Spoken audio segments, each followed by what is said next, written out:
Players fighting monsters in another dimension stop to rest. Meanwhile, something huge is quickly approaching them, throwing stones around. This is an emoji, a giant sea serpent that was unable to transform into a dragon due to a curse. The Windblade fighters are told to prepare for battle. This is the oldest monster from Legends. It is finally here and it roars. We need to calm down and get ready to fight back. Only the best of the best are members of the Windblade. He is also part of this raid. We need to add some fire and go ahead. He was a late awakener about a year ago and is a Tier 1 player. His name is Frank Neumann and he is 27 years old. Just 3 years ago he was an ordinary student, but then suddenly problems began as his father was hospitalized due to an incurable disease, mana deficiency. This disease appeared 19 years ago when the gates to another dimension opened. Then the human world turned upside down. People awakened and received magical powers. However, the gates to another dimension were both a blessing and a curse for humanity. Monsters from another dimension have caused unimaginable damage to humanity, and incurable diseases similar to mana deficiency have appeared, and the awakened players dealt with the monsters, for which they began to receive huge profits because the loot from the monsters could be sold at a high price. Thanks to this, people who were somehow connected with the gaming industry were able to accumulate a fortune. But for Frank, the gate is just a curse. The ingredient for the inhibitor that can alleviate the symptoms of the father's illness is a rare stone that drops from a monster. And of course, such a stone cannot be cheap. Frank's mother began working 2 jobs. The older sister gave all the money she had saved for the wedding, but even that was not enough. After work, I had to rush straight to a part-time job. It was hard, and of course, there wasn't enough money. If only Frank were awakened, he wouldn't have to deal with all this anymore. He could destroy rocks with his bare hands and jump over high-rise buildings. It would be very nice to become a player. Now he is dying of fatigue, but then everything would go well. They say they make an incredible amount of money, but no one knows how to achieve the awakening of the Force. It's something like a lottery, in which Frank hardly has a chance. He really wants to wake up, to become a player, but not some ordinary one, but a strong one. If people became gamers simply because they wanted to, everyone would probably be one by now. I need to wash up and go to bed. Suddenly, the towel Frank is holding in his hand flies up. A blue panel appears in front of him. He woke up. They say there are people who died of heart attacks because of a sudden lottery win. Now Frank seems to understand them. He hopes there will be something cool in the status window. There are 5 undistributed points. Usually there are 10. It's a miracle, of course, that Frank became a player. But the statuses are crap. There are no active or passive skills. Strength 5, Dexterity 3, Magic 1. This is too much. Just some kind of mockery. Even if it's a cursed hero, the overall status should still be over 40. Other players have an average of 50, but for some reason he only has 18. And even if he increases his overall level, he will only be given 5 points for status distribution. He needs to level up to level 6 or 7 to be on par with regular level 1 players. Frank doesn't even have active and passive skills, which are usually given 1 or 2. If you have good skills, you will be treated like a king at the party, and getting into the ranks of the best will be easy. Usually after awakening, players get one of the following classes: Tank, Damager, Healer. 99% of players definitely get at least one of them.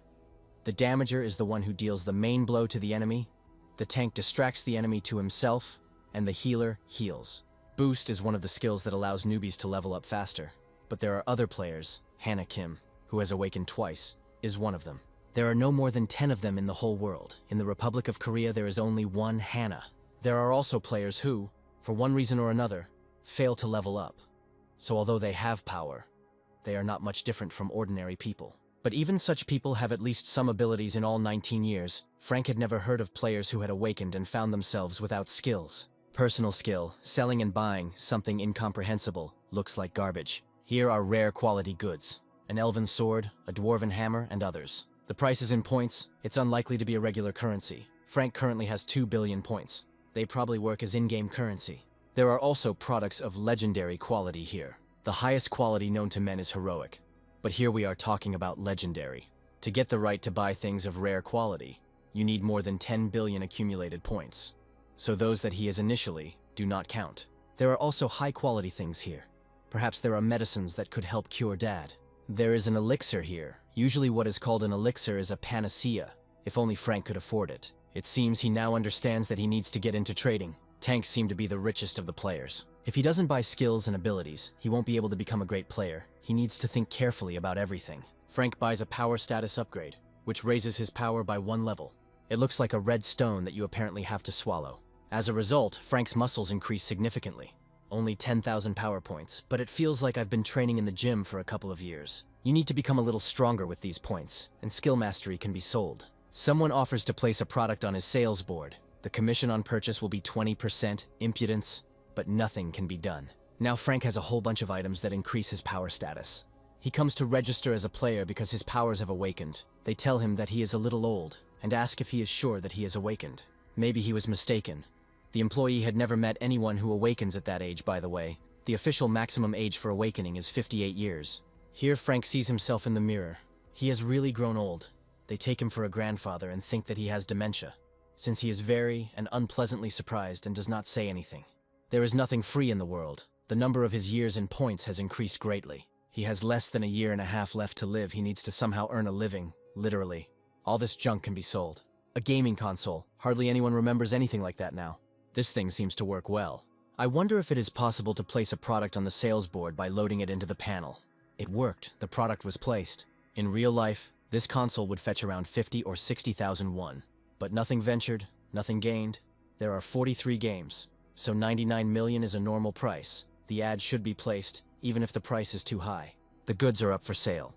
You can sell something else, because his life is at stake. A buyer from another world looks through the list of goods. There is nothing new there. She already has all this. The same old story, only in profile we need to dispel boredom and start organizing cockfights. This will be a goldmine. Here comes a notification that newly scanned items are up for sale. The demoness must buy this. Sold and all the wrinkles tightened up. This means that his lifespan depends on the balance, and he can restore lost points. The only thing that is unclear is who bought his junk for that kind of money. Another buyer, apparently also from another world, bought a watch and does not quite understand what it is. He sees that the numbers change over time, a strange object, but anything can be useful in everyday life. This is probably a smartphone. It receives a notification that the time has come to charge the tariff plan. It is unclear what the network registration error means. It turns out that it can become a mirror. And there are also things like this here. It's simply amazing. It's very exciting. Now you can take selfies. The demoness didn't have time to buy everything. If she finds out who intercepted her toys, he'll be in trouble. She did buy it, but it's not clear what it was for. It's surprising that there is no magical trace on the console. She starts playing. Soon the game is over. This monster killed her at the very end. Now she will show him. It's a shame that you can't put other people's goods up for sale. The guy comes across a broken fan. It can be sold, probably because it is nobody's, and he picked it up. Or maybe the system decided so. You can't sell more than 10 pieces at a time. This is, of course, a setup.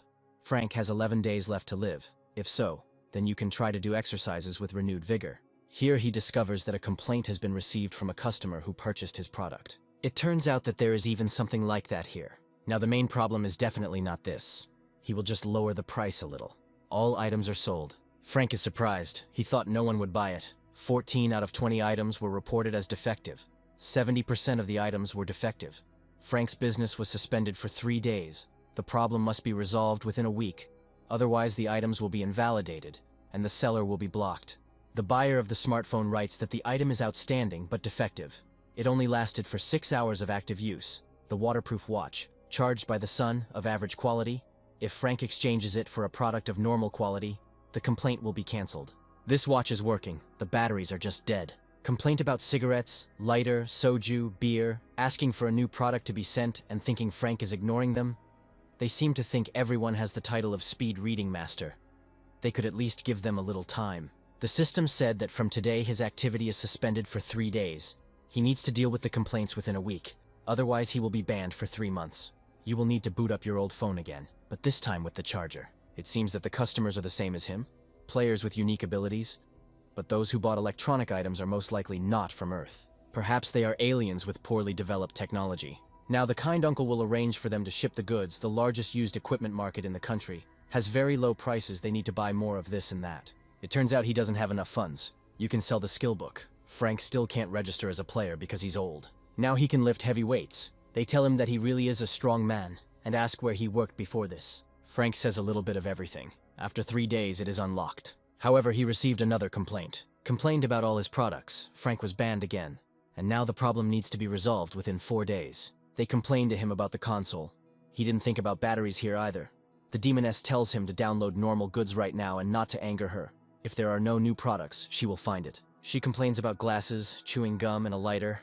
For some reason, these customers can't wait at all, and they're so rude. Another 3-day ban. If Frank doesn't figure it out in 4 days, you'll be dead. Now he lifts even heavier weights. The person who buys all his trash just to slap a ban on him will definitely buy batteries too. They are also suitable for consoles. I just wonder how long they will last. They seem old. He was unblocked, all his ads were posted, and complaints were resolved for all products. Now he has enough points. That's the power of money. Frank is wondering what to sell next, a gaming console or an old phone. First, you need to register as a player. To obtain a certificate, you must complete 3 weeks of training at a training center. You can return to training as much as you like until you manage to pass the exam. If you fail, you will simply be without a certificate, which means you will not be considered a player. So awakening is just the beginning of becoming a player. Frank passed another test. One of the students says he thinks he's a big deal because of his rare skill. It's been like this from the very beginning. 3 weeks later, Frank is invited to celebrate the end of his studies by having a drink. He says he has some things to do at home and needs to hurry. They say he has good abilities, but it doesn't matter. They can sit without him. Frank understands that they will not even meet again, so going with them simply does not make sense. Finally, he has a player's ID. Now you can sell the skill book. Maybe you can even pay all your father's bills with hunting. Frank rents the equipment for 714,801. If he is late in returning it, he will have to pay extra. All his savings were only enough for the cheapest armor and sword. If the equipment is weak, then you won't even be able to enter the dungeon. And even for staying there, you have to pay 200,000 per hour. Even in low-level dungeons, there is a high demand for tanks and healers, who are promised rent for the dungeon and security. The danger of dying in the dungeon of the Horned Rabbit is small, level from 1 to 5. But it is still worth playing it safe. Strength 70, Endurance 70, Intelligence 30, Agility 70, Magic 30, 12 skills. With these skills, Frank can go to any team, but he will not. His goal for today is to catch the boss alone. He will pretend that he has already obtained all the skills from the skill mastery books. An employee at the entrance to the dungeon notices that Frank is a daredevil and is going alone. Even people with high status rarely go hunting alone. Usually players hunt in pairs. You can't risk your life just like that.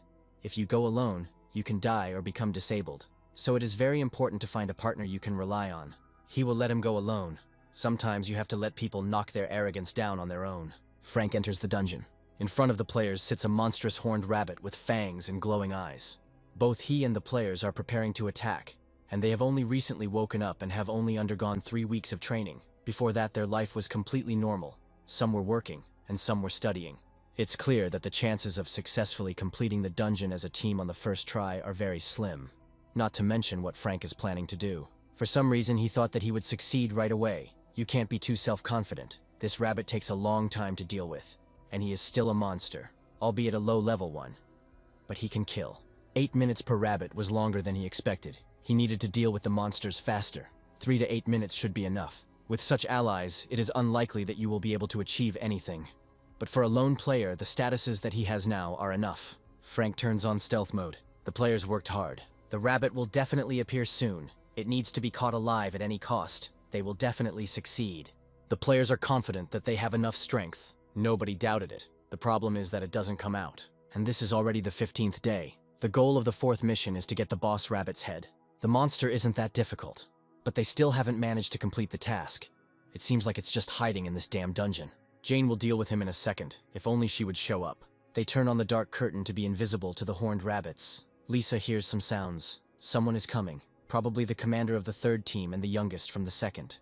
They see Frank and they realize that he is just a player who is not worth paying attention to. But it seems he got here alone, or maybe he lost his partner. It's unlikely. There's not a scratch on him. Plus, he used the hide skill. Then it's not clear why he's here alone. He's wearing rented gear, apparently a newbie. But a newbie wouldn't go here alone. Maybe he went for a bet, such as youthful ardor. Even with a bunch of useful skills, you need to be above level 30 to take down a monster of this type in one hit. However, this is exactly what is happening. Frank is also in a hopeless situation. He must adapt for the sake of his father, mother, and sister. The monster is dead, but nothing dropped. This is a fiasco. Frank uses stealth mode and lightning strike. Jane decides that he is not a newbie. If the player's level is lower than the monster's, the latter will drop items, and the player will gain experience. But experience and items cannot be obtained from monsters that are 20 levels lower. The magic contained in corpses turns into valuable items. But the higher the level, the worse the loot will be. And of course, when the difference of 20 levels is reached, there will be no loot at all. Now it's clear that this is his first hunt. I wonder what class he is. Jane is not sure. I need to keep an eye on him some more. There's nothing to do at home anyway. Frank gets another loot drop. This is already the 5th one, but for some reason it is very difficult to increase the level. But even if Frank hunts alone, given how many he killed, that should have been enough to raise him to at least the second level. For some reason, experience points don't increase at all. Then he will clear the dungeon within the next hour. 5 hours later, his levels still hadn't increased. Frank heard that the level usually increases within a day or two. Lisa notices that it turned out awkward. He just has catastrophic bad luck. Over the past 10 days, he'd earned 150 million points selling electronics, and only 100 points here, selling the body of one of the monsters. But this is just the beginning. You need to think positively. Another monster approaches from behind. Frank stabs it with his sword without even getting up. The hunt continues. Frank soon discovers that he has gained the title of a horned rabbit hunter, having single-handedly killed 300 of these rabbits. They are of high rank. He saw this on the internet. When you get special achievements, your status increases. Everyone can get this achievement. The only problem is that usually everyone levels up long before killing 300 rabbits. This way you can grow to a rare rank. Not bad. A most interesting fellow. He killed the horned rabbit with one blow, and if it happened once or twice, Jane would have called it luck. But he immediately cut off the heads of those monsters with one swing of his sword. We need to talk to him. The girls approach Frank. He notices that they are wearing high-end gear. Lisa says they are from the security service. He thought that all the employees remained at the entrance, but they, it turns out, were wandering around here. He didn't notice them, and by the way, they didn't have employee badges. Lisa says they just got back from a mission to protect the gate. Frank probably didn't notice them because of the stealth skill they used to avoid the attention of the horned rabbits, but he couldn't even hear them breathing. It didn't look like stealth. Lisa says that she accidentally noticed him hunting, and his outstanding abilities caught their attention. She asks what level he is. Frank notes to himself that he is the first, but his statuses total 270. There's nothing good about them noticing him. They just wanted to pass by Frank, but Jane was interested in something, so she still asked. She is from the Soo Guild. There is a big company in Korea that everyone knows about, So Group. So Guild is sponsored by this company. If Frank reveals his status, Jane will gladly help him join their guild. You have to be careful with these ladies, because there is a penalty that will prevent you from leveling up in the future. The first level player won, having only good statuses, but he beats monsters, but still has no experience, although they could help him solve the problem. But still, it is not worth getting involved with them. Frank asks for forgiveness, but he doesn't care. He is about to leave, but Jane catches up with him. Maybe he doesn't know about Sue's guild. Frank knows about her. However, apparently he does not want to join it. For now, he wants to try to cope alone, and doesn't feel the need for companions. Jane asks if his contract binds him to other guilds. Frank answers negatively. He just wants to work alone for now. He seems to have convinced them. He asks to let him through. If he later decides to join a guild, let him contact them, even if he only has skills and nothing more. It will not be a hindrance for them. Frank says he'll think about it. Jane offers to walk to the exit together. This way he can avoid trouble. Frank refuses. Rude. He will definitely regret it later. He needs to get out of here quickly. Jane is tired of sitting around doing nothing. You have to be careful. There are a lot of players here, and they are stronger than ordinary people. Frank gets into a taxi. The driver asks where he is going. First, he needs to get going. He hasn't decided yet. Frank asks to be taken to the Blood Fox's dungeon. The taxi driver congratulates him on completing the mission in the dungeon of the Horned Rabbit. He has driven many players, so he knows the road well. Frank hopes to be able to clear out the other dungeons. He arrives at the location.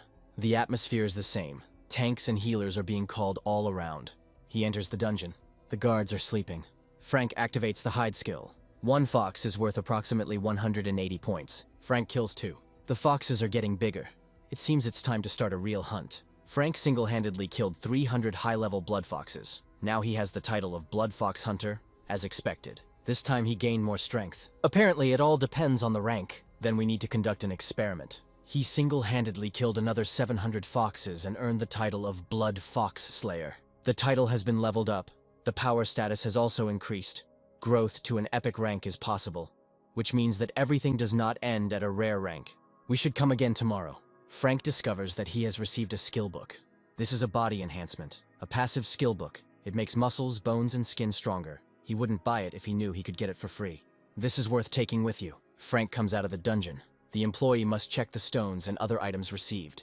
There are so many stones, and also a rare quality skill book. There has never been a book like this here before, but there is nothing strange about this. For all the stones, Frank receives 840,001. He will be contacted once the skill book is sold. At this rate, he can earn about $1 million a day. After all, the players are the best. I should probably look for a room in the nearest hotel. Otherwise it takes too long to get from home. Frank will definitely improve his rank today. He single-handedly killed 5,000 blood foxes and received the heroic title of Blood Fox Exterminator. He is the first one to reach the heroic rank. It is also a title, which means that besides him, there are still people who have reached the rare rank, but he is the first one to reach the heroic rank. To be honest, he achieved this by accident, but it's still good. His stats have increased by 100. Now he has 375 statuses and 5 titles. It's so cool to be the first at something. This rank can still be increased. Frank will be able to become the first to reach the legendary rank. That's enough for today. He can't feel his legs. 10 days later, Frank becomes the first to reach the legendary level, receiving the title of Blood Fox Executioner. He thought he would die, but it is still possible. All stats are increased by 40. It's truly incredible, but it's a pity that further rank promotion is impossible. He could get more benefit from it. However, there are still many hunting spots where you can make good money. Frank returns to the dungeon of the Horned Rabbit. He could probably handle them with his bare hands. He's already finished, so we can slowly wrap things up. After some time, Frank receives a message that all the goods registered at the auction have been sold. The amount is large, so Frank can only pick it up in person. He needs to go there anyway, and this is the day when money will flow to him like a river. He comes to receive the money. The amount including tax is 997,568,001. That kind of money is definitely worth it rather than selling skills for points. We should hunt even harder. In the low-rank dungeons, he earned 10 million with just stones in less than 10 days. In the end, he can earn 100 million in 1 month. The points accumulate quite well. At this rate, he can buy the elixir faster than he planned. If you look at it that way, Frank hasn't bought any new clothes since his father got sick. He couldn't afford it, and neither could his mother or sister. Frank will fix that today. His mother finishes working at the factory. Frank meets her. He asks when she became so thin. His mother did not expect him and asks why he is here. He came to meet her. Frank has grown so much that she doesn't even notice. She asks if he's had dinner. He wants to have dinner with her. She can't go home now. She needs to go to work in the cafeteria. Mother suggests that Frank go first and order some jjajangmyeon for himself, and that she will prepare him a delicious breakfast tomorrow morning. She herself hasn't had dinner yet. They need to go eat together since they both haven't eaten. Mother says she can eat at work, in the cafeteria, so let Frank go home first. They can go together. He will help her, Mother says. He is tired too. Frank actually has something he wants to tell her. That's why he came. He woke up. The mother asks what he is talking about. Frank shows her his player ID. Now his mother can quit her job at the factory and in the canteen. She says it's dangerous work. Frank puts safety first, so she can quit anywhere. This is not possible. Players do not earn money so easily. She heard that first. On the contrary, you need to spend a lot of money. Frank hit the jackpot. He has 1 billion. He shows his mother a receipt. While he was hunting, he found a rare quality skill book and sold it. With this money, they don't have to worry about their father's hospital bills, and they can pay off their debts. So from today on, they can live peacefully. Frank's mother apologizes, but she has nothing to apologize for. Because if it weren't for his parents, Frank wouldn't have been born and wouldn't have grown up so healthy. So let mom rest and take good care of dad. Frank comes into the dining room with his mother. He helps wash the dishes. Thanks to him, the workers finish early today. Frank says he should thank them. Then his mother comes home with him. His sister wonders why he came so suddenly. Frank says he has good news, so she can relax. He woke up and started earning well. 1 billion, it's unbelievable. But it's true, so there's no need to worry too much and overwork yourself. He'll take care of everything. Frank's sister starts crying. She admits that it was very difficult for her. Frank stays overnight with his mother and sister. In the morning, his mother asks if he will really be comfortable staying here. Frank says, of course it's convenient because there are dungeons all over the country. Mother asks what time he will come. Frank says he will be home when she returns from work. She asks if it's okay for him to be dressed like that. Frank says he can rent gear from a nearby store. It's time for him to go. In the evening, his mother waits for him at the hospital. He does not answer his calls. She is worried that something has happened. Frank apologizes for being late. There are traffic jams on the roads, so he ran. His mother was scared because he came suddenly. They come to the father's room. He will definitely recover. 10 days later, Frank is promoted to the title of Executioner of the Horned Rabbits, having single-handedly killed 10,000. He still has 6 hours to hunt some more. This is the very place he had heard so much about. There really isn't a single player here. It's a vampire bat dungeon. Recommended level is 10 to 15. They say that bats usually live in flocks, so it will be difficult for beginners. It is believed that hunting is impossible without the help of high-level players, which is probably why there is no one here. Frank activates the hide skill. It looks scary, with a whole swarm of red lights looking at it from the darkness. It's time to start the hunt. Frank turns on the shield and turns off stealth. He pricks his finger with a needle. The bats smell blood and attack. It seems like a black wave is approaching. They swarm the shield. Then Frank turns on the fireball. It's not easy to use two skills at the same time, although it seems like a good trick, especially in places like this filled with small monsters. This is more than enough. The ball explodes in the middle of a flock of bats. It was too loud. Frank throws the fireball again. He is now a vampire bat killer, having killed 300 high-level vampire bats. If he tries hard, he can reach the legendary rank in the remaining time. A sword appears. Frank doesn't understand what's happening. It looks like the residual magic has coalesced. This is a vampire sword that restores magicka and stamina by absorbing the enemy's blood. There is only one item, but two properties. Compared to the others, this is an important thing. Maybe something similar will appear. If you catch a huge number of normal rank monsters at once, a rare grade item will appear. Then maybe Frank will catch a lot of rare rank monsters at once. Frank somehow thought it was easy. Residual magic does not collect. It only happened once during a vampire bat hunt. However, he gets a rare quality vampire bat robe. It is thick, elastic, and does not tear. Rare quality will do too. It's time to go somewhere else and earn a rank there. Frank wants to buy an apartment. His mother is worried that if he spends such a huge amount of money at once on buying an apartment, he will have to work a lot here and there. There is no need to worry. He will do it until it becomes burdensome. They come to the real estate office. Frank called them recently. The mother finds out that the area of the apartment is 105 square meters. She thinks that this is too much. Frank says it's okay. Everyone should have a room. A week later, they move into a new apartment. The sister is surprised at how big it is. This is the first time my sister has seen one like this, and she really likes it. Frank says he'll buy an even bigger apartment later. This is enough. My sister suggests treating the neighbors to rice cake tomorrow. That's what they'll do. After moving in, they need to greet their neighbors. Next time, they will definitely do it, together with Dad. Frank comes to the dungeon of blood-red rats. Recommended levels from 8 to 10. These rats are faster than he thought, but he's doing well. He has a vampire sword after all. He comes out with a whole bag of stones. Then someone calls out to him. They met again. Now she will introduce herself officially, the leader of the first team of the Sioux Guild, Jane Rice. She asks if Frank has some time. A week ago, the guild leader asked who this guy was. Jane didn't know either. To get this amount of stones, you need to kill at least 10,000 monsters alone. Maybe he has some special skill. If this skill allows them to bypass the 20-level rule, they should definitely poach him. The chief will send a negotiator with Jane, but first let her try since she knows him. The leader hopes that the information has not reached the other guild members. That's right, no one else knows, and Jane will follow Lisa. Frank is confused as to how she found him. It was the security officer who was in the dungeon. He asks how she knew his name and how she knew he would be here. She may have conducted a secret investigation and even bribed the dungeon staff. Here another employee appears, a negotiation specialist. He suggests talking in a suitable place. Frank says he doesn't want to and starts to leave. The employee asks if he can visit him at home then. He was waiting for Frank here to show him courtesy. His name is John Smith. He is the head of the first recruitment team at the Sioux Guild. Frank asks why they were looking for him. John says, of course, to make him an offer to join. He must think Frank wants to join Sioux's guild. There's hardly anything to be angry about. John uses the same methods as the other guilds, and that was even very mild. His words are at odds with his actions. The Sioux Guild is one of the 3 oldest and largest guilds in Korea, and so on. Here's the chatter. Frank asks what his annual salary will be and what the deposit will be. The exact amount will be determined after he joins the guild and reveals his skills, status, and level. As a result, he first needs to reveal all his cards. However, John guarantees him a deposit of no less than 10 billion and a salary of 1 billion. This is weird. No matter how highly his abilities are valued, it's a very large sum. Maybe they want to make him a representative of the guild. Even if it was some newbie with potentially top-notch abilities, there was no guild that would take the risk of investing 1 billion won. With the exception of Hannah Kim, who is the only buffer in the country. It is possible with her because she is an example of a successful buffer for the whole world. Frank doesn't have any proof yet, nor does he have the outstanding skills of a buffer. Of course he has the skills to sell and buy, but he can't talk about it. Even when he received a certificate from the association, there was only a rank. Frank asks if it's because of the rocks.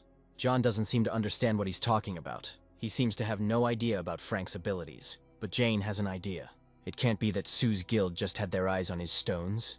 They think he has some special skills or some information. John says Frank has nothing to lose. He's not sure about that. For a player, showing his status window to strangers is a loss. And besides, Mr. John Smith did not promise him anything specific. If this is true, let him pay Frank 10 billion won in advance as a deposit. Then he will calmly reveal his cards and join the guild. John says they need to make sure first. Frank has nothing more to say to a man who is pushing a one-sided offer on him, as he thought it was better not to get involved in this. You also need to keep an eye on the number of stones. Otherwise it stands out too much, information about it has already leaked. Then Frank gets a call from an unknown number. This is John Smith. Frank hangs up. At home, he receives a message. It's John again. He writes that he seems to have said too much and wants to apologize. If Frank has time next weekend, he would like to have lunch with him and discuss joining the guild. Frank blocks him. After some time, he meets John on the street. Frank just passes by. Soon, he comes to a new place of the game. There, he fights with blue lizards. He has already accumulated a decent amount of points. With this, Frank will quickly buy the elixir. The next day, he comes to the dungeon of the red-furred wolf. The recommended level is from 15 to 20. Compared to the lizards he hunted yesterday, these monsters definitely seem stronger. Frank will deal with them in one go anyway. Now he is a blue lizard executioner, and he has more than 500 points. If this continues, he will be able to deal with monsters of the 6th and 7th levels at one time. Today, Frank will start with the title of Hunter of Red-Furred Wolves. A giant 3-headed monster ate the player.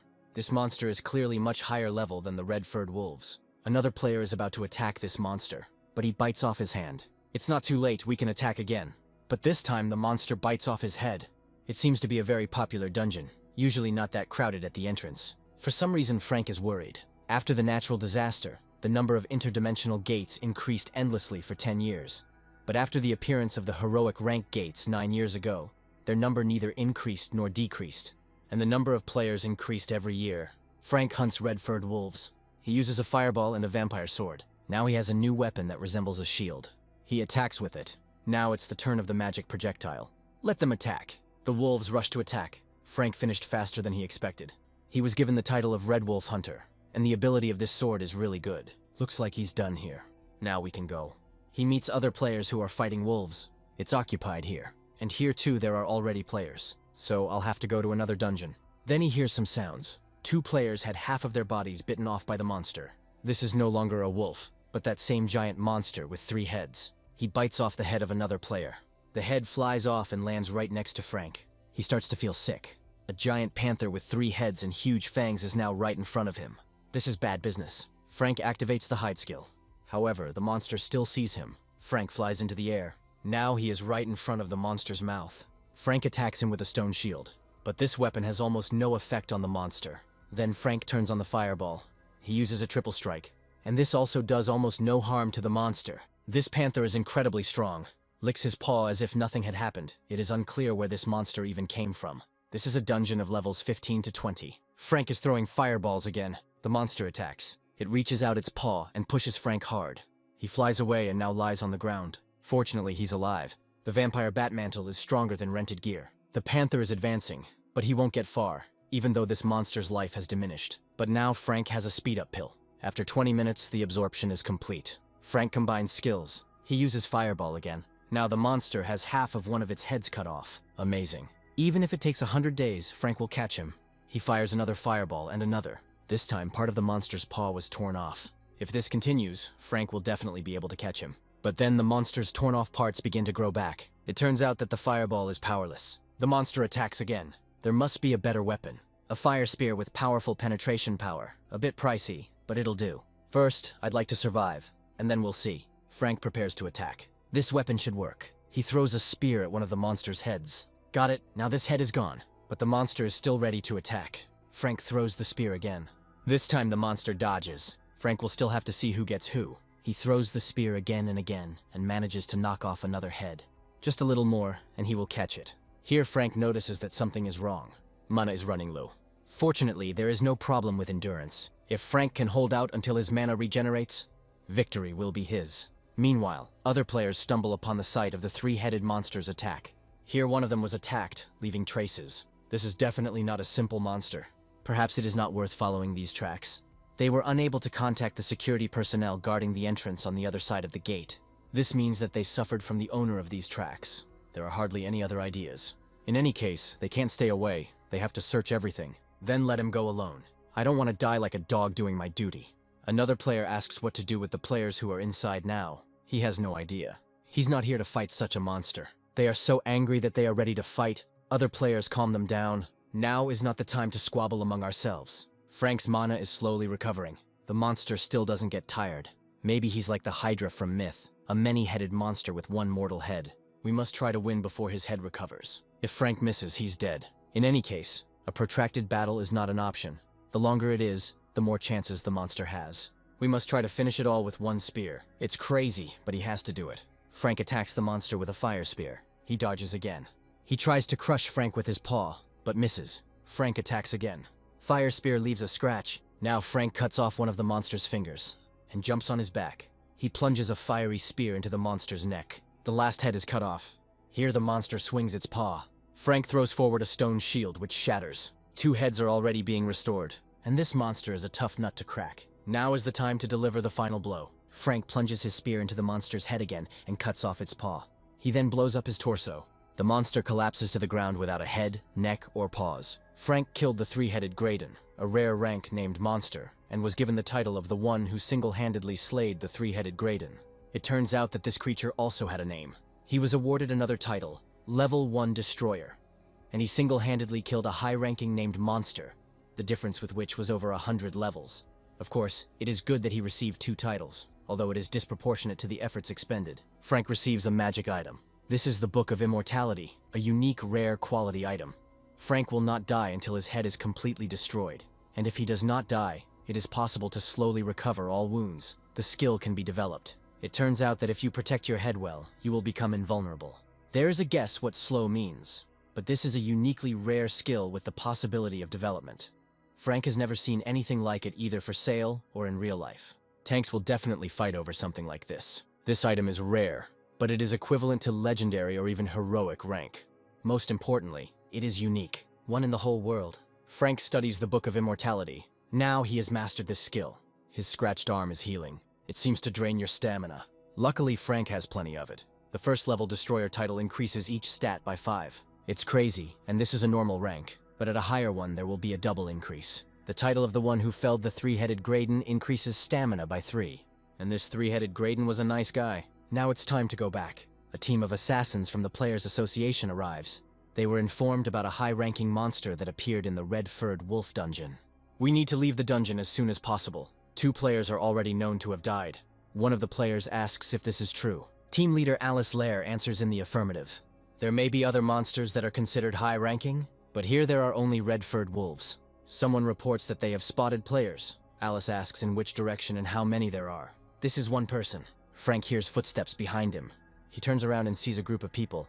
These are high-level players. Some are too pretentious. Alice asks Frank if he is okay. He says everything is fine. Alice notices that he looks shabby. She asks if he ever met that monster. A high-level monster that simply couldn't be here appeared in the Red Wolf dungeon. Frank notes to himself that he has already killed him. I wonder if the association knows about Graydon's existence. Frank says he met him. Alice asks where he is now, maybe somewhere nearby.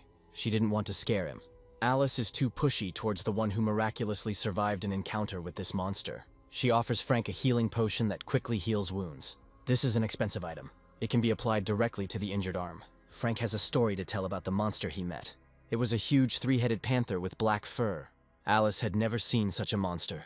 It was the size of a house. Frank says that monster went that way. The players leave immediately. Wow, they're so quick. It's good that Frank killed this monster. If he hadn't been able to, he would have destroyed everything here before reinforcements arrived. And the reward was decent. Those people will have to try a little harder. Looks like they're done here. Perhaps the monster came back through the portal. It's quite possible, but then everything will become a little more serious. That monster has already tasted blood. It is unknown when it will appear and attack again. First, you need to report this to the association. Alice asks if they think the guy got out of here safely. He probably lost all his comrades and miraculously survived. Alice says she needs to go. Let them wait here. They ask her where she will go. She is worried about a player who was recently left completely alone, so she wants to find him. One of the players says he will be fine. Alice notes that he is alone. It could be dangerous. That's right, then they'll wait here. Alice walks through the dungeon. She comes to the portal. This guy has already left. Alice is still worried and hopes that he should be safe. The recovery effect is better than Frank thought. By itself, it restores slowly, but together with the healing skill, the effect is good. Frank is lying on the sofa. He was as tired as a dog. His mother returns from work. She notices that he is early today and asks what's wrong with Frank's face. He spent a lot of points. He says it's nothing special. He's just a little tired today. Maybe they have something to chew on. Frank's mother asks what he was doing if he even missed lunch. She will cook something quickly. Frank has a headache. If he starts losing points so quickly, it won't end well. Frank's sister calls. Mother thinks something happened. She says Frank is home. Apparently, something really did happen. The mother asks how many people died. The missing persons must have been identified through identification, checking who entered and who was able to exit. The information should have been updated. So that's why Frank came so early today. He says he didn't even see the monster. As his mother thought, it was a very dangerous job, and he shouldn't risk it for them. Frank says he enjoys doing it and has a good time.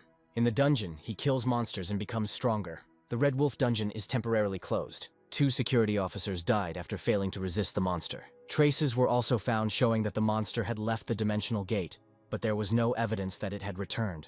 Perhaps Kevin Stone, the monster tracking specialist, wants to say that this monster is still wandering around here, but they have searched everything thoroughly. Kevin doesn't know what happened here either, so he'll try to follow the trail first. Alice offers to go with him. He is glad that such a reliable person as her accompanies him. Alice says it's her job. Here the monster attacked low-level players who were hunting. Then he headed in that direction. Now this is quite strange. The monster attacked the player, but he did not die, but resisted, and after a fierce fight ran away. They continued to exchange blows and a battle ensued. But the player fighting here was alone. Kevin still feels the remnants of fire magic, and this player's agility seems to be well developed. Perhaps he belongs to the class of magic swordsmen. They find traces of the monster. Here he received an extremely serious injury and lost a lot of blood. It's amazing how it happened that the security personnel were powerless, but the monster was seriously injured by some nameless player. Kevin thought it was a player from the magic swordsman class, but it could just be a mage player with a high dexterity level. He used a very strong magic skill. This is where it all happened. Kevin thinks that it is a magician after all. Here they got into a close fight, and then he killed the monster with some kind of magical skill. No, it was definitely a magical swordsman. Most likely, the monster's residual magic turned into a magic item, or mana stone, so they won't be able to find the body. This is just incredible. Any player of the magic swordsman class, with the exception of a few individuals, can be called a universal soldier. Because of this, they cannot stick to any one specialization.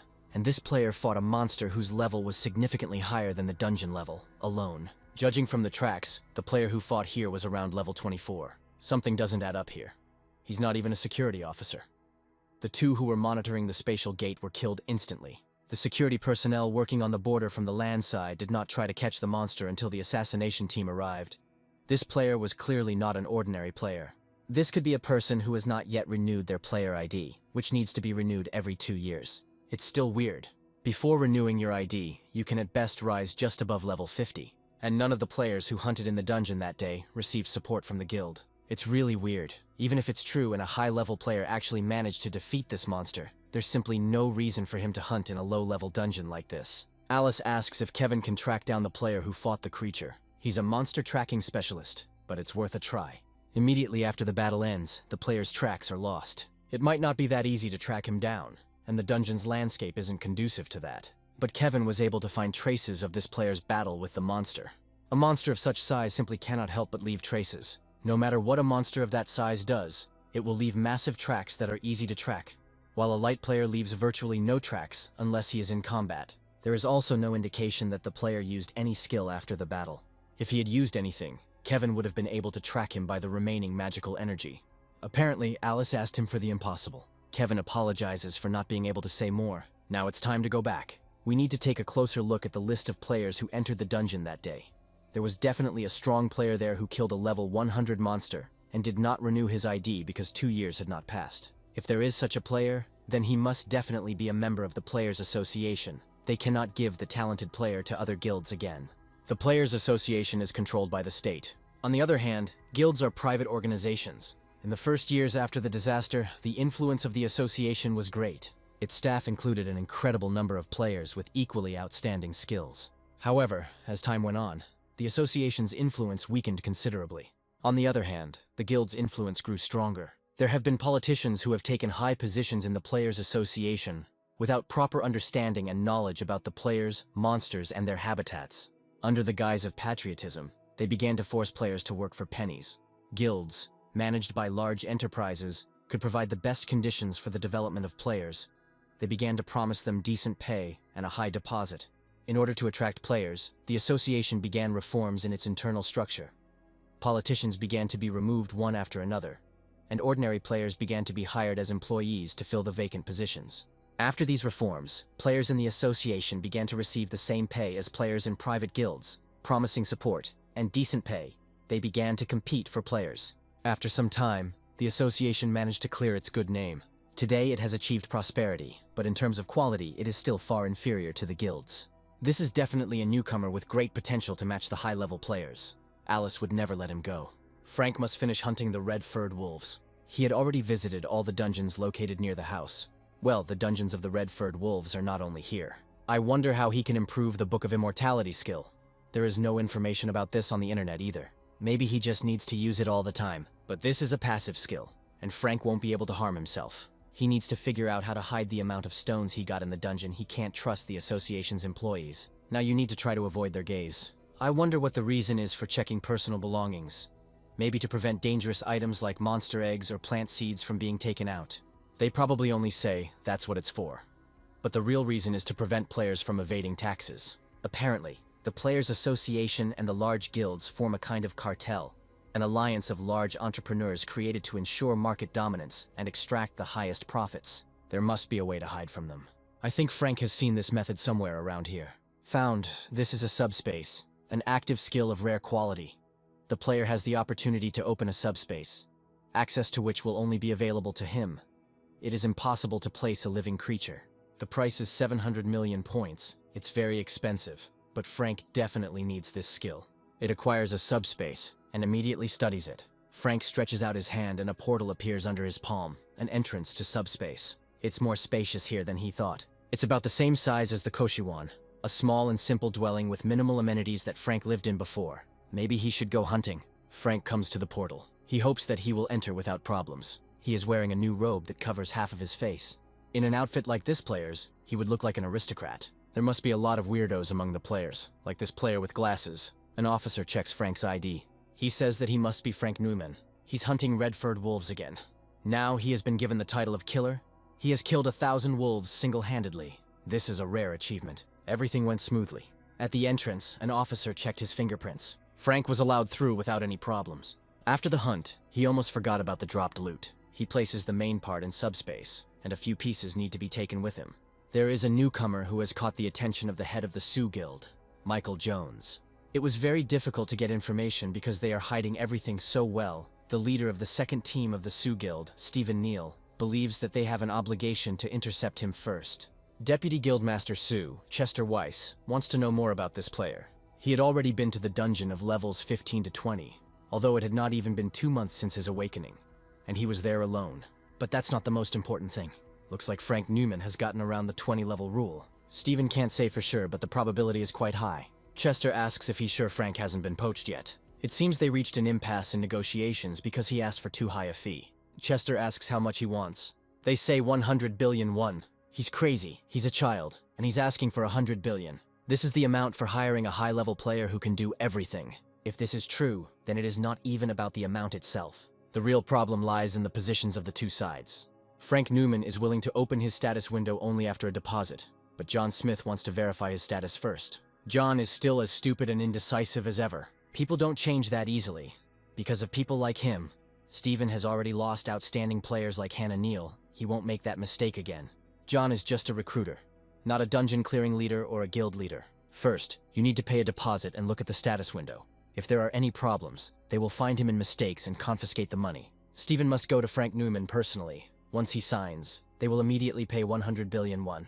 If everything goes well with the contract, then when problems arise, they will be able to return all the money in full. If Chester solves this matter, he will be able to become the head of the guild. An employee checks the items received by Frank. There are only 2 loot items in his bag. Everything has been checked. Now he can avoid the attention of the Sioux Guild. A few days later, Frank finally earns the legendary title of Red Wolf Executioner after killing 10,000. He's done for today. He needs to put things in order. He already has it. And this is the Wind of Rebirth, a passive skill book that speeds up the healing of wounds. Frank finally got it. This is a popular book that is used not only by players, but also by ordinary people. This time Frank didn't get anything unusual. Here comes a notification that it was not possible to read the book of the passive skill Wind of Rebirth. Frank had never heard of such a thing.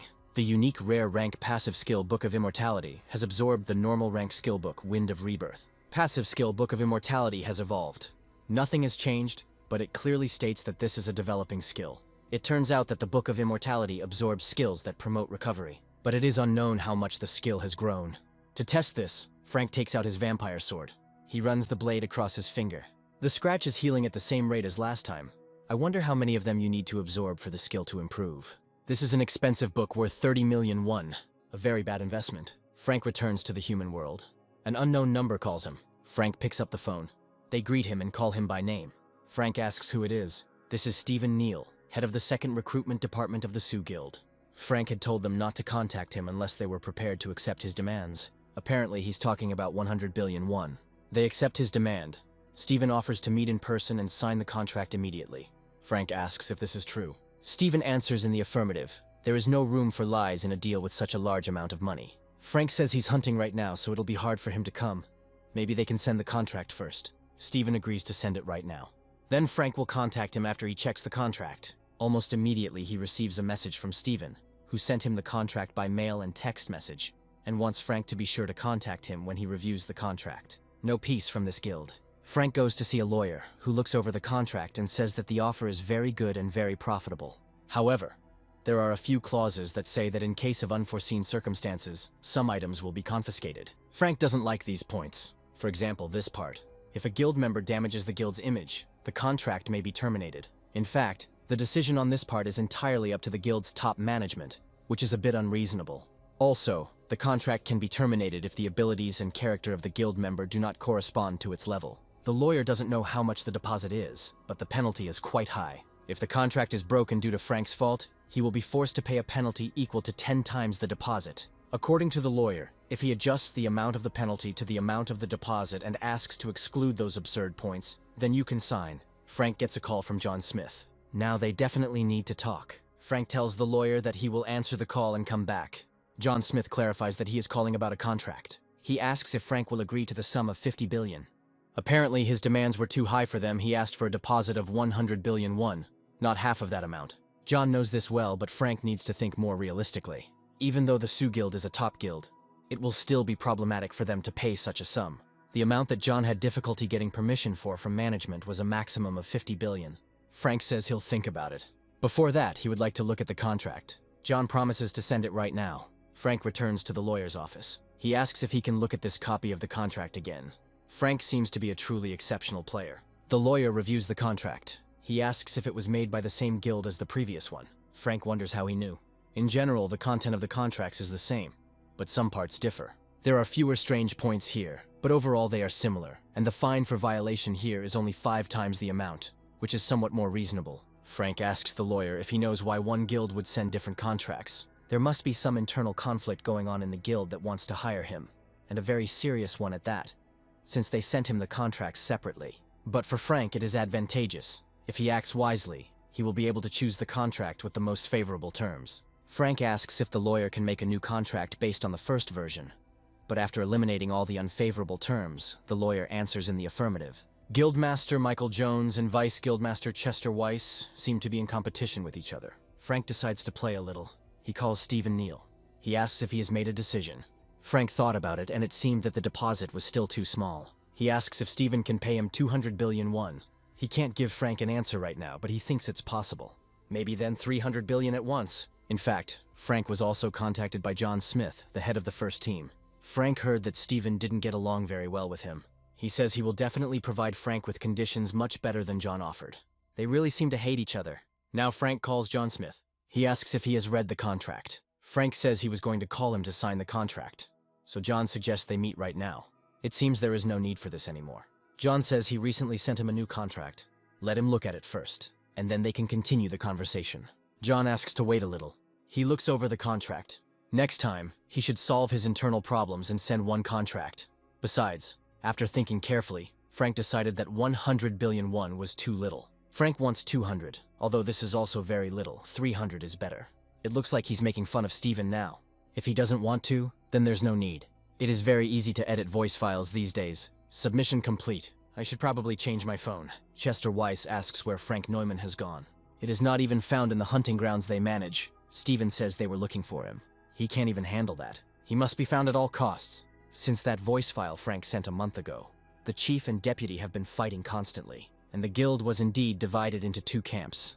Before this, Stephen miraculously obtained the entry record book and found Frank Neumann. No matter how big the Sioux Guild is, they can't look through these records whenever they want, because it's hard to share information with each other in the guild now.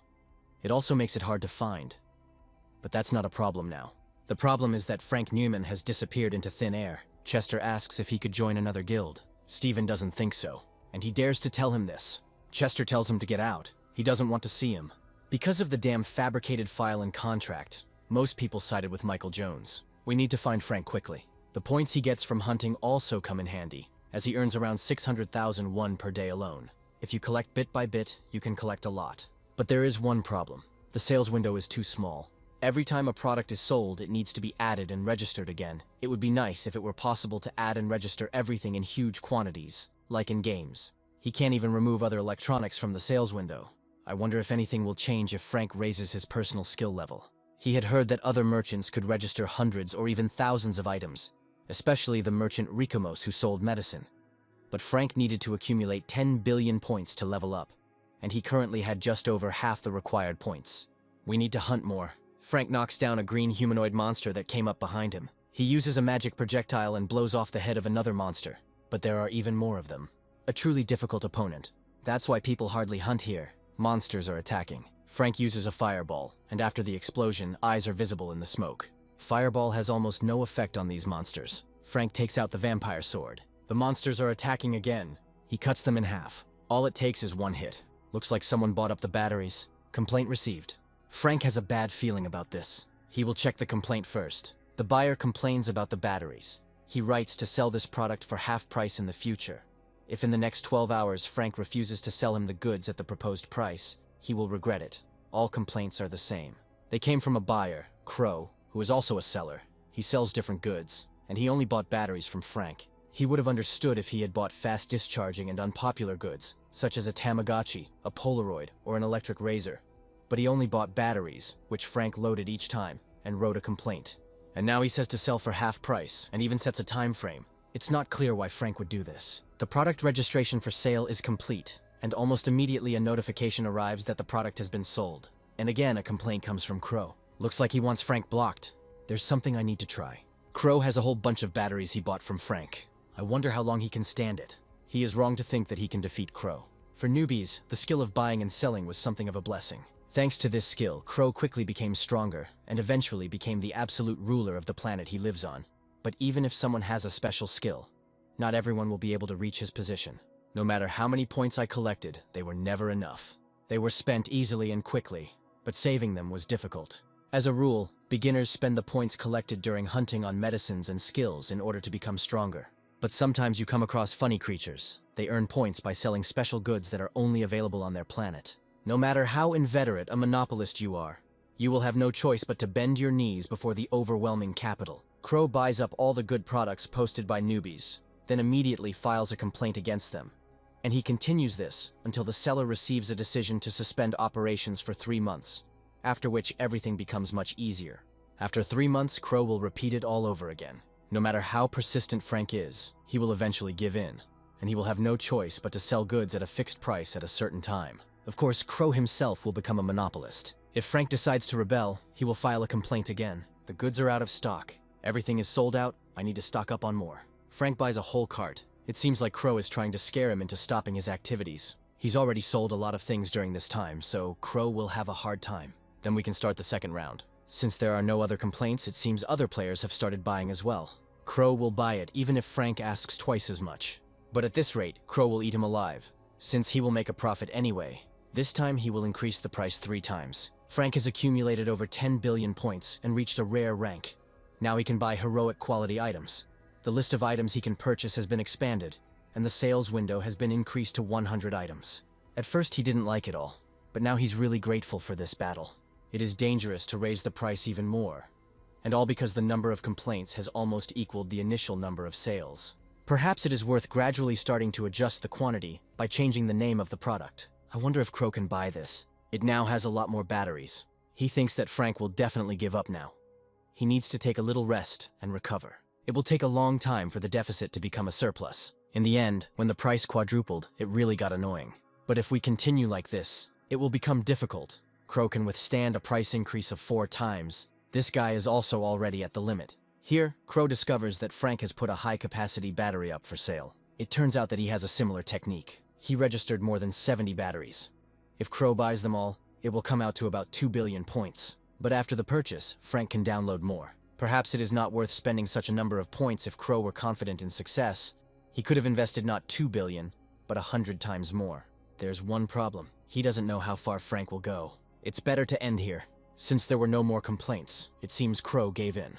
It looks like the high-capacity battery was purchased by someone who had already purchased something from Frank. Crow has put more than 20 batteries up for sale, but it's unlikely anyone will buy them now. Because of this guy, Frank had to put the trump card up for sale earlier than he planned. Since regular goods are becoming more and more popular, it would be a good idea to stock up some more. The Demoness discovers a home gaming machine and a compatible cartridge in the product list. It is not known how good it is, but you can try to buy it. I wonder how much the new skill level differs from the original. To increase the level to heroic, you need to collect 1 trillion points. For some reason, the difficulty level has jumped up a lot. Frank's path is long and difficult. He can only purchase the elixir after he raises the skill level to heroic. Maybe there is something else besides the fact that now you can add up to 100 positions. Reviews of his products are found. There are many reviews from a buyer named Bartuk. The reviews about the electric razor and the large capacity battery are quite harsh. Although there are products that can be used continuously if a magic stone is used as an electric drive, the cost of such a thing even on Earth turned out to be exorbitant. Frank can't sell it. And the reaction to the slot machine is not so bad. Now you can just take a look at the new products. There is a red dragon egg with a built-in seal of submission for 300 billion. The dragon hatches immediately after purchase and obeys the first person it sees. Bartuk left a review here too.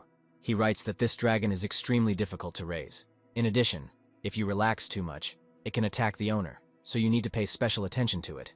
If you put in enough effort, then the pet will serve you well when it grows up. Bartuk is told that 300 billion points is too expensive. He says that there is no place for beggars here. It seems that for these players, pets are more of a luxury item than a practical use. It's scary to imagine how expensive a legendary rank elixir is. Then Frank gets a call from his mother. She asks if he knows Stephen Neal from the Sioux Guild. Frank says he's not sure. He is the leader of the second recruitment team of the Sioux Guild. This man came to their house. He is now at the entrance. His mother asks if she should let him in. Frank will call him now. He asks him not to open the door for anything. The mother believes that Stephen came with good intentions. Frank says he'll explain everything to her later. The mother asks not to overexert herself because of them, and not to do anything to her own detriment. Frank assures that he will solve everything. He calls Stephen and asks why he came to his mother's house. Frank seemed very excited, but Stephen came with only good intentions. He is aware of Frank's father's condition. It must be hard for him to cope with everything alone, so Stephen just wanted to tell his mother the whole truth. He wants to sign a contract, not with Frank's mother, but with Frank himself. This is, of course, true, but it is better to make such a serious decision after first consulting with your family. Frank says it's none of his business, and he is very stern. They offered him the desired amount. It is not clear why he is stubborn. It's surprising that Stephen is asking this after sending such a contract. Frank consulted a lawyer, and it wasn't just some minor inconsistencies. Stephen says it's just insurance against unforeseen situations. If Frank is really the talented player they want, then there won't be any problems. And if he is not who Stephen thinks he is, then his status window will be opened in vain. Stephen suggests thinking carefully. They are Sue's guild after all. If there hadn't been an open status window clause in the contract, Frank would have signed it. But it seems like the Sioux Guild will never be able to accept this. If this is all Stephen wanted, Frank will disconnect, immediately after which he will change his phone number. So Stephen will no longer be able to reach him. And if he bothers his mother again, he won't get away with it. A self-confident little boy. They have determined Frank's location. It is the territory of the Osen Guild. Stephen says to contact the Wuhyun Guild and tell them they're starting. They won't kill Frank, but if they scare him enough, he'll come running to them. He needs to buy as much as the sales window currently allows him to. Frank leaves the store with 2 bags. This should be enough. Now it's time to hunt. Frank attacks the green humanoid monsters. He cuts off the heads of 2 at once with his vampire sword. He then uses Fireball. Frank finished earlier than he thought. He single-handedly killed 10,000 toad-like creatures, and was given the legendary title of Toad-like Executioner. Today he will still have time to go to the Goblin Dungeon. He walks past a group of players. One of them tells us to follow Frank quietly. He comes to the Goblin Dungeon. This is the first time that a hunting site has been found in such a large forest. Then maybe he should go there secretly. Frank activates the hide skill, so he passes by the security. Here he will no longer be detected. Now we can begin. Frank hits 2 goblins at once with a magic projectile. He then uses Fireball. However, the goblins attack again. It turns out they are smart. Frank uses Fireball again. Now it's the turn of the magic projectile. The goblins throw darts at Frank that just bounce off him. That cloak is really strong. Frank again cuts off the heads of 2 goblins at once. It's time to finish. Frank stops a goblin from attacking him. He cuts off the head of the last of them. Now he's definitely finished. Then Frank hears footsteps. He thinks there's someone else left. But it's the player who asks what fool has caused the mess on their territory. These are the same players who followed him. Frank asks why they say it's their territory if he pays the same entrance fee as them. They hunt here every day, so of course it's their territory. And since he hunted here, he'll leave all the stones to them. And as an apology for the killed monsters, he will leave all his equipment. Frank had, of course, read about such cases on the internet. But he never thought that he would find himself in such a situation. He says they made a big mistake. It seems he doesn't understand the good way. Of course, modern weapons like guns and bombs are used in the dungeons, but electronics don't work here. Therefore, if there were any disagreements between players in such places, it was usually necessary to rely on the testimony of other players. Players dying in dungeons is a common occurrence, and such incidents are generally considered accidents that occurred due to the player's carelessness while fighting monsters. And of course, there are those who take advantage of this. These are criminals who steal items and equipment from other players, and in the worst case, they can even kill. And these players continue to get into trouble, even after seeing all this carnage. Frank doesn't seem to understand them, so they'll show him. The players rush to attack. Frank dodges the spear. Then they attack him with swords. Frank takes out the vampire sword. One of the players flies away with a broken sword. Frank attacks another one. Another pair of broken swords fly into the air. Another player attacks Frank, but he breaks his sword with a vampire sword. With it, he attacks another one. The blade of the sword approaches the very face of this player. Frank throws a punch, but not too hard. He grabs the player by the head and slams him hard into the ground. The attack continues. Frank turns on subspace. He takes out a shield from it. And these players are doing quite well. It would be easier if they were ordered to kill him, but now they will have to limit themselves to just one leg. Frank initially thinks that the player who appears is a member of the security department, but it immediately becomes clear that it is someone else. The attacking players call him the boss, so it was Frank who put down his subordinates. They started it first. Frank uses his shield to shield himself from the sword. It's strange how such a newbie, who didn't even have a profession, was able to repel his attack. He's not good enough for this dungeon. The player intended to do everything carefully, but it seems that one leg won't do the job. He attacks again. Frank covers himself with his shield again. He is different from the hooligans the player recently fought. This player is superior to Frank in everything, including fencing skills, and his bloodsucker sword has good characteristics. The other players are now sitting on the ground. It's not clear how it all came to this. First, Frank will get out of here. He takes out a fire spear and throws it straight at the long-haired player. Frank runs away. The player now has short hair. It wasn't a fatal blow. Frank was just holding back for nothing. The player attacks again. He strikes with his sword but misses. Frank holds a fire spear at the ready. The player prepares to attack again. Frank points the spear at the ground. It causes an explosion. The player swings his sword again. And again it hits the shield. He swings again. Frank dodges.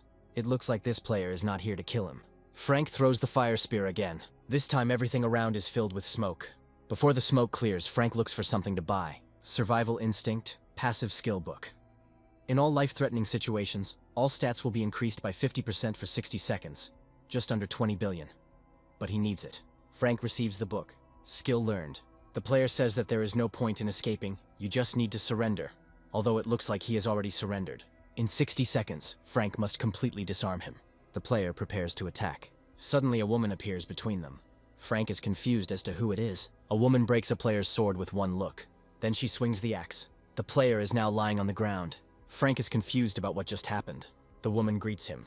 She apologizes for being a little rude the last time they met. It seems Frank has met her somewhere before. This is the girl who gave him the elixir of rare quality. He thanks her for her help. On the contrary, it is Alice who should apologize. She has been watching them from the very beginning. She regrets that she didn't intervene earlier. These guys are repeat offenders. Frank believes she didn't interfere in order to gather more evidence about their crimes. Alice just wanted to test how good Frank's abilities were. She introduces herself formally as Alice Lair, Chief Inspector of the Players Association. And she came here because of Frank. First, they should get outside and talk there. But first, they need to take care of these guys. Frank asks if they have committed such crimes before, since they are repeat offenders. There is no evidence, but in most places where players disappeared, they were the suspects. They have not yet determined whether these were disappearances or murders. They didn't seem to have any intention of killing him. Alice thinks so too. Then it's not clear what all this is about. Now they need to find out. Alice knows that the downed player is conscious and tells him to get up. She didn't want to resort to extreme methods. Alice hits him with an axe. If he had stood up in a nice way, then she wouldn't have hit him. Alice asks why he attacked Frank. He was only trying to protect the guild members who were being unfairly attacked. It is unacceptable for the association's management to attack innocent players like this, and even attack those who were unconscious. He will tell the press about this incident, and he will also report it to the police. I wonder how he knew Alice was the association's representative if he was lying there unconscious. Apparently he is a fool and does not understand his situation. This is a dungeon. If Alice kills him here, there will be no evidence left. He doesn't think that Frank, whom he attacked, will report it to the police if Alice kills him. If he doesn't want this dungeon to become a grave for him and his comrades, he'd better tell the truth. He can stay alive as long as he is useful as a witness. The player says that a representative of the association cannot kill a respectable player. It seems like this guy still hasn't come to his senses. Alice asks Frank to leave them alone for a moment.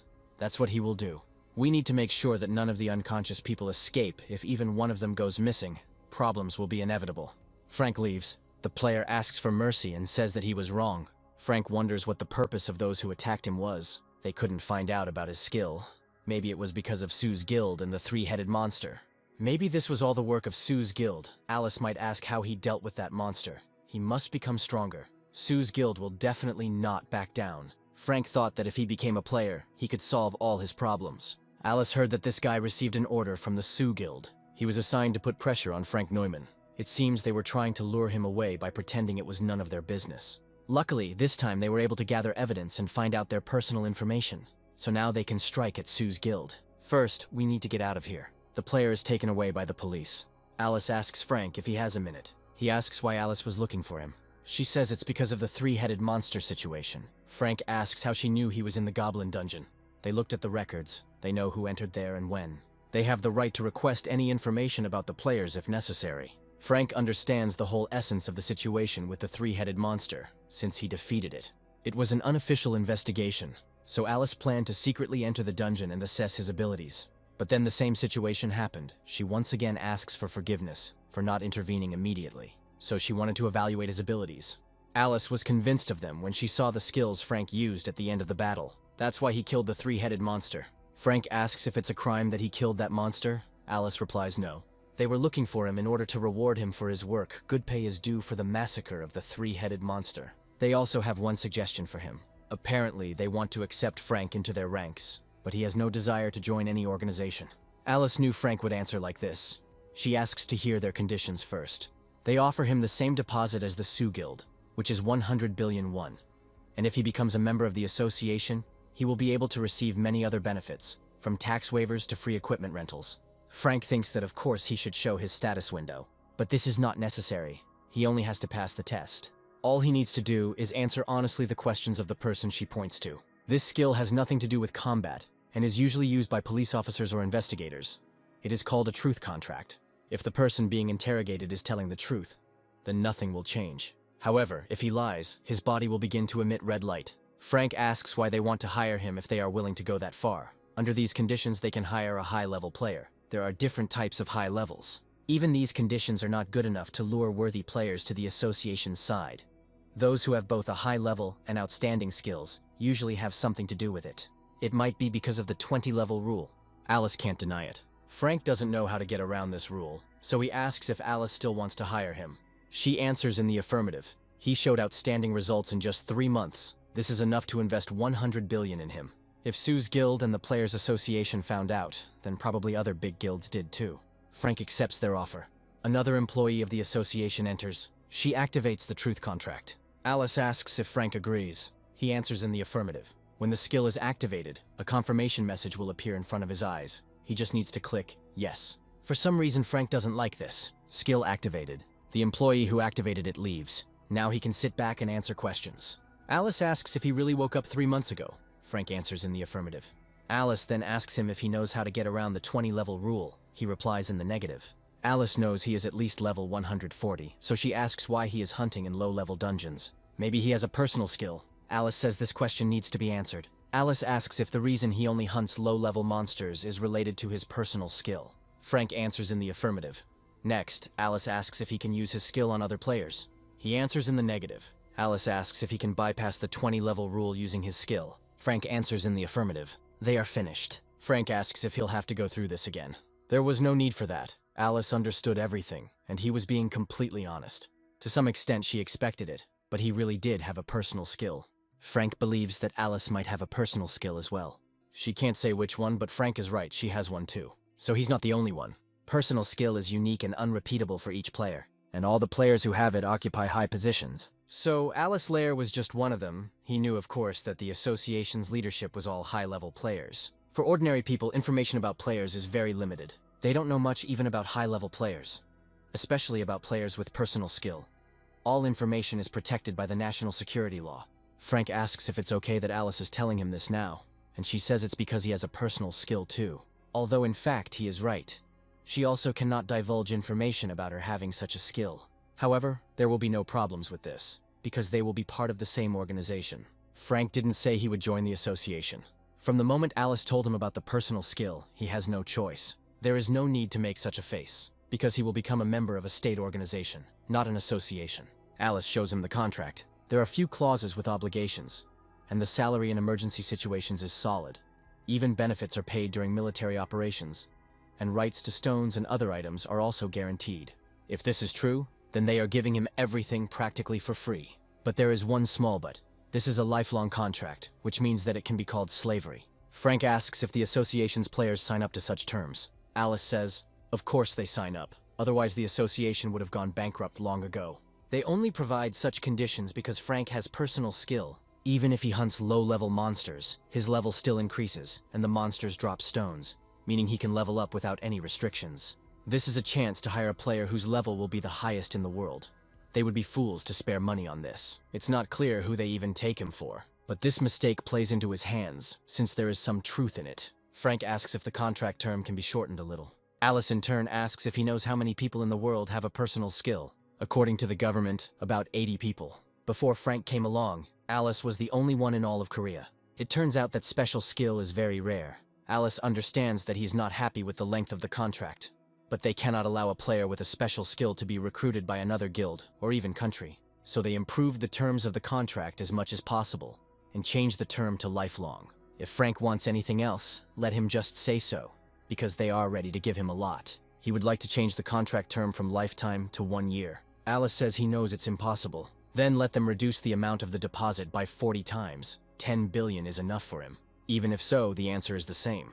Then maybe they will sign a contract for up to 2 years. They'll increase the deposit, so let Frank agree to a lifetime contract. Frank only agrees to 2 years and a deposit of 20 billion. If during these 2 years they do not have any problems, the contract with the association will be his priority. If Alice refused this too, he would not sign the contract at all.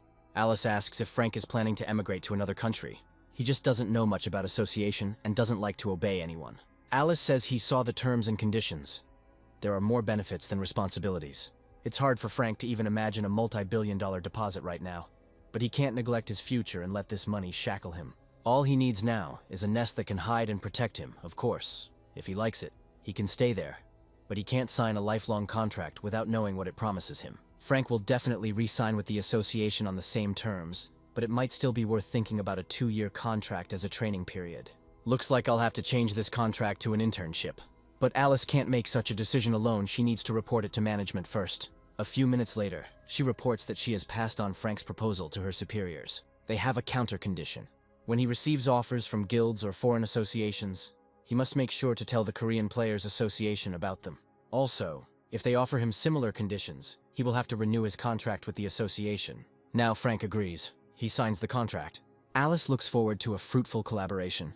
Frank says only during this time, since he signed the contract, it means that first it is worth changing his items. Alice believes that all of his equipment is currently rented. Frank says his robe and sword are of rare quality. Then they will change everything except these 2 items. The next morning they come to the equipment rental shop. There is a lot of stuff there. Frank asks if the association representatives can rent anything they want. Not really. A player can only rent equipment that matches their rank. But Frank, of course, is an exception. Magic velour vest of rare quality, lighter and stronger than it looks, adds agility. It's not quite what he expected, so he needs to choose carefully. Alice can tell him all about the association while the equipment is being adjusted to his size. They should talk about where he was assigned. He was assigned to the investigation department as planned. Simply put, his job will be to resolve incidents in the dungeon or conflicts between players. It's mostly troubleshooting, but they also have to help the support team as they are understaffed. Frank asks if he can handle such duties. He won't have any trouble figuring out low-level dungeons. But in higher-level dungeons, it will be quite difficult for him to sort out the situation.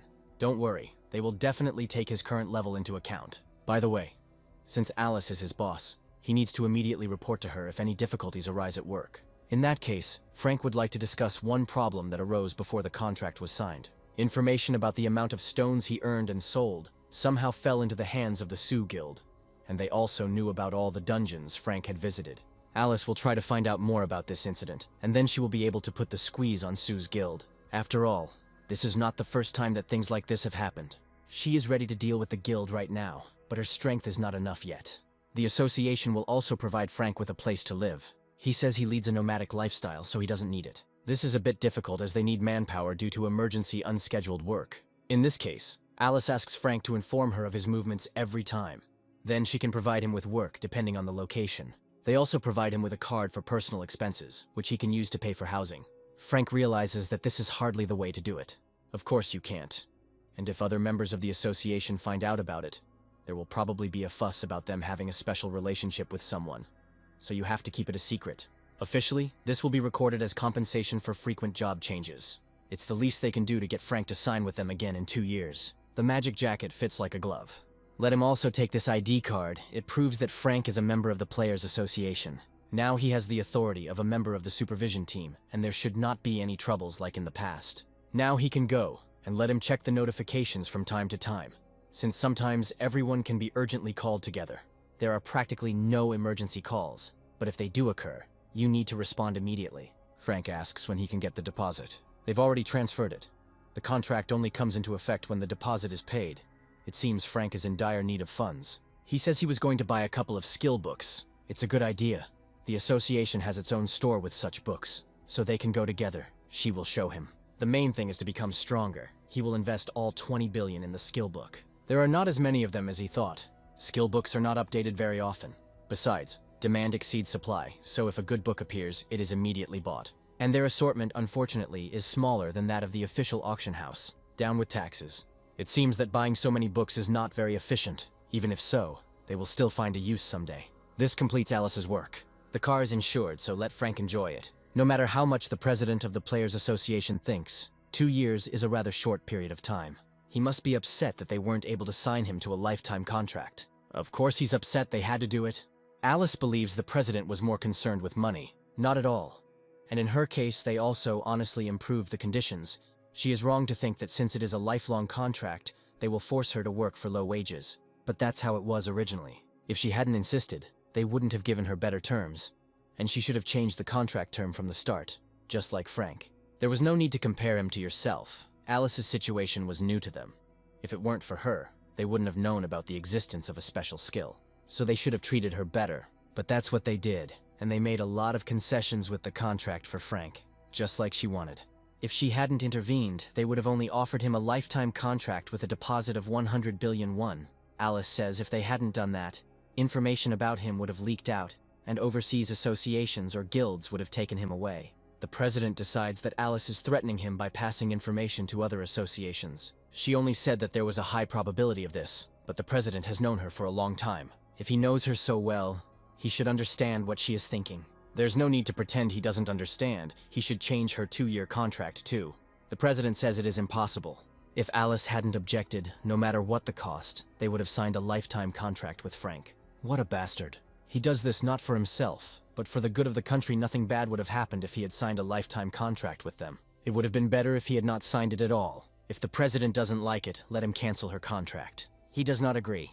Alice leaves. The president asks where she is going. Alice says to work. Frank transfers 1 billion won to his mother, enough to pay his father's hospital bills for the next 10 years, and also enough to live on. To avoid suspicion, he only bought 1 skill book related to restoration. He needs to improve his immortality skill. He'll see how many books he needs to improve it. Frank finds an auction item, Restoring Nature, which is a passive skill book that speeds up the healing of wounds. He must buy it, as it is a book of rare rank, just like immortality. Even if he can't study it, it would be nice to have such a book in reserve. According to Alice's advice, passive skill books are always up to date, so everyone buys them, while active skills are most often ignored and not used. You need to buy everything that is of rare rank and higher.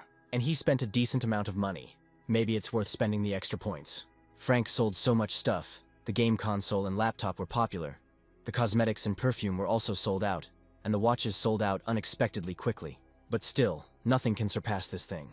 A high-capacity battery. Frank comes to a used electronics store. He asks what about his order, batteries. The employee says they have already charged and configured everything. Frank will have one more request. They will, of course, be able to prepare the same volume of goods with a full charge. He can rely on them. They gave Frank a discount because he always pays with points, so if he needs anything, he just needs to say so. Frank decides to spend it all. There are about 3 billion left. A weak increase in various statuses costs 5 million and a small one 10. To improve all indicators to 200, you need about 5 billion points. Increasing the indicators affects all skills, so it is profitable to invest in pumping up the statuses. He will spend the remaining 5 billion points on books. The description of the Book of Immortality no longer says that wound healing is slow. Frank decides to check it out. He runs the blade of the sword across his finger. The cut heals immediately, leaving no trace. Then Frank gets a call from Alice. He asks what's the matter. They have evidence of the information they received earlier, so they reported the leadership of the Sioux Guild to the police, and today they will arrest everyone. Great. Otherwise it would be a pain to deal with them, Alice says. Although the Sioux Guild is in close relations with the prosecutors, they won't get away this time. On the contrary, they say that this time the investigation was stricter. Frank believes that this is due to the conflict of factions. That's right. The head of the Sioux Guild, Michael Jones, not only did not hinder the investigation, but also provided all the internal documentation, as if he wanted them to be caught faster. Frank asks what happened to Chester Weiss. The order for his arrest has not yet been received, but he won't be able to flutter for long. When the player attacked by Alice was arrested, all the murders and attacks that had been committed became known, because the customers were close to Chester. Alice asks if Frank can turn on the TV now. He turns it on. Chester Weiss, the Vice Guild leader, has been expelled from Guild X and is currently being sought by the police and the association.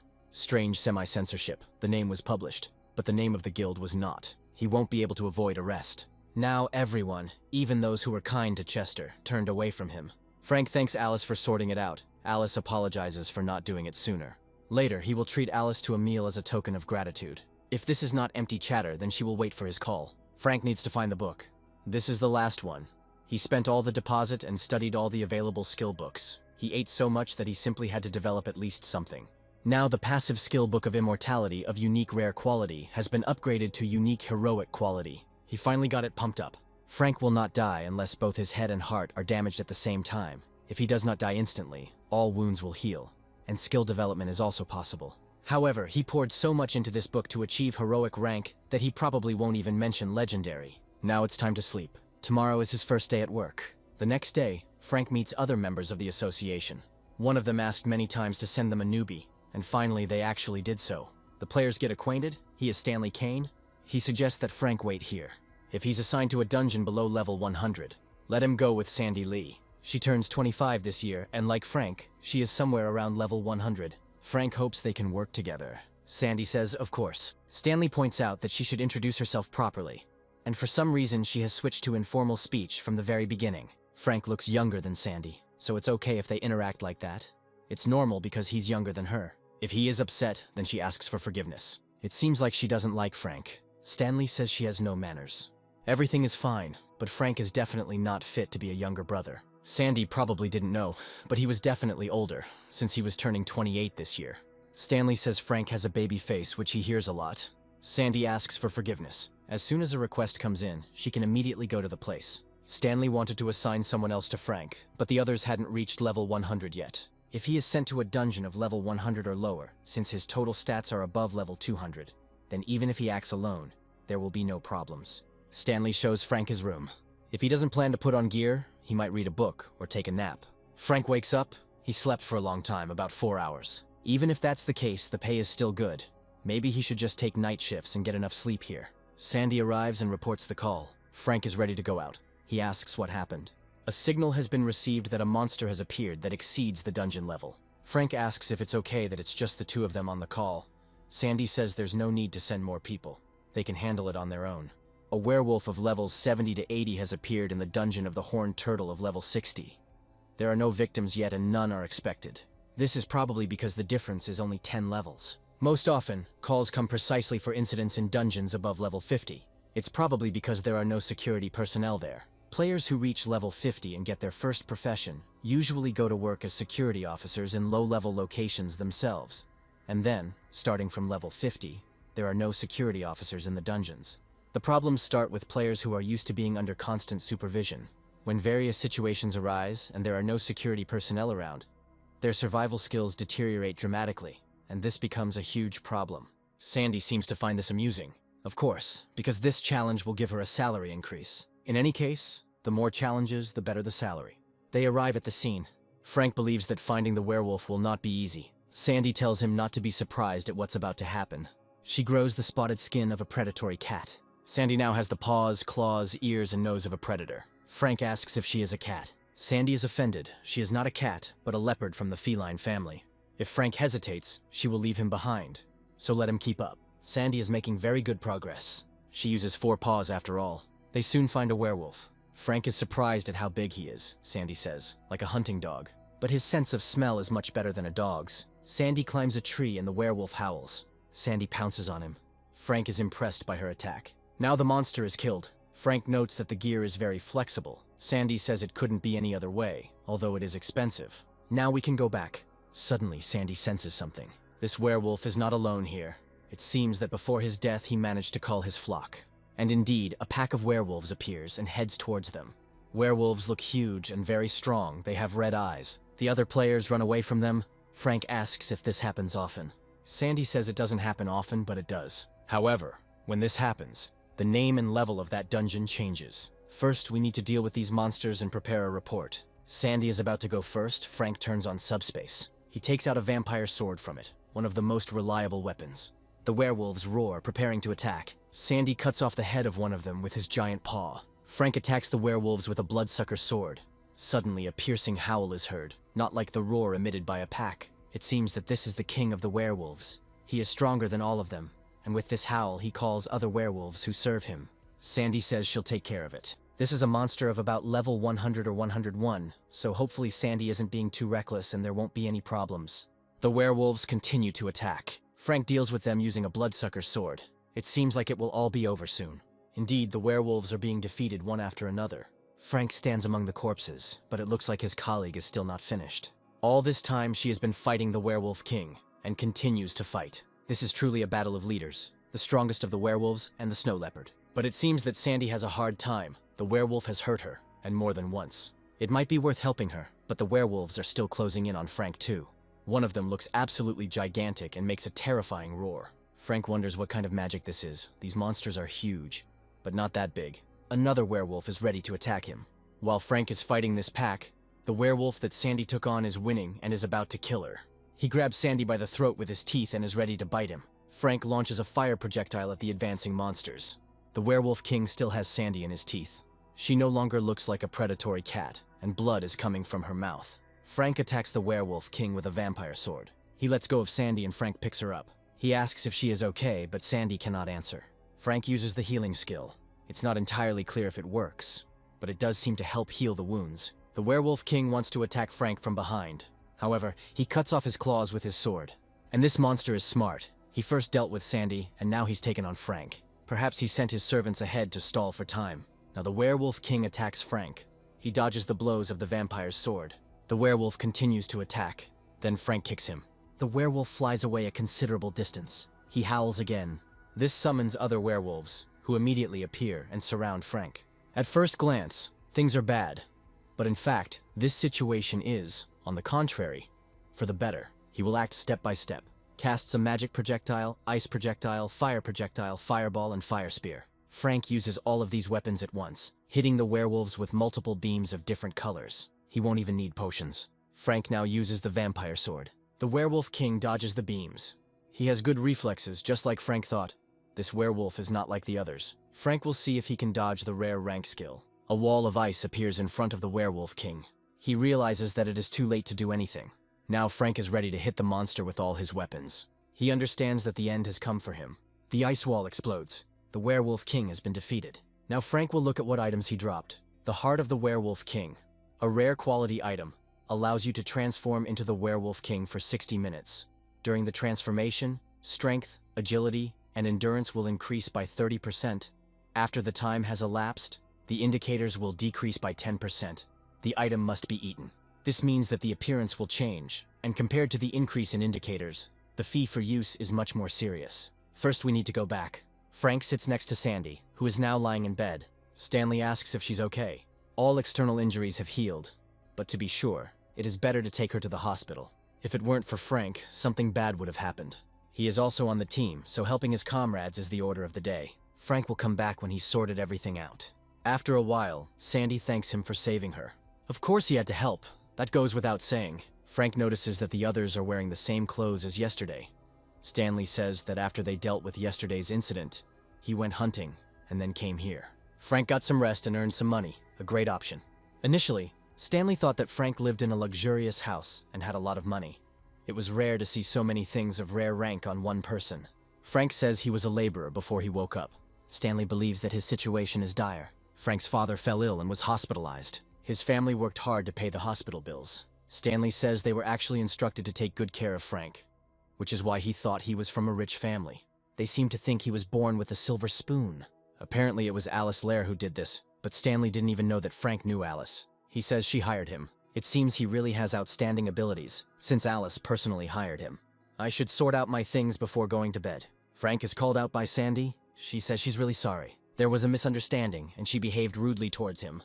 Sandy developed prejudices because of a man she met one day while on a call. Frank asks what happened. Due to the reckless behavior of the high-ranking official's son at the scene, the team members were seriously injured, and he, being the culprit of the incident, did not even receive any punishment, but the team members got it in the neck, after which Sandy always tried to be the first to respond to calls. Frank says everything is fine. He doesn't pay attention to such things. Sandy seems to be quite kind. Frank is interested in something, but if she finds it difficult to answer, let her say so. Sandy says she will answer. She asks what he is interested in. It seems that Sandy is very naive. Frank is becoming more and more convinced of this. He says it will be a bit problematic since it concerns Sandy's skills. She knew he would ask this because she had been asked this many times before. Sandy's skill is therianthropy, the ability to transform into an animal. This is an active skill. When used, she turns into a snow leopard, and her strength, agility, and endurance indicators are significantly increased. She has a high attack and defense level, so she is a good tank and damage dealer. But she also has some disadvantages, such as low magic and willpower. Sandy's weak will makes her vulnerable to magical attacks. There's hardly any reason for her to tell Frank all this. A week passes, there are no more incidents, and the initiation ceremony goes off without a hitch. Although popularity has declined, batteries and electronic products are still selling without problems. Frank will soon be able to buy another heroic rank skill. It's boring. He needs to go hunting, and at the same time he'll save up some points. At the entrance to the dungeon, an employee asks Frank to show his player ID.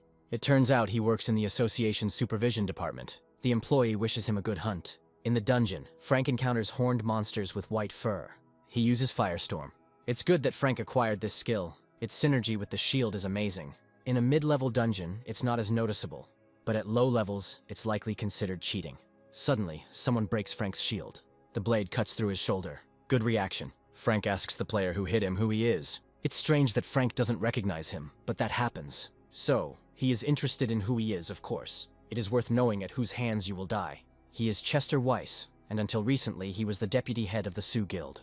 He's thinking about taking his anger out on Frank. Of all the people who did all this to him, he is the only one Chester can take revenge on. He's unlikely to get off easy if he does that, but Chester says there's no use shouting. He had set up a barrier in advance to block out sounds in line of sight, and Chester hardly looks like a high-level player. He is more of a newbie who hasn't even reached level 50 yet. Frank realizes that Chester forged the ID. He seems to be very bad, but Frank does not need to worry about it, because today Chester will leave this country. He will be able to live under a new name abroad. To tell you the truth, at first Chester thought about starting with Frank's family. He wanted him to feel the full pain of loss, but unfortunately they cannot be reached. It would have been easy to eliminate both Frank's guards and his family, but that would have made it harder for Chester to leave the country. That's why he targeted Frank when he entered the dungeon. If you hid the body well, it wouldn't be discovered for at least a few days. His wounds are healing too quickly. It seems he has gained quite a good skill. Chester knew Frank was trying to buy time for treatment by talking him down, but he is wrong to think that he can defeat Chester, even if he fully recovers. Frank decides he's finished. Chester attacks. He didn't think Frank would be able to block his punch, but he was thinking about cutting off his left hand so that he wouldn't have time to recover as before. Frank activates subspace. He takes out the heart of the werewolf king from it. Chester was unaware that Frank had received the transformation item. After eating a werewolf's heart, he turns into a monster. Frank seems to have improved his status a lot. He rushes away. From a distance, he prepares to launch a fireball at Chester. Frank starts it. Chester casually appears from behind him and touches him with the tip of his sword. Frank is wrong to think he can escape. Chester grabs him by the hair. Frank flies far to the side. He turns on the fireball again. But this weapon has no effect on Chester. Then Frank is going to attack him hand to hand, but his huge paws hit the sword. Frank still hopes that he should be able to cope. Chester swings his sword. Frank dodges the blow with lightning speed. He punches the ground and it explodes as if from an explosion. He's truly incredible. Chester asks if Frank knows his nickname. He is a lightning sword. Chester throws lightning bolts at Frank, causing wounds. He cuts off his hand. If Frank had listened to Chester then, everything would have ended differently, and then Chester would not have regretted giving him even more than some 100 billion. Frank is enveloped in a cloud of cutting lightning. They inflict wounds all over his body. Maybe Frank wants to tell Chester how to get around the 20-level rule, or it would be nice to know how he was able to become so strong in a short time. If Frank tells, Chester might let him live. He's wrong to think Frank will believe it, Chester says. It's understandable. He doesn't even trust himself. But it would have been possible to give Frank an easy death. Chester plunges his sword into his back. It seems that regeneration is not the best assistant during torture. This is more of a disadvantage because Frank will feel all this endless pain, and the executioner will not have to hold back, especially a newbie like Chester. It's too painful. Maybe I should just tell him about the existence of a special skill and beg for mercy. This psychopath doesn't want revenge. He gets pleasure from tormenting Frank. He asks to just kill him. He won't say anything. It looks like he'd rather die than be of any use to Chester. And since he needs time to get rid of the body, he will do everything cleanly, as Frank asked. Chester cuts off his head. Now it would be necessary to assemble the remaining parts. Suddenly, the werewolf king's paw pierces Chester through and through. He doesn't understand how this is possible. Chester falls to the ground. Frank gets his head back. Chester is still alive. Sound and visibility blocking is broken. Frank returns to his human form. His body moved even after his head was cut off. However, it is not entirely clear how he dealt with Chester. No one outside should know about this. Even the Players' Association would be dangerous to tell.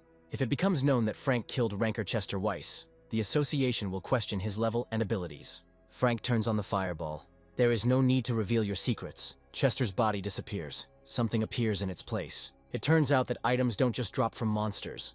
This is a heroic rank lightning breath, an active skill. A protective electric barrier is formed around the user. All skills and actions will be enhanced by lightning, temporarily paralyzes the enemy's body. The skill has no cooldown. Frank learns a skill. Now he is surrounded by a barrier of lightning. It activates a magic projectile. Now his power is greatly increased. This is a real scam. The skill level has changed completely. Frank defeated a player more than 100 levels above him. He was awarded the title of the first rebel of the normal rank. He also defeated a player more than 200 levels above him.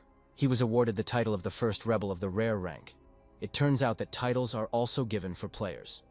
Frank was awarded another title, the first rebel of the heroic rank. I wonder if he could have beaten Chester now before he cut him up. Frank must become even stronger. In addition, he needs to refrain from using ranged skills in combination with lightning breath, as it consumes too much magic. A few days later, in a review of a game console Frank had put up for sale, a user wrote that this seller seems to be raising prices too much lately, especially for high-capacity batteries. Such a battery will last for 2 or 3 days at best, and it costs 30 million points.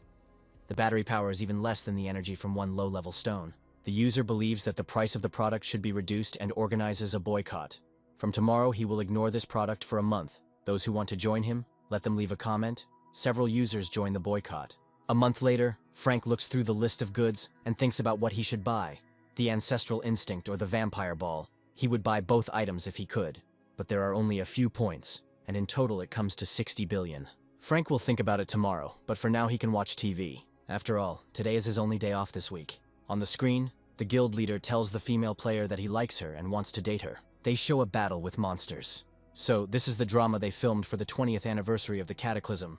They seriously put on expensive gear for it. They all suffered that day. On the 20th anniversary of the disaster, the whole world was worried, afraid that something would happen. But, as on the 10th anniversary, nothing serious happened. Some journalists write fake news that the number of dungeons has decreased, but this is just chatter on the internet. Frank is thinking about what else to buy. Then he hears some sounds. At first he thinks it's an earthquake. It turns out that monsters have entered the human world. Frank charges forward with a bloodsucker sword and a fireball. One of the monsters is chasing a woman and is ready to attack her.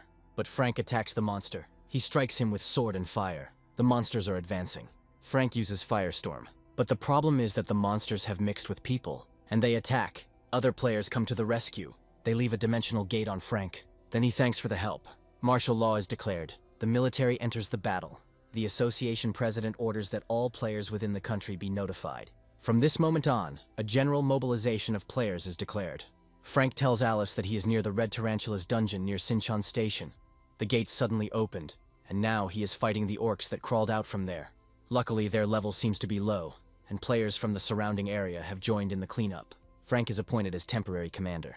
After clearing the area, he must redirect everyone to the Namyan Station, where the gates have also opened, but they are catastrophically short of hands. Frank shouldn't worry about his family. Alice was informed that they, along with other residents, were sent to a bomb shelter. Alice asks to hurry.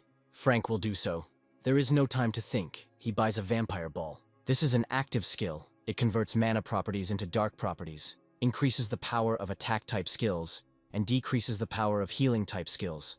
Restores health and mana by absorbing enemy blood, increases stamina and mana recovery speed. Frank learns the skill. He will finish it faster and move on. It activates a wall of fire. Now it's time to make an announcement. Frank tells the players to gather, following the emergency mobilization order.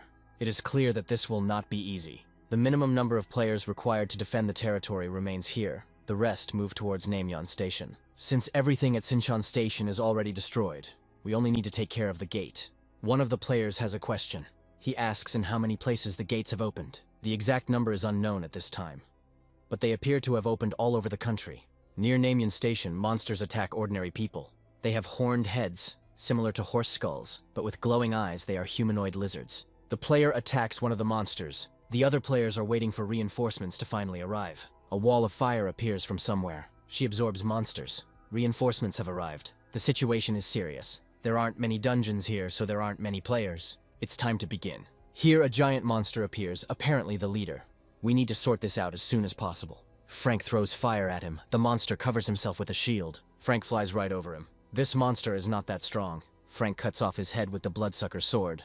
But it turns out it wasn't a boss, but an ordinary monster. Frank turns on the firestorm. However, this does not kill the monsters. They seem to be fire resistant. Frank attacks the monster with a shield. He strikes them. Here some unfamiliar weapon appears, like a spear. It causes Frank's shield to become covered in ice. Now there is a truly gigantic monster standing in front of him. Apparently he is the boss. Frank arms himself with a bloodsucker sword. Above the Lizard King hang 3 ice tridents. Frank attacks the monsters that surround him. He cuts them in half, and uses a fire shield. The Lizard King breathes ice. It turns out he can use ice breath even at this distance. An icy wave rushes towards Frank. Now is not the time to save mana. Frank uses lightning strike, but it doesn't seem to have any effect on the Lizard King. The monsters are still ready to attack. Frank must defeat them at any cost. Apart from him, there is no one here who could even handle the normal mobs. If Frank doesn't stop them, they will all end. The lizards are attacking from all sides. It's good that they go to Frank themselves. It's much less trouble. He attacks. An hour later, only the Lizard King remained. It's time to put an end to this. The monster attacks. Frank dodges and flies into the air above him. It's good that no one is getting in the way, one-on-one, right now. Frank touches the Lizard King's mouth, filling his mouth with lightning. Half of the monster's head is blown off. Finally, he is defeated and cut in half. But it's not all that bad. I just hope this monster drops something cool. This is something rare. Ice Breath of the White Lizard King. Rare quality. Active skill book.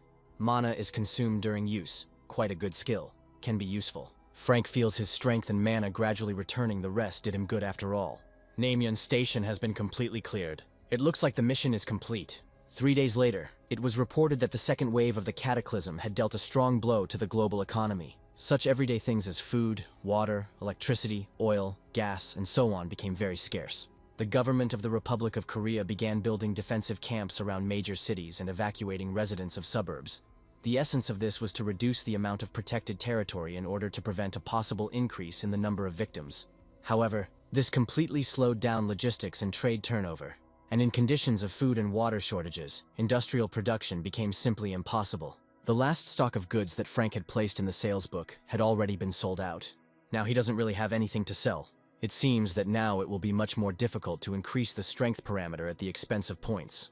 It's time to get to work. We need to deal with the second wave of the cataclysm as quickly as possible and resume sales. Frank is in the helicopter. They arrive at the scene. First, we should clear the streets and then deal with the rest. Frank asks the players if they are all familiar with the areas they are responsible for. He leaves the right of command to each of the leaders.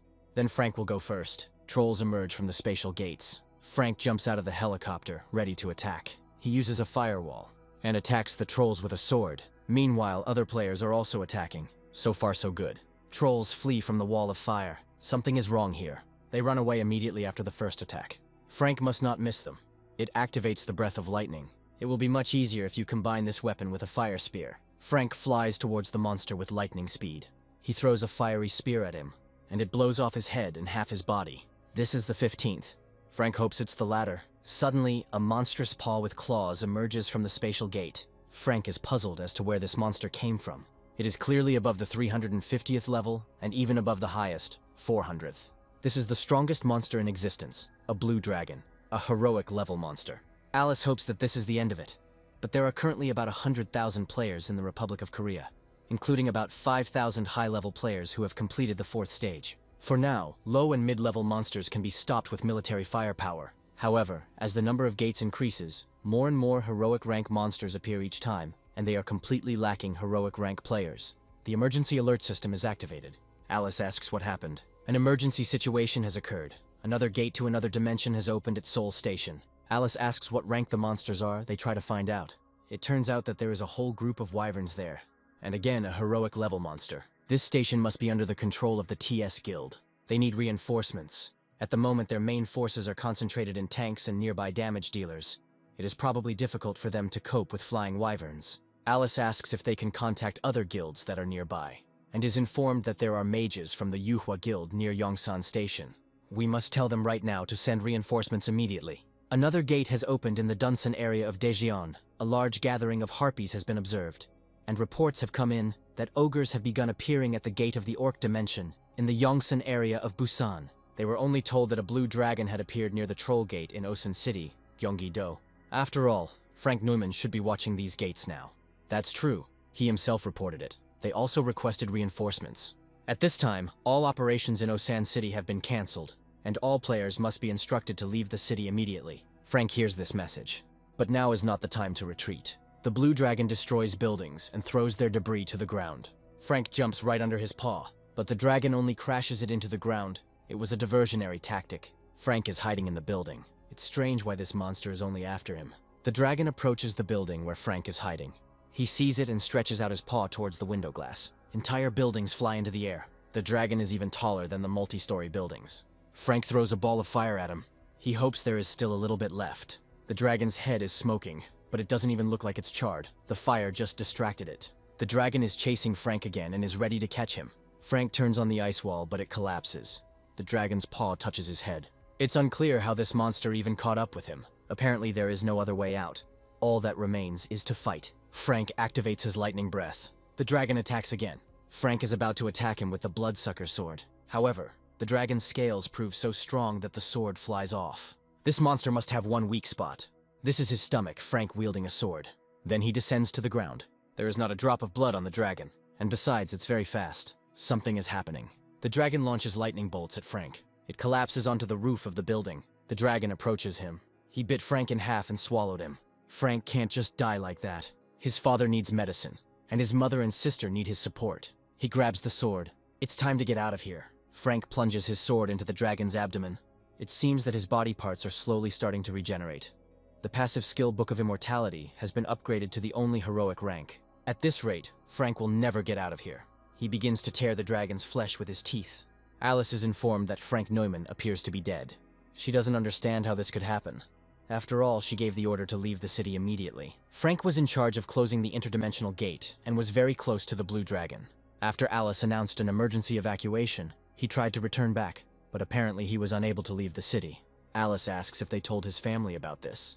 They have not yet made an official statement about his death, but the list of deceased players has already been posted publicly. His family probably already knows. Frank continues to try to escape from the dragon's belly. Finally, he no longer loses strength. There was a lot of blood flowing here. Seems pretty good. However, something is wrong again. It doesn't look like Frank is able to cut through the peritoneum. He keeps trying. The dragon roars in pain. The players are puzzled as to what is happening to him. Blood begins to flow from the dragon's mouth. He knocks down the building with his tail. It almost falls on the players, By this time, Frank's arm had recovered and he seemed to understand what to do. Here it is, a blood vessel. Frank activates the fire blade. He cuts the vessel. The dragon's roar is heard. There is very little time left until complete regeneration. Frank finds the dragon's heart. He stabs him with a vampire sword. Frank stabs him in the heart over and over again. Finally, it breaks into pieces. Here, Frank discovers that only a stump remains of his sword. The passive skill, Book of Immortality of unique heroic rank, was improved. The active skill, Lightning Breath, was improved to heroic rank and to unique heroic rank. Then Lightning Breath was renamed to Thunder Dragon Breath. It turns out that not only the skill level changes, but also its name. Frank single-handedly hunted a high-level named monster, with a difference of more than 200 levels, and was awarded 2 first-level destroyer titles, Rare and Heroic. He single-handedly hunted a top-tier heroic rank monster named Blue Dragon Zetos, and was given the heroic title of Blue Dragon Slayer. The rare rank Vampire Sword has been restored and upgraded to a single heroic rank, renamed to Blood Destroyer Sword. A magic item appears. Heroic Grade Thunder Dragon Scale Passive Skill Book greatly increases physical strength and skill resistance, also increases resistance to electric charges. The dragon continues to twitch, but gradually his movements become slower. He collapses to the ground as if he just suddenly died. One of the players thinks the dragon is sick. The girl had never heard of a blue dragon getting sick. Another player suddenly notices the man. He is in the place where the dragon was. After such a hunt, it wouldn't be a sin to take a break. Some of them had never found themselves in such a mess before. Alice doesn't believe that Frank could die so easily. It turns out that they want to issue him a fine. He's dead anyway. And even if not, they are already incurring large losses. They'd better cut their budget. Alice asks if they are really human. They say she's crossing the line. So, this is how they do their job. They would probably do the same thing if Alice were in Frank's place. They ask her to calm down. That's all they have to do. An emergency message is received. Alice asks what happened. The blue dragon is dead. The players think that he was being hunted by another group of rankers. They're not sure there's any team that can handle him. It is said that the player who was eaten by the blue dragon managed to survive. He found himself inside the dragon and began to strike at its internal organs. Alice asks what his name is. This is a player from the association. His name is Frank Neumann. He must look miserable. All the wounds seem to have healed. They are no longer anywhere. The player offers Frank a cape. He asks to borrow his phone. He needs to call his family. Frank is given a phone. He calls his mother. She asks if it is really him, her son Frank. Apparently there was some kind of mistake. He was fine, but for some reason his name was among the dead players. Frank asks how his sister and dad are doing. He says he's really okay, he ate a lot and slept well. Mother thanks Frank for being alive. Yesterday a man from the Players Association came to see them. She paid them compensation, which is paid to the families of players who died while fulfilling their obligations. And she also knelt down and apologized profusely, saying that it was all her fault. She said she shouldn't hide it from his own mother. Anyway, Frank did a great job, and his mother is very happy that he came back alive. He is crying. The player offers him a handkerchief. First, let's take a look at his updated vampire sword. Now, it is a unique heroic rank dragon blood sword. A bound item, it absorbs the blood of the attacked target, thereby restoring the player's physical and magical powers. When absorbing dragon blood, the attack power increases, and health points and the speed of strength recovery are significantly increased. It is possible to upgrade the rank by absorbing dragon blood for a long time. The mana of the blue dragon Zetos and the player named Frank Neumann were mixed and exceeded the original requirements. This option can only be used by the player named Frank Neumann. Depending on the desire of the player Frank Neumann, the dragon blood sword can be used once a day. Now he doesn't have to worry about weapons. He also needs to see what's going on with the Thunder Dragon's breath. This is an active skill. A powerful lightning shield is formed around the user. All skills and actions will be endowed with the power of lightning. Temporarily paralyzes enemies hit by the breath of the Thunder Dragon. Has infinite uses and does not require recovery. It is possible to increase the rank by absorbing items or acquiring other lightning-type skills. There is only one new option here, but one way or another, it can be upgraded. The first level Destroyer title increases all stats by 20, mana is increased by 4 points. After all, this is a pretty good bonus. But something needs to be done with his clothes. Frank wants to go home. A helicopter appears. Alice jumps out of it. She is so happy to see Frank. It is such a blessing that he is really alive. Then Alice realizes that he has no clothes on, only a cape. All his clothes dissolved in the gastric juice. One of the players brings Frank some clothes. What a touching reunion. He was truly surprised. He didn't expect Alice to like younger guys. Apparently this man is her boyfriend, whom she was hiding. Alice says, "Don't joke like that." She asks why they came. She told them that the plan was cancelled, so they can go back and rest. One of the players came here because she was curious. Frank is really her type. She asks if he has a girlfriend. Alice grabs her hand. He's the one who was just on the brink of life and death. They need to stop joking. She's not joking, and it's strange why Alice got so upset. Frank needs rest now. He should stop by the hospital just in case. Players should find out how he took down the Blue Dragon. It seems like they will all be interested. This is a fitting example. Alice suggests that Frank go to the hospital first. Their helicopter will be used for an emergency evacuation of Frank. Alice rises into the air, holding his hand. It's interesting how he hunted the Blue Dragon alone. Judging by the way Alice takes care of him, he's probably an unusual player. He will ask Frank about it later. User Makawais has no new products for sale, and it has been over 15 days since user Dashat ran out of battery he had stocked up on. Makawais has to take charge and sell the batteries he had stocked up on. One of the users thinks of catching Makawais and asks if anyone knows what dimension he is in. It is unlikely that he has enough points to forcefully open the dimensional gate that previously boycotted the battery, just because it costs 30 million points. Even if the location of Makawais is known, the user does not have enough points. They should rather catch the seller, Frank Newman. But it has been less than a year since he was active. It is the protection period, so the gate will not be opened. Frank Newman's level is low, so he can't see the posts here. Come to think of it, it seems like that jerk Makovis is acting like this because he's jealous of Frank's success. Makovis's main selling items were hobby items. It turns out that when Frank first showed up, Makovis's sales plummeted. In other words, this guy was intentionally encouraging a boycott to stop Frank. Maybe he even filed a complaint and got him removed. They will boycott and complain about the products sold by Makawais. This bastard was playing with them. Makawais writes that the boycott started with good and sincere intentions. He could not do that if he mistook this newbie for a competitor. Other users write that they need a much stronger movement to address the complaint. It was clear that this would happen. Korea suffered great damage.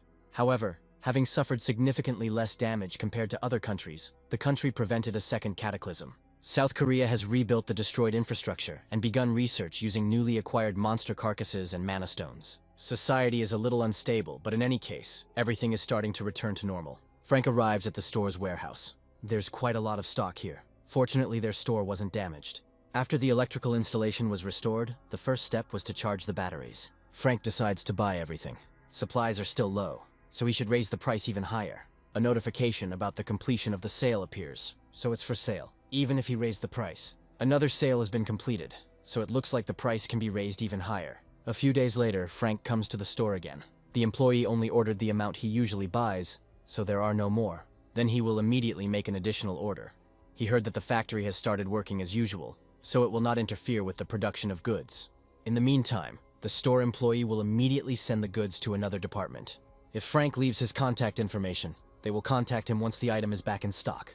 He says he'll just come back again tomorrow. This is an ideal option for making a direct deal with the factory. Frank called them before the second cataclysm, but they hung up, saying they don't do any personal business. He called again and promised to make a large order, but they said they don't take orders at all unless it's a corporation. Frank is wondering whether he should register as a business owner and buy a warehouse, or he should open an electronics store. He chooses the second option. There are a lot of people in his store, despite it being a weekday.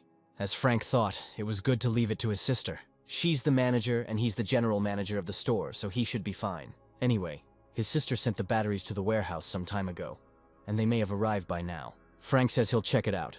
His sister asks if she should order anything else besides batteries. It depends on the circumstances. His sister suggests they have lunch while he's here. Frank wants to eat something expensive. Sounds good. It seems like everything is slowly ending now. The speed of sales has almost stopped, but his products were selling like hotcakes. Now you can slowly spend points. Frank is thinking about what to buy. At the moment he has 5 heroic level skills and only 1 active skill, Thunder Dragon's Breath. It forms a powerful protective membrane of thunder around the caster. All skills and actions are enhanced by lightning, temporarily paralyzes the bodies of enemies. The skill has no cooling time. Growth is possible due to the absorption of skills and items with the Thunder attribute.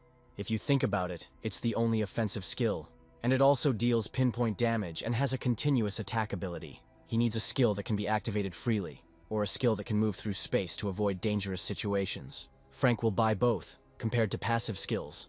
Active ones are cheaper. The skill of moving in space is quite expensive, 700 million, but it's worth it. It seems that only when you are promoted to heroic rank can you teleport another person. There are a lot of limitations, but it's still pretty good, and it's pretty convenient to read product reviews. Flicker, active skill book, can teleport as far as the user's field of vision. Power consumption depends on the distance traveled.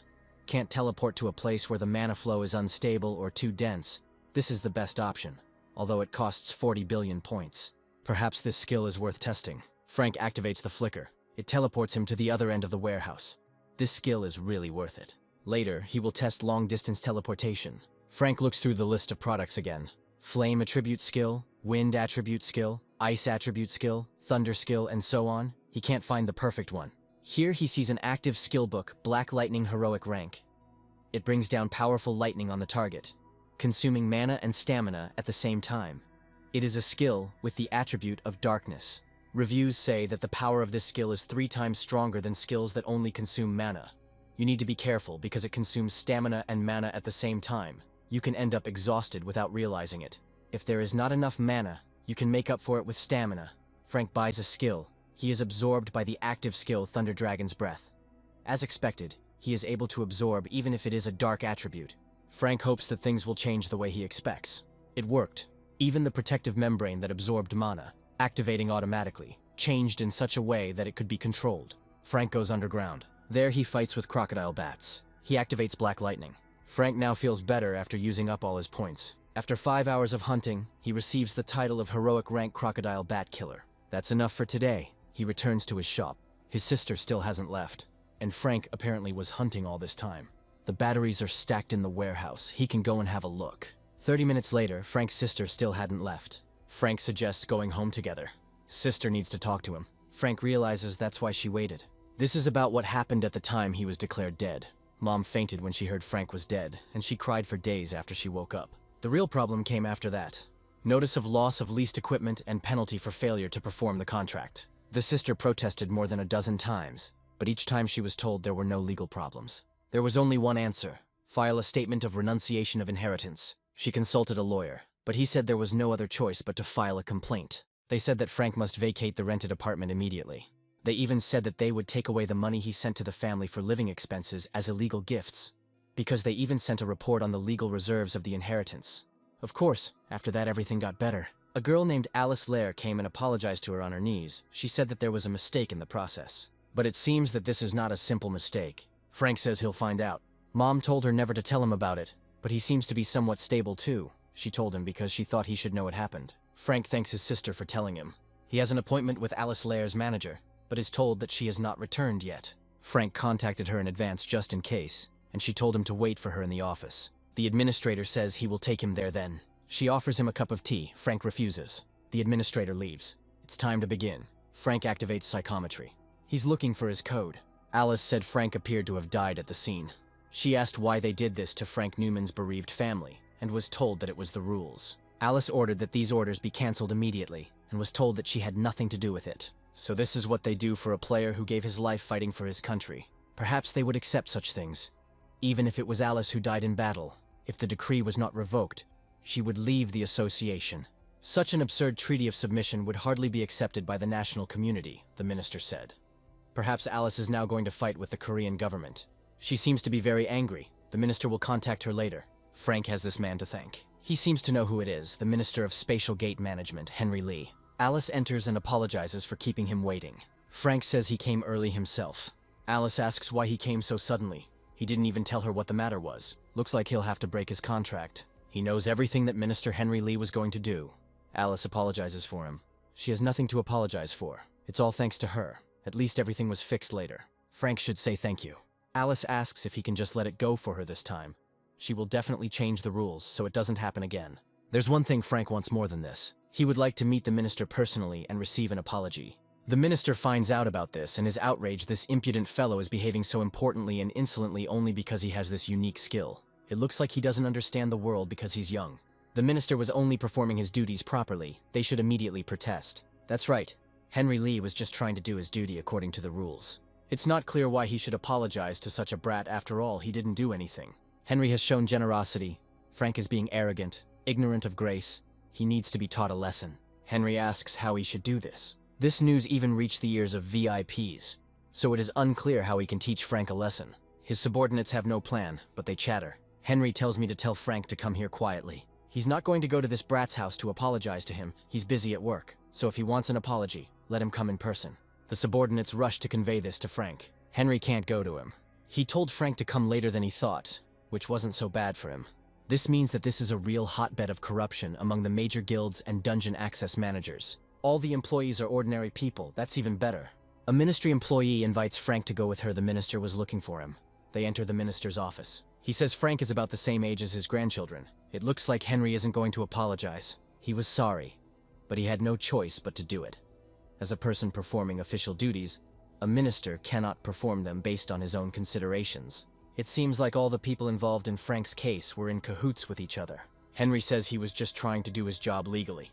Frankly, instead of doing it legally, he made more than one or two claims. If Frank is referring to the damaged equipment claim, then it was obviously something that happened while Henry was on duty. Frank died in battle while fulfilling the terms of his contract. He was killed while doing what he was told. He asks what made Henry think he could make such meaningless statements. He doesn't seem like a dumbass. I wonder who Frank thinks he is to spout such nonsense. It was Henry who started talking nonsense from the very beginning. It's strange how the minister can be so ignorant. Frank can't talk to him like that. He's a minister, and he was also a congressman once. Someone like Frank can't talk like he knows anything. Just because he luckily woke up after a lifetime of nothing but eating and shitting, he thinks he dares to insult Henry, a brat like him who is smaller than an insect. Maybe Frank should just finish him off.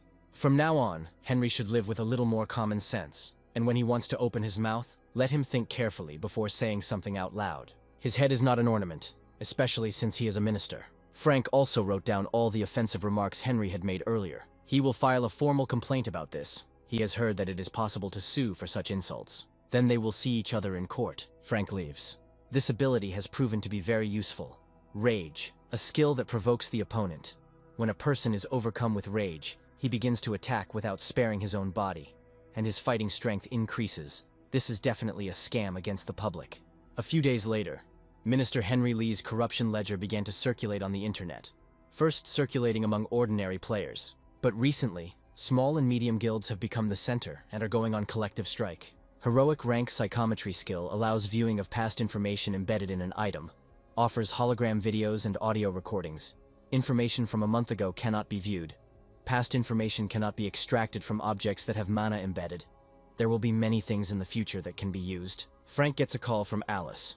She asks if they can meet now. Frank answers in the affirmative. She asks to tell her his current location. She will come there. Frank says she can go to a small coffee shop near Sangdo Station. Alice will arrive in about half an hour. She wants to ask directly whether the scandal with Minister Henry Lee is Frank's doing. Alice believes that he is the only one who could do this. Government officials are very sensitive, and he is suspected of this, so he should be careful. If it turns out that Frank did this, he could be arrested for trespassing and theft. Frank says he would be subject to aggravated punishment under the Special Players Act. If that were to happen, he would have to rely on public opinion. That would be nice, but Frank isn't to blame for this, so he hardly needs to worry. Alice says he has to be careful. Some people in power don't want to share it with the players, but after such an incident, they should have taken it as a warning. They made a lot of enemies after this incident. Their wariness of Frank has also increased, so it's best for him to lay low now. Frank says this story has nothing to do with him, but since times are changing, he believes it's better to stay on the bottom. He doesn't want to attract doubt either. It's a good idea, better to avoid unnecessary suspicions. Meanwhile, fighting is taking place in North Korea. The military is attacked by an emoji, a giant sea serpent. He spews out a fountain of saliva that acts like acid. Imugi destroys everything in its path. Alice says she'll go first. Frank shows her a message from the association. There was an emergency call for rankers and high-level players. They will go together. Alice will call headquarters first. It's all over the news now. Pyongyang gone, North Korean regime collapse. Possibility of a high-ranking Imugi making it to South Korea. This is more serious than he thought. Although the news article has already been published, the situation is a little more serious.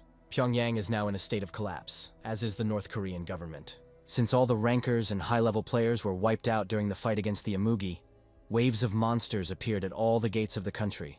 Numerous refugees and defeated soldiers are now heading towards South Korea, so the monsters are also moving south along with them. This is the entire report on the current situation. The association president will now explain why only rankers and high-level players were summoned. Their job is to defend against monsters coming from North Korea, in preparation for the defense against the Imugi from the front lines to the south. 10 days later, in Gyeonggi-do, players fight against orcs. Severed heads fly into the air. I wonder how long they'll have to deal with this little thing.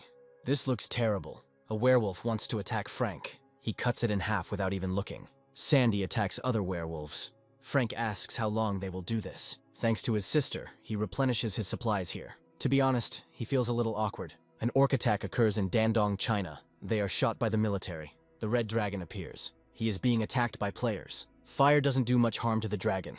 Then one of the players uses a sword and cuts off his head. Then he descends to the ground. It is said that the Amugi is currently moving here at high speed. This is a monster whose rank cannot be determined that destroyed Pyongyang.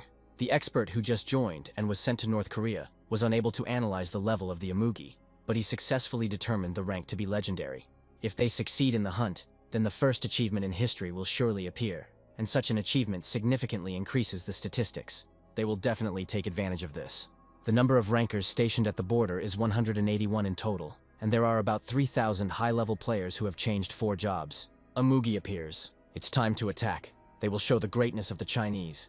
One of the players includes the skills of victory, haste, and blazing fighting spirit. Amugi is hit, but it doesn't look like they did him any harm. The player finds a notification that he has a terrifying skill, Fear. Bodies affected by fear are paralyzed for 10 seconds. Amugi throws purple lightning bolts that cause an explosion. Breaking news, disaster on the border with China, thousands of Chinese rankers have died. All of them were destroyed during the Amugi raid, which involved 200,000 troops and 3,000 local government officials in China. About 10 people are listed as missing. Most of them died without being able to do anything due to abnormal attacks. Frank was going to buy the skill Wild Instinct, which detects mana emitted by living and inanimate objects. It helps one instinctively sense the invisible environment through mana detection, detects threats based on the instinct of the wild, makes one sensitive to bloodlust. But Frank changed his mind about using the mental resistance skill and can't give up his first achievement. Better Unyielding Spirit, passive skill book, greatly increases resistance. The skill effect is enhanced according to the spirit strength stats. There are only 2 hero rating options, but the reviews for this skill are quite good. Frank purchases the Unyielding Spirit skill. He studies it, but it doesn't seem to have changed much. Frank decides to use this skill in a test run a little later to test it out. There are a lot more volunteers here than he thought. Most of their reasons are quite simple. Once a player is accepted as a participant, even if he just lifts a finger, he will receive the first achievement. Of course, there are those here who came for other reasons. Some who want recognition, and perhaps even think that they can defeat the Amugi on their own, like Frank defeated the Blue Dragon. It seemed the level required to be accepted into the ranks of volunteers was much lower than he thought. It's Frank's turn. His identity is confirmed and he can enter. The room looks like an investigator's office, like in the movies. From behind the glass, Frank is asked if he is ready for the test, and he answers yes. Then we can begin. The mental coercion skill Queen's Dignity was used on him. He would then be thrown into confusion for 10 seconds. The passive skill book Unyielding Spirit was activated. The skill Queen's Dignity was completely resisted. A voice from behind the glass announces that the test is complete. Frank leaves and is thanked for passing the test. Alice is standing behind the glass. Apparently he really is a strange guy. After discussions with world leaders, the South Korean government began pushing north. Entry into the border airspace has been completed. A projectile is launched from the ship. Apparently it was aimed at the Amugi. The monster collapses to the ground. With the other monsters, everything is going smoothly so far. There are quite a lot of rankers with their modern weapons. It would be difficult for Frank to face off against the numerous monsters alone. Orcs and werewolves are cut to pieces. A week later, China decides to attack the Amugi themselves. It is necessary to mobilize the rankers in Beijing as soon as possible. But this may be too hasty a decision. If another legendary rank monster like the Amugi were to appear in Beijing during this time, it would be too difficult for local players to fight the snake. But if they involve senior officials from each local government body, and not some rabble, then it is definitely possible. But attacking the Amugi is really hard. Many players die and get injured. However, many also have the healing skill, so the chances of survival are not so small. Amugi advances, throwing purple lightning bolts and exploding everything in his path. One of the players covers himself with a shield. The Amugi is fired at with a variety of multicolored projectiles. However, this does not cause him any harm. He attacks again. Only 10 people remained alive, so it's time to move on to Plan B. One of the players is preparing to shoot a bow. Another player holds a fire spear at the ready. The Amugi attack again with multiple weapons, but this time they don't try to kill him. One of the players orders him to drive towards South Korea. Breaking news, Amugi is moving deep into China. The latest location is being revealed. According to CATV, China is currently recruiting rankers in each region. Perhaps the serpent has already entered their waters. For some reason, everyone looks a little disappointed. The coffee in Frank's mug suddenly starts to splash as the ground is hit hard, shaking everything around it. The players think it's an earthquake. Maybe they would like that. It is reported that an Amugi is moving towards them at high speed. They should prepare for battle. It's strange why he's coming here so suddenly. Maybe this means they can catch him. It's definitely time for Frank's first achievement. Now is not the time to enjoy this situation. It has become known that the Chinese rankers have suffered another defeat. Currently, some of the evacuated Chinese players are luring the Imugi to their camp. These psychos were hunting, but they didn't succeed, so they decided to lure him to them.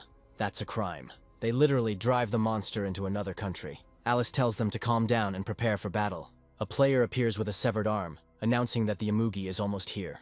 Here the player finds himself right in front of the mouth of the snake, which was much closer than expected. Imugi eats the player. A squad of volunteers is ready for battle. The giant snake is advancing. Mental skill of intimidation was used. Fear, the body permeated with fear, will be paralyzed for 10 seconds. Passive skill, unyielding spirit. Imugi skill was activated. Fear, completely overcome. Everything is as expected. Players attack the Imugi from all sides. We must watch the storms around his body. The enhancement skill is quite good. Hannah Kim uses this skill too. The players rush to attack. Melee DDs and tanks are flying everywhere. Frank was classified as a long-range DD. One of the players is injured. They ask him if he is okay. It's too much for them. Frank will have to soak up the blood from the ground later. Either way, it's a whole different level. Frank finds it difficult to even follow their movements. They manage to draw blood from the Imugi. Frank must work on achievements. He is the first rebel in history. He has 142 titles. Until his accumulated points reach 1 trillion, he must continue to increase his stats without elixirs. About 30 minutes later, the attack is still ongoing. Still, it looks easier than he thought. However, it may only appear that way, as the Imugi is still ready to attack. Players must prepare for a new attack. The Imugi spews deadly saliva that melts everything, including the human body. Players protect themselves from this saliva using a magical barrier. He only destroyed 1 layer. We must continue to use magic. Some players, magicians, continue to cast spells. Others advance, preparing to cover themselves with shields. They hope the attack is over. Numerous weapons are fired at the Imugi. His head should explode. Perhaps it will all end soon. But maybe not, because the Imugi's eyes now glow red. He uses Berserk. This is a skill that decreases defense power and increases attack power. Players see notifications that the skill activation failed. One of the players attacks the Imugi with a sword. However, he understands that something is wrong. At first, there were cuts on the Imugi, but now there is not a drop of blood on it. It looks like nothing is over, and we need to run. Imugi slams into the ground with all his might, attacking the players. This creature ignores their attacks and simply pursues mages and healers. Frank runs ahead of the Imugi. It activates the flickering. He was captured by the Imugi's field of vision and will enter a state of fear for 20 seconds. The passive skill Unyielding Spirit is activated. The state of fear from the skill Imugi's field of vision is reduced by 1 second.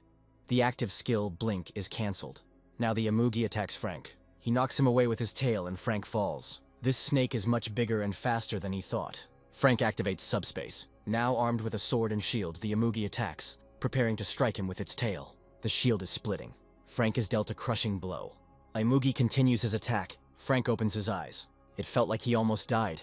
It turns out that the Imugi has some other mental abilities besides the fear skill. The attack continues. It doesn't look like it will ever end, because 30 minutes have passed, and the monster is still not tired. Frank discovers that his Blood Destroyer sword is missing. First, we need to go back. He sees a notification that the Blood Destroyer sword has been upgraded.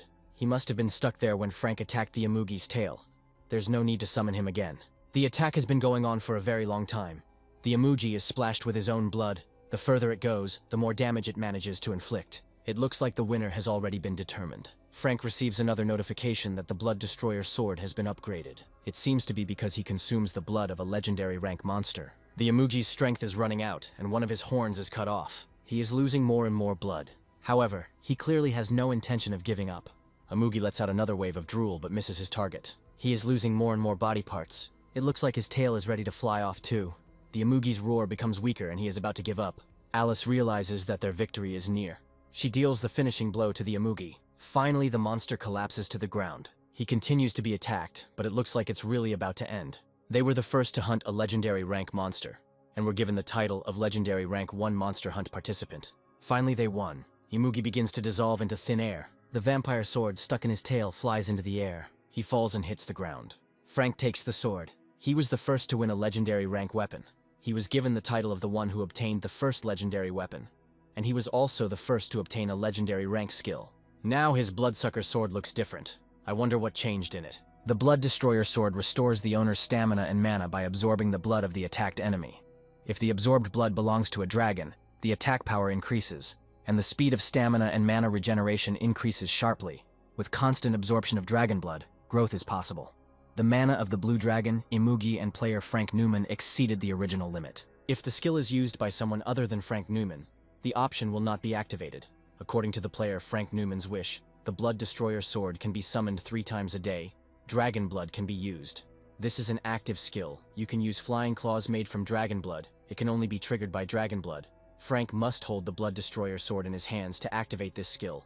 Now it makes sense why he needed to get the first 3 achievements. He didn't even know that there was such a thing as achieving a unique rank, which meant that there must be other players besides him who had unique skills or items. They did a good job. Frank is the one who contributed to the first raid of legendary rank monsters. He is the participant who won first place. All stats are increased by 10. It's incredible that he's in first place, thanks to the Blood Destroyer sword that got stuck in the Imugi's tail. I wonder how the goods will be distributed between them. They are usually paid in cash based on their contribution. But revealing Frank's investment will only bring him losses. There is no need to get carried away with greed. Due to the defeat of the Imugi, which appeared for the first time in human history, the world's attention was focused on Korea. The list of players who participated in the raid and the hunt itself were classified. But it was certainly a subject of curiosity, as was what items or skill books the Imugi left behind. However, the Korean government kept everything regarding the raid a closely guarded secret, such as the player list and the hunt process, as well as all item and book drops. The government announced through a spokesperson that they had decided to keep all information regarding the raid a secret, considering the possibility of information about prominent players being leaked to other countries. However, requests to sell goods continued to come in. Some foreign rankers recklessly bought plane tickets and flew to Korea. It was a combination of wanting to get another first and wanting to get stronger. It will probably be difficult to buy items now, although he can participate in the Imugi raid item auctions with some benefits from being on a raid team. The reward for hunting the Imugi was 300 million won, but even if the items weren't legendary, they could be worth hundreds of billions of points. There is no need to be greedy. This is enough. Frank gets a call from Alice and asks what she's calling about. Alice noticed that he always got straight to the point, because she could call him for no reason. Frank says he's sure Alice called him for a reason. He's right, she wants to ask him something. Alice asks if Frank is interested in legendary rank items. There are hardly any players who are not interested in them. Alice can help Frank buy one of the legendary rank items that are up for auction this time. Frank understands that there must be some condition for this. Of course, there is a condition, and Alice is sure that what he thinks is correct. It's probably a lifetime contract. The government will do everything in its power to acquire the items dropped by the Imugi, and there is hardly a player who can surpass the financial power of the government. Only those who participated in the raid are qualified, which is why Alice called him. Currently, she and Frank are the only players among the raid participants who are in the association. Frank says that then Alice could simply monopolize all the goods for herself. At first, she thought so too, but one of the skills really doesn't suit her. She thinks that it would suit Frank more than her. Frank asks if he can check the product first before buying it. Alice says it's possible, but it would be difficult right now. It was decided that information about the goods would be revealed to the raid participants the day before the auction. To be fair, Frank would also find out about it at the same time. He notes that this is a rather limited period of time.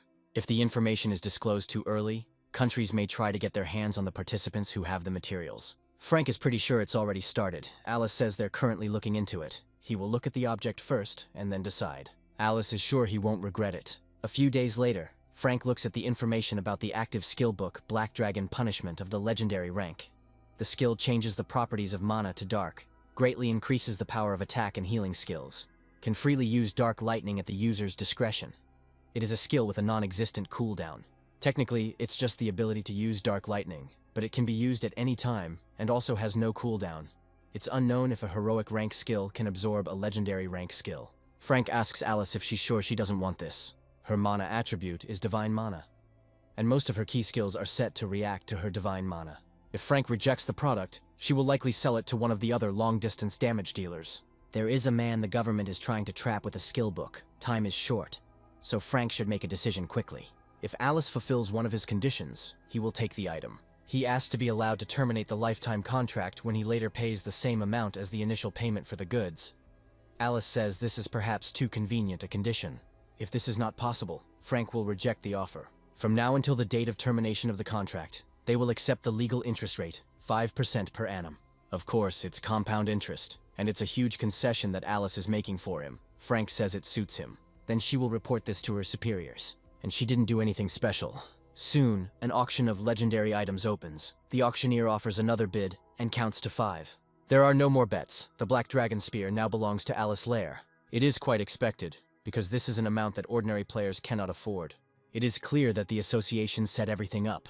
A skill book and a single spear, just 2 items worth almost 2 trillion won. And here is the final item, the legendary skill book Punishment of the Black Dragon. Frank's debt amounts to trillions of won, 5% compound interest. It seems he really is stuck in the Players' Association for life. Alice never received the notification of achievement. Something is wrong. During the raid, she never achieved her first heroic rank achievement. She received 2nd place for the mandatory fee. What's even stranger is that no one on the killing team said who came in 1st place. Even when Alice first hunted a heroic rank monster, she was in 1st place for contributions. She got the first 5 rare rank achievements. All rare rank achievements. But it's a pity she missed the first armor and accessories. She thought it would be the same this time. This is impossible without hunting the legendary monster. It is unclear how this could happen. To get the first 2 achievements, Alice specifically placed Black Dragon's punishment at the end of the auction. Frank congratulates Alice on her win. She asks if he has mastered the skills. Frank answers in the affirmative. Then he must be careful. Alice says she set the whole thing up at the auction. The association wanted to give her the first achievement. She specifically placed the products that she wanted to buy first. She put Frank's goods aside for last, as he thought, but Alice deserved it. It seems that this is her first achievement, and apparently the association took advantage of this. Now Frank understands why the association did what it did, so Alice has nothing to apologize for. Now it's time for him to go. He really is a generous man. Alice shouldn't do this anymore. It's amazing how honest she is. She could have just left everything as is. It was in vain that she apologized and gave everything away. Frank retrieves the Black Dragon Punishment skill book from subspace. We need to try, but it's not clear whether it will work. Maybe it works separately. Failed to obtain the skill Black Dragon's Punishment. The current skill is combined with Thunder Dragon's Breath. A new skill, Black Dragon's Breath of unique heroic rank, has been created. Frank received his first legendary rank unique skill, earning him the title of the first to receive a heroic rank legendary unique skill. The raid on the emoji was the best decision. Frank earned over 450 statuses. Black Dragon's Breath turns mana into darkness, greatly increases attack skills and greatly decreases healing skills, consumes health and mana, causes Black Lightning and Thunder Strike, temporarily paralyzes enemies hit by Black Dragon's Breath, no waiting time, can level up by collecting skills and items with Lightning Strike. Now is the time to test this skill. Frank strikes the monsters with Black Lightning. She dissolves them. A new group of Cyclops is advancing. Frank activates Black Lightning again. The monsters disappear too quickly. Looks like a wyvern dungeon or something. After some time, Frank receives a message from Alice. He needs to talk. She asks him to call as soon as he receives the message. Alice asks if he is at the dungeon. Frank answers in the affirmative. Alice asks if Frank would like to go to the cave in the northern region. They have few people in the North Korea they captured. Alice wants Frank to do her a favor and help her fight the monsters in the region. The rate is doubled for emergency service workers. Players have no problem killing monsters below their level. Of course Frank will help. Besides, he is indebted to the association for life. Alice thanks him. They'll send a helicopter. It'll be there any minute. It seems like it's very important. Alice says there are many other dungeons there. While this is not a reason to demand an urgent call to the player, it may take some time. Frank promises to do everything in his power. In 2 weeks, he arrives at his next hunting ground in North Korea. The accumulated points have exceeded 300 billion, and access to the mercenary system is open. Frank didn't even know that was possible. He launches Black Lightning at the monsters. Nothing has changed in the status window. Frank opens the list of mercenaries. There is even a heroic rank. The heroes have strong defensive and offensive abilities. If the employer's instructions seem unreasonable, the mercenary can terminate the contract and leave. The employer can terminate the contract if he believes that the mercenary is working in bad faith. In case of termination of the contract, the number of points spent will depend on the time of joint work. Heroic rank mercenaries are paid a minimum of 600 billion points for just 2 hours. It's interesting that it's a rare rank. One of the players, named Lucia, is said to be a knight-class mercenary with good ground and air combat skills. She is able to break through enemy lines as well as defend, but she should not be trusted too much. She is a fugitive and a loser. The minimum cost of hiring is 300 million points for 3 hours. Frank is intrigued by the strange words in Lucia's profile and hires her. Lucia appears and thanks him for his trust, saying that she will fight with all her might. She asks who their enemy is. Frank says no one yet. He hired her to ask a few questions. Lucia realizes that this is Frank's first time using the mercenary system. He says he just unlocked it. Don't be shy about asking. Lucia will tell you everything she knows. Frank asks who is behind the mercenaries. Lucia says they are players just like him, so to speak. She is a player with similar unique skills. This is the skill of selling and buying. Frank asks if Lucia's world is also attacked by monsters, and where these dimensional gates come from. The world Lucia lives in is also attacked by monsters, but she doesn't know where the gates come from. If Frank wants to find out, he should hire a mercenary of legendary rank or higher. Even the heroic ranked mercenaries she met knew nothing about this. In Frank's world, 20 years have passed since the appearance of the spatial gates. They have survived 2 cataclysms, but now everything is more or less stable. Frank asks if Lucia knows when the next cataclysm will happen. She says that as far as she knows, this was the last one. Cataclysms are not predicted for the next 20 years or so, and she cannot promise anything further. In the world Lucia lives in, 40 years have passed since the first cataclysm, because it was completely captured and destroyed by monsters. She knows that her job application labels her as a runaway and a failure. Frank asks if she knows why it says that. Lucia says she is a failure who ran away from the world she was born into. One day, a spatial gate suddenly opened in her world. That's where the monsters came from. Lucia rushed to the attack. The Orc King approached her. Lucia entered the battle. This is how she became a first-level player. At first, she used the accumulated points to increase statuses and learn new skills, but quickly regretted it. Afterwards, she earned points by hunting, as well as selling gems and skill books, just to survive. 16 years later, Lucia had hope, but soon a second cataclysm occurred. There was no way to stop the growing number of legendary monsters. The magical force field allowed the use of spatial movement skills or items, and Lucia had to resort to what she had been saving for emergencies. She used the element of dimensional movement. There was a risk of being lost forever in the interdimensional continuum, but she had no other choice. Her fears came true. She was stuck in an interdimensional continuum, in the empty black space between dimensions, in the space of non-existence that does not exist. However, her salvation turned out to be the mercenary system. In the unique trade skill panel, you can see a window called Mercenary System. Lucia registered there as a mercenary and began to wait, but everything turned out to be not so simple. She once tried to reduce the cost of her employment for the employer. In return, she asked for permission to live in his world and was refused. The minimum cost of hiring rare mercenaries is 1 million points per hour, 24 million per day, about 700 million per month. One day, a player offered Lucia a condition: give him 24 million points. Frank didn't know that you could transfer points to other players. They can only be transferred to players with similar unique skills. 10 billion points are available for exchange. Frank asks if it is possible to increase the number of points accumulated by constantly sending them back and forth. This cannot be done if players exchange points with each other. Their accumulations decrease accordingly. The same applies to recruitment. Lucia refused the condition set for her. The Nimnik system works the same as selling items. It is entitled to 20% of the cost of the hired work. Things were getting worse, so the player hired her again. By hunting monsters, she gained points to earn the required 24 million. She could hunt all day and still lose 4 million points, unable to change anything. All Lucia did was hunt monsters, taking breaks only to sleep and eat. She started earning 5 million points a day, but the employer wanted more and more, so in the end she had to terminate the contract. She was out of work from then on until Frank hired her, and she admits that those 3 months were tough, so she has a proposal. Since Lucia's minimum hire fee is 24 million points per day, she will return them to Frank every day. She will fight wherever he wishes, and in return, she asks to be allowed to live in his world. Frank wants to think about it for a bit. Lucia agrees, and besides, the hiring period is running out.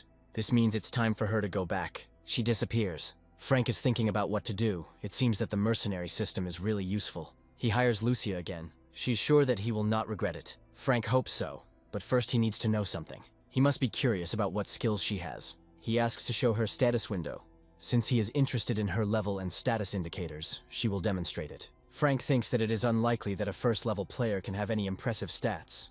Lucia only means statuses. She opens her status window. It turns out that her indicators are quite high. The total number of statuses exceeds 3,500. To have such statistics, normal players would need to be level 700. Lucia's stats are about 700 statuses higher than Frank's, but he can still catch up with her. She should have a lot of legendary and heroic skills. It's amazing how strong the monsters must be if even the best players can't cope without the help of mercenaries. Lucia asks if Frank is satisfied with her numbers. He'll start with a temporary hire. They'll go into the dungeon together, and after the hunt he'll complete the hire, and of course he'll grab them some food. So Frank will hire her every time he hunts. Lucia agrees. She thinks they can handle it easily. After some time, she fights with horned white monsters. Lucia uses a defense of transparent shields that surround her like a wall. Frank activates black lightning. It turned out to be even easier than he thought. Lucia has a slightly different tactic. She uses her sword very actively and cuts through monsters. They worked well together. The monsters are defeated one after another. It seems they are finished. Lucia says this is a great place for hunting. In the worlds of other employers, it was more difficult. There was too much competition, and the best hunting grounds were located in the Lord's estates, for visiting which a large fee was charged. Lucia thinks that Frank is one of the lords of this world. He says he was simply tasked with dealing with it, and asks if she can continue fighting. Lucia answers in the affirmative. Then Frank calls her later. She says she will wait. Over time, Frank began to earn achievements faster. He earned tens of millions of points from yesterday's hunt, and now he's getting 3 times that amount, all since he paid 300 million to Lucia last week. He is very lucky to have her, and she looks so happy to have earned only 300 million points in a week. It's even a bit awkward considering that he makes hundreds of millions a day on equipment. Lucia wants to ask a question. She's afraid it will sound a little rude, but she'll ask anyway. She noticed that Frank was fighting monsters at close range, and she wondered if he planned to continue this tactic. Frank thinks so. However, it seems that he did not receive proper sword training. That's right. In this regard, he only has the sword knowledge skill. In that case, he should hire a swordsman and master the sword thoroughly. Frank asks why he needs it. He's too clumsy with a sword. Maybe he doesn't see it as a problem now. But when he starts fighting heroic monsters, his attack will let him down. Frank isn't sure it matters. Lucia asks if he can fight her without using active skills. She suggests this because she needs to assess his abilities. Frank agrees. They start the fight. Lucia doesn't even use her power. Frank attacks her from behind. She points her sword at him. 3 minutes later, Frank is almost exhausted and falling far behind Lucia. He lost. As Lucia suspected, he has very low sword skills. In some ways, it's more important than other skills. Whether they're active or passive, from a player's perspective, it's a power that appears suddenly. It's not enough to just know how to use it. Frank asks if this skill can come automatically. It's not that simple. For example, take the same skill of horse riding. When you master this skill, you can gallop, brake, and move freely. However, this does not mean that you have mastered the art of horse riding. Depending on the skill level, the combat power can vary greatly, and players who have mastered the same skill have different strengths. It's not just about passive skills like swordsmanship. One of Frank's key offensive skills is the Thunder Punch. Depending on the skill level, the damage dealt to enemies will vary significantly. Even if gamers play the same characters, the difference between how Frank plays and how professional gamers play will be immediately noticeable. Even though the level is not displayed in the status bar, it actually has a big impact. Frank asks if Lucia can help him improve this skill. Of course, she will be only too happy to help. High-ranking players sent to North Korea gradually cleared out the dungeons overrun by monsters. But this only made them bored. Players from large guilds who came with the goal of cooperation began to become lazy over time. They expressed their desire to return to South Korea once they had completed the low-ranked dungeons. As it turns out, low-ranking dungeons are in charge of players who are closely connected to the association. Unsurprisingly, this caused discontent among other players. Even if the fee was double the usual, the losses were still too great. It was not possible to level up by gaining experience points, nor could you obtain items or jewelry. There were also many inconveniences in everyday life. We had to sleep in tents due to the lack of other housing and make do with the few food supplies we had. This continued for several months. The players from the association were there too, but instead of joining the others, they seemed more interested in hunting. Lucia notices that the civilization of this world is surprisingly advanced. But regular people still need ID to do business, which is probably why Frank doesn't invite Lucia outside the dungeons. She is a high-ranking player. For such players, the rules are strict in any world. Once Frank is done with all this, he will figure out how Lucia can stay in this world. First, she needs to get an ID and register as a player. She says that there is no need to rush. She is happy with everything now. In addition, the ID must contain her photograph. After all, it's good to be young. Frank says that Lucia looks quite young. It's better to get back what she once lost. She can consider this the price for his education. Frank is sure that she will teach him a lot. Then Lucia will teach him with all her might. Frank walks past the players. One of them notices him. This is his chance. He was sent here to attack Frank. The player dissolves into space. Frank hears a voice telling him that wild instincts have awakened within him. This is the same player who turned into a black substance and follows him. First, Frank will deal with the humanoid lions. Now he will try out his improved sword skill. Lions attack. Frank cuts off their heads. He gets another stone. The hunt continues. Finally, it's almost all over with the monsters. He was tired, but he had to get this over with. Another monster appears. Frank cuts him in half. He holds black lightning at the ready. With it, he attacks his pursuer. Frank knew he was somewhere nearby. This is a planted assassin. Frank attacks him again, but the killer disappears into thin air. Frank is obviously much stronger than his opponent, but he is an order of magnitude faster. The killer appears from behind. Frank strikes with his sword, but his opponent rises up. He even has a movement skill. Frank was poisoned. His body was paralyzed for 10 seconds. The Book of Immortality was activated. The poisoning was neutralized. He launches black lightning again. The killer appears again. Frank uses too much energy to use attack skills. In this case, there is only one thing left to do: not make a mistake. The killer understands that he has to get out. He failed his mission. It doesn't look like this guy woke up just a year ago. Frank attacks the killer with a sword. It looks like he's about to escape. This is exactly what the killer is trying to do. Frank uses the glow. He stabs the killer with his sword. Now is the time to deliver the decisive blow. The killer disappears after dodging, and he appears again right in front of Frank. He's too fast. The blade of his sword is about to pierce Frank. He activates black lightning. Now his enemy is defeated. An object appears in its place. This is a heroic ranked Veil of Darkness, an active skill book that hides the caster's visibility, as well as their audibility and emitted magical power. There are two more items: the Dark Elf King's Dagger and the Protective Blessing. The dagger gives a 5% chance of poisoning a wounded enemy, increasing damage dealt and imposing a curse of decay. The Protective Blessing greatly increases the resistance skill, and a passive skill, the Guardian Shield, is also available. This skill reduces damage by 50% when attacking with the resistance skill. It was all about this skill, but it was unclear why this player attacked Frank. Failed to activate psychometry and cannot access the history of magical items. It's worth discussing this with Lucia first. She notices that Frank called her later than usual. He tells her what happened. In this world, players do not openly attack each other. Frank asks why this player attacked him. Perhaps he held a grudge against Frank for some reason, or was interested in his rapidly growing abilities. Perhaps he was trying to find out the reason for this. Frank asks if it could happen again. Perhaps if this attacker belongs to some organization. Frank thinks it is very likely. But according to the rules of this world, you can't attack a player directly. He should be on his guard in the dungeon. If there is an enemy there that he can't handle alone, he can call Lucia. And if he has enough points, he can hire another mercenary. Frank walks towards the helicopter. Someone is looking down on him. This girl understands that the assassin who was sent to kill her failed to complete his mission. In the dungeon, it activates Hunter's vision. She can see traces of someone who recently passed through here. She's on the right track. The killer passed through here. The girl activates the memories of the earth. Now she sees the two who fought here, Frank and the assassin. It looks like he decided to run away. Here she sees Frank pierce him with a sword. It is now clear that he is dead. The Minister of Japanese Dimensional Gate Management is informed that the information about Chester Weiss appears to be true, and that Frank Newman has been revealed to have killed Derek. In that case, there is a high probability that he killed Chester too. A player who awakened only a year ago broke the 20-level law. Apparently he beat a ranked player, and it happened twice. Breaking the 20-level law is not the end. They believe that Frank has a 99% chance of having unique skills, which is why the Korean Players Association wanted to sign him as soon as possible. I wonder what kind of unique skills it takes to grow like that. In that case, they'd be better off removing it right away. The minister asks how many secret agents they can send right now, and is told 5. They have to go to North Korea, and there is no need to pretend that his subordinate can't hear him well. This time the goal is the same, but there is something else. If the mission fails, Frank must be killed at any cost.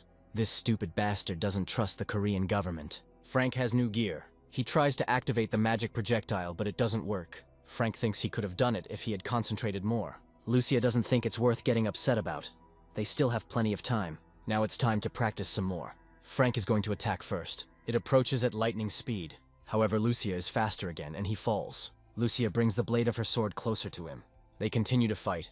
Finally, Lucia says that's enough for now. Now they can move on to the next dungeon. Frank hopes that he has already improved his skills. Lucia says he's become faster at striking a moving opponent, but when he dodges attacks, he makes a lot of unnecessary movements. To be honest, Lucia didn't expect him to level up so quickly. Frank would like to learn to defend himself better. Lucia says that this does not suit him. If he wants to master the shield better, he should learn patience. He immediately attacks the enemy as soon as he sees him. At this moment, the shield only gets in the way. Frank tries to be more patient, but it's not that easy. That's all he is. Besides, it will be more difficult for him to defend himself with a shield and a sword at the same time. He will move much easier only with a sword. The metal armor that he is currently wearing is enough to protect his left hand. They're done for today. Lucia disappears. So now it's time to move on to the next dungeon. Then Frank notices a darkness ahead, glowing with red lights, as if a monster with red eyes is hiding there. Frank realizes that he is not alone here, and he is smart. This man speaks Japanese. That's right, he's from Japan, and Frank better not resist, but just follow him. Frank asks why this man wants him to go with him. He can't say, and offers to choose either Frank resists or gives in. Apparently this man is in cahoots with the killer who attacked him. Obviously they wouldn't attack at the same time. Maybe we should call Lucia, but perhaps now is not the time. As he tries to repel the attack, Frank takes out his sword, so he chose resistance. But the one who came for him wanted the best. He takes out a katana. Frank activates the Black Thunder Dragon's breath. A player from Japan approaches him from the opposite direction. Frank activates the spatial movement skill. Then he fires Black Lightning again. The Japanese is still ready to attack. You need to conserve stamina and mana and try to use your improved sword skills. Frank once again launches Black Lightning, but the Japanese dodges it. Now he is ready to attack Frank with a katana. He falls to the ground. His opponent notices that he has a quick reaction. And his skills are also quite good. But it is unknown how long he can last. Finally, they cross swords. Frank moves away from the enemy at a considerable distance. They attack each other with swords again and again. Frank is about to activate Black Lightning again. He launches it at the target. However, the Japanese is ready to attack him from behind again. It seems that the Black Lightning has no effect on him, or he manages to dodge them. The battle is being watched by the same girl who learned that the assassin was defeated, along with someone else. The girl doubts that Frank woke up only a year ago, but she is assured that this is true. A year ago, he was on the first level. The girl is puzzled as to how he got up so quickly. It really is incomprehensible. They are here to find out. Maybe his method can be applied to other players as well. But Frank is hardly a ranker anymore. He wasn't even afraid of Steven, who is now fighting him. The girl asks why Derek got involved with a guy like this. Because he's not that good. If his opponent was her, it would be hard for her to resist him. This is nonsense. If the girl doesn't intervene, Frank will slap Steven. But he said he could handle it himself. Frank gets injured. He is still weak. He should have trained harder. Frank is crazy. His fighting style is too dangerous. Steven must fight off his final attack. He approaches Frank from behind again. It looks like it's all over now. Frank realizes this. The blade of the sword approaches him, just like Lucia's sword recently. Only this time, it's not training. The threat of death hangs over him. The survival instinct is activated. Suddenly, Steven's head flies off. Frank didn't expect this. He was already prepared to die. Steven was certainly not prepared to lose. Here comes a girl who, like Derek, can turn into a black substance. She did not expect that Steven would die. It's just funny. He was strong enough to be sent after Frank. It is now clear that Steven was not alone. The ash-haired Japanese man says Frank has exceeded all his expectations. The rest, of course, went into hiding. Apparently, they found out that Frank had risen a lot in a short time. He calls for mercenaries. Besides Lucia, there are 3 more people. One of them has a hammer, the other has giant fists. Another one has his face hidden. The Japanese are puzzled as to where these players come from. They cannot find their mana. Frank ordered the mercenaries to capture the opponents, or at least kill them. The girl who saw the memories of the earth crashes into the stone with all her might. She was attacked by Lucia. The Japanese woman didn't even understand what happened. Another mercenary grabs one of the opponents by the face with a huge hand and lifts him into the air. Then a strongman with a hammer, who is taller than everyone else, rushes into the attack. It is clear that he is too strong, and it is unlikely that it will be possible to deal with him. The Japanese are running. The strongman says he doesn't want them to die. They should try to dodge. The strongman's hammer causes an explosion and a storm. One of those attacked lost consciousness, and the other died on the spot. After all, his employer ordered to kill those who did not surrender. The Japanese woman's hands are bound with magical fetters. Lucia stabs her with her sword. She is defeated. It's definitely impressive. Another Japanese man is defeated by the 4th mercenary. Frank didn't know these guys were so cool. Mission accomplished. The mercenary with his face hidden asks if there is anything else Frank would like him to do. He orders to follow the captured enemies until the hiring time expires. Frank asks the Japanese why they are targeting him. It looks like they're not going to respond. But the strong man will force them. They were asked a question, and they must answer. He swings the hammer, and he hits the Japanese man on the leg. Then the strong man asks who else doesn't want to answer. Maybe a gray-haired Japanese man. The strong man counts to 3. On the count of 3, he swings the hammer. The Japanese woman says that they are here on behalf of the Japanese Department of Dimensional Gates. They were ordered to capture Frank Newman and bring him to Japan. He had bypassed the 20-level rule and had risen too quickly, and they needed to find out why. First, you need to make sure of this. Opponents must show their inventory. Frank looks through the inventory of one of the Japanese men in hats. Then the girl's inventory. He notices something strange in the gray-haired Japanese man's panel. Frank asks why he lied, and he hesitates to answer. A strong man approaches him. He hits the Japanese man with a hammer. Frank asks if there are any more of their allies outside the dungeon. The Japanese woman says that there are, but she knows little about them. She guesses they're around level 200. Frank asks where they are. The white-haired Japanese man says that they have left the dungeon. Frank will be back soon. In the meantime, the mercenaries must keep an eye on them so they don't escape. Frank comes out of the dungeon. He uses the flicker to transport himself to the opposite bank of the river, into the forest where the other Japanese are hiding. He appears again right above one of them. A Japanese man is attacked with a sword. Frank returns to the dungeon. The strongman says that it is time for him to return. He asks if Frank wants to extend the lease. He thanks the strongman for his help, and he can leave. Strongman is always happy to help. Let Frank call him if he is needed. The mercenary with the hidden face says that he is always ready for such easy missions. And it is time for him to leave too.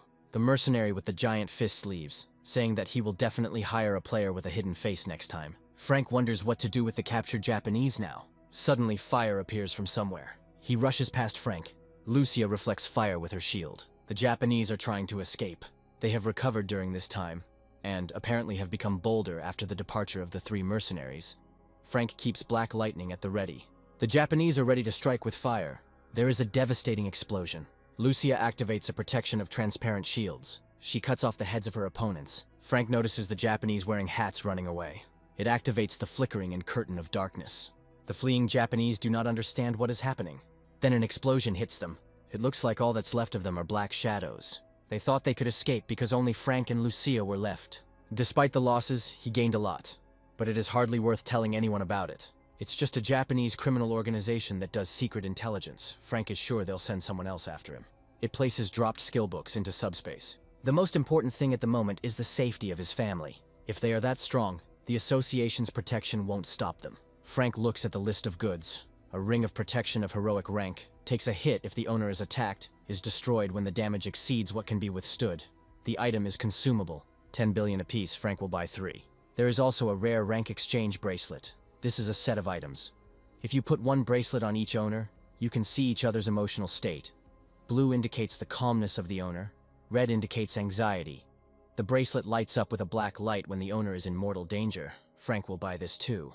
The heroic rank long-distance transporter is also not bad. Frank buys it as well. He brings the ring, bracelet, and transporter to his sister. She hopes Frank didn't do anything dangerous. He says he just decided to give it to her just in case. Then Frank comes to his father's room. He puts the bracelet on his arm. It lights up red. Frank asks his father not to worry. He will definitely find a way to cure him. Then the bracelet lights up blue. Father smiles. Frank is confident that he can cure him, and as he thought, his father is uneasy. He knows it's hard for him, but he will do everything to make him feel better. A week has passed, but the minister still hasn't received a single report. He asks what's going on. It looks like their operation has failed, but the minister doesn't care much. Perhaps the people sent by his subordinates simply betrayed him. He says the probability is low, but anything is possible. The minister asks if there are any more secret agents he can send. He says not yet. This subordinate is nothing but a headache. Another subordinate enters the office. He reports that the dimensional gate operation in Fukuoka City has failed, but the district was protected by the Yamato Guild. That's true, but the guild leader was killed, as were all of its members who participated in the operation. The minister asks what rank the monsters that appeared are. It has been established that the monsters belong to the heroic rank. Among them is a humanoid monster called Chojo. Its exact level has not yet been determined.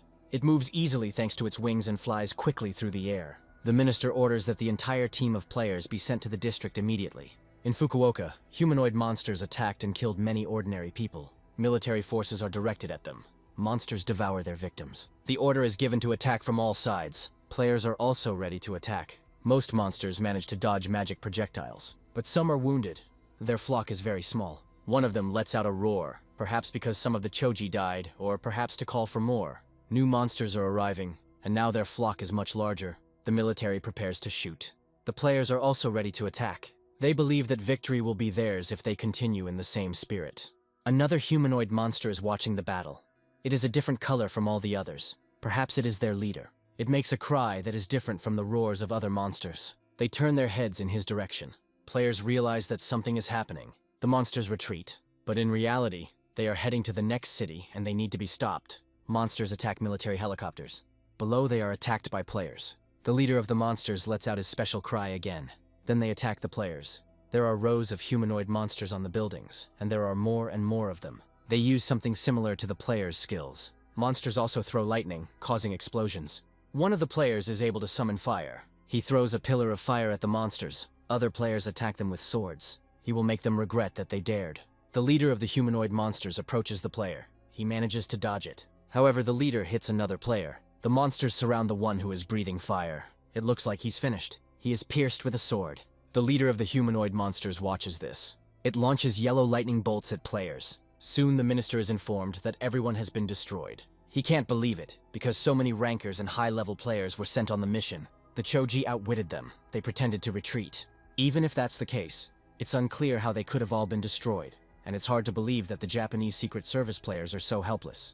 The leader of the monsters is too smart. It doesn't matter. He's just a heroic rank monster, nothing more. They also have a video recording of what happened. The minister watches the video. Frank soon learns that a new kind of monster has appeared in Japan. These are heroic-level monsters called Choji that wreak havoc. The worst part is that the best Japanese rankers and high-level players were simply wiped off the face of the earth. Frank wonders how this is possible. Apparently, they are smart enough that the Japanese government has publicly appealed to the international community for help. Frank asks if there is a country in their time that can afford to help others. The other player answers no. They can't outsmart Frank. After some time, he hires Lucia and is going to improve his sword skills again, but before that, he wants to ask something. He asks if she has heard anything about monsters called Chojis.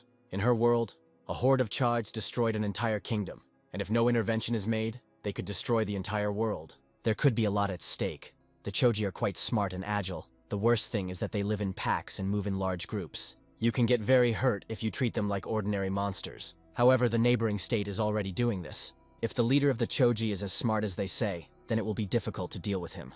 If there is a way to stop these monsters at all, countries should unite and act together. Frank is unsure if other countries can find the strength to unite. However, standing aside can be even worse, as Choji can grow to legendary rank. Of course, they also have their own limit, but like players, they level up through hunting.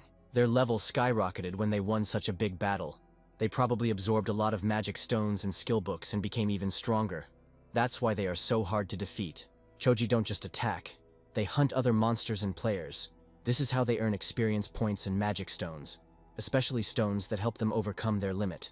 Frank asks if players can also absorb magic stones to grow. As far as Lucia knows, this is impossible. Although many empires and kingdoms invested huge amounts of money in experiments, they all proved futile. Frank says that similar studies were conducted in his world, and they also failed. He doesn't think the Choji will be attacked anytime soon. Besides, all the mercenaries are already busy, so Frank doesn't want to waste Lucia's time. She says that the Choji will get what they deserve without her, but Frank already doubts this. 3 months have passed, but the Japanese government still has not dealt with the Choji invasion. They captured all of Fukuoka and the city fell under their rule. While Japan was unsuccessfully trying to secure international support, South Korea had finished repairing the damage caused by the second disaster. Reconstruction work in North Korea was also completed, after which the South Korean government allowed players to visit North Korea. Players were jubilant and flocked there, causing many dungeons to become overcrowded. Frank tried his best, but he still couldn't cope with all the dungeons of North Korea. And as the players kept coming and coming, he eventually decided to return to South Korea. After a long time, Frank comes home to his mother and sister. Sister says she's actually here, but he doesn't even want to look at her. His mother was in the kitchen, and she didn't immediately hear Frank arrive. She invites him to come into the kitchen quickly. He probably hasn't had dinner and is very hungry. Frank says he skipped lunch because he wanted to eat with them. After some time, he comes to a dead end between buildings. Now Lucia will arrive in his world, and it is worth hoping that she will be able to stay here. Frank finally decided to help her, and now she can live in this world. Lucia was prepared for this. She was wearing normal clothes. They come out to the road, and now she can see what people and everything around her look like. So this is the world Frank lives in. Frank says she needs to get an ID first. To avoid a lot of problems, she just has to do as Frank says. Lucia is ready to do whatever he says. She speaks exactly like a mercenary to his employer before starting a mission. Frank actually doesn't know how Lucia, who never existed in this world, could get an ID card, except through the Players Association. All countries in the world, including South Korea, have a number of benefits to attract players, and one of these benefits is the provision of citizenship. In this world where there are more players than the general population, this has become commonplace. The association tries to make players its property, and does everything it can to achieve this, providing the most attractive conditions, thus opening up practically unlimited opportunities for players. Even if they are illegal immigrants or smugglers, once they wake up they can easily get citizenship, but under certain conditions. For example, you cannot join foreign guilds for 5 years, nor leave the country during this period of time. These rules cannot be broken under any circumstances, but Lucia has not yet received citizenship. Like the rest of the world, the community is now busy recovering from the second cataclysm. Lucia returns. Frank asks how it went. She received a certificate. Frank says he has a proposal for her that will benefit both of them. He orders 2 iced drinks for himself and Lucia. She's never tried anything like that. Frank asks if she liked it. She says it's cold and delicious. Frank is glad to hear that she liked it. Lucia mentions the offer he was talking about, which she understood was that he wanted to sell additional products using her unique skills. That's right, and Lucia will receive 10% of the sales commission. She thinks that this is too good a condition for her. Frank says it's also beneficial for him. He shouldn't refuse his students' help. It's been 6 months since they started working together, and until she finds a way to return to her world, he wants them to continue to stick together. And if possible, Frank wants to help drive the monsters out of Lucia's world. She is so grateful for his help and support that tears come to her eyes. Frank asks if she's okay. Lucia says she doesn't know how to thank him. Suddenly, she kneels in front of him right in the middle of a busy street. This is extremely awkward. She swears that during her stay in this world, she will serve Frank faithfully and truly as her lord. Her sword will be the blade that kills all his enemies. Her body will be a shield for his protection. She gives a knightly oath of honor that even death will not break. Frank sees a notification that he has received the knight's oath of allegiance and has begun qualifying for a lord. He thought that this was only possible after reaching level 50, and didn't even imagine that he would ever become a lord. Of course, Lucia attracts attention. Passers-by stop and look at her. Frank asks Lucia to stand up, but she says she will not stand up until he accepts her oath. Frank says he will accept her. Now let her stand up. Frank takes her hand and helps her up. He was sworn in by the immortal knight Lucia. He completed the Lord qualification quest and is now a legendary rank lord. All his stats have been increased by 20. Frank unlocked role skills and received a legendary rank role for the first time and was given the title of First Lord. Lucia says that this is her payment for at least part of what he did for her. He knows little about her world, but where Frank lives, there is no caste system. Lucia does not care about the standards of this world. She is a knight, and she has sworn allegiance to a lord whose strength and character are worthy of her service. She asks if Frank has accepted her oath of allegiance. He answers in the affirmative and says that the role of lord has appeared in his status window. This is a mandatory part of the oath, and anyone who takes the knight's oath of allegiance necessarily becomes a lord. Frank asks if Lucia has a role too. Of course there is. She is an immortal knight. It is a heroic rank role. Frank wonders how this is possible if she's not level 50. Level is certainly important for role change, but it is not the most important thing. In Lucia's case, fighting in many battles earned her the role of a knight. Her lifestyle and combat experience may also have influenced this. After this, you can open similar role quests if you fulfill various conditions. Lucia apologizes for not telling him about this earlier. In fact, she only showed Frank her level and statuses to hide her role. That's why her strength and endurance were higher than other statuses. They increased with the change of role. Frank didn't think he'd ever get the part. Lucia believes that even if it weren't for her, he would have succeeded anyway. Frank asks how long it took her to get the role after waking up. Lucia says about 15 years. First, he must test his professional skills, because before he can use these skills, he must master them. Frank opens his status window. He sees that he has the role of a lord, and role skills such as power and lord's banner. As his role increases, role skills may become more numerous. In Frank's case, it depends on the number of servants under his command. Role skills can be increased to higher ranks. He didn't know that this was possible, and he also acquired role statuses in leadership. Lucia says it is determined by the sum of all the statuses. There are 60 missing. This is because she is the only one under Frank's command. Depending on the number and level of players under his command, the amount of leadership points increases or decreases. On average, such a difference can increase tenfold, after which it does not increase, even if the player changes roles. This means that Lucia changed her role 5 times. Frank looks at her status window. She is a heroic rank immortal knight. Her skills include heroic rank shield block and rare rank iron body, as well as unique skills of the knight sword class and others. This is Frank's basic ability, because he can only command his wards if he understands their abilities well. The knowing the lord skill includes the stats of the lord and his wards depending on their number. Frank only has 1 ward, so this skill is useless for now. The hiring skill hires the ward and spends leadership. The banishing skill releases the ward from the oath of allegiance, after which the ward disappears from the faction. The skill does not restore lost leadership, and the penalty for banishing for the lord is quite large. For the ward, the fine is also not small. Depending on how long he served the lord, a new one can only be found within the same period of time. And the level and characteristics of the ward as a result of exile decrease, but this is temporary. There is an opportunity to return everything by increasing the level and using skill books. Frank asks if Lucia knows how much the ward's level is dropping. As far as she knows, all the levels, stats, and skills that players gained while being the lord's wards are lost. If the knight himself wants to leave, there is such an opportunity, but the penalty will be the same. Frank asks how many men must be under his command to make the lord's banner work. There must be at least 10 people, and it will take time before the skill can be used. Frank thinks he might never use it at all. it's still too unexpected for him. Lucia says that this is not so, because he is worthy of leading hundreds and thousands of knights. After some time, the Choji attack begins again in Japan. The orcs will attack with them, and perhaps the Choji will attack them as well. The leader of the Choj, as before, sits on the roof and watches, preparing to give orders or join the battle. The monsters flock together in huge flocks, preparing to attack. They are filmed live. The Minister of the Spatial Gate asks if there are already any results from cooperation with the UN. He is informed that everything is almost ready, including America, Europe, and even some Asian countries. They insist that the Choji be captured first. The minister says that they have already spent a lot of money, and other countries are not going to interfere. It seems that they have their own ecosystem there. The main thing is to hold out a little longer, and everything will be over, even if they want to advance further. It is better to retreat and avoid conflict. He will do as the minister orders him. He says it all has to end. It's been going on for too long. The Choji engage in battle with the orcs. They kill and devour them. The leader of the Chojs clearly has something on his mind. It quickly flies into the air, causing an explosion. The leader rushes like a bullet somewhere to the opposite side, to the territory surrounded by water. The Chojis watch his flight. They understand that they must follow him. Frank notes that today is not a particularly good day either, with no outstanding achievements. Lucia says he doesn't need to rush. He can get stronger little by little. Frank receives a call from Alice, who guesses that he has just left the dungeon. Frank answers yes. Then Alice asks if he wants to go to Japan. He wouldn't say he's burning with desire, but Alice says it's not necessary. She just thought it would be a good opportunity, so she called. Frank says he plans to take a break in the south for now. He seems to have been really busy lately. Frank thinks that Alice is probably going to Japan. She says that she has to, since their government made a very generous offer.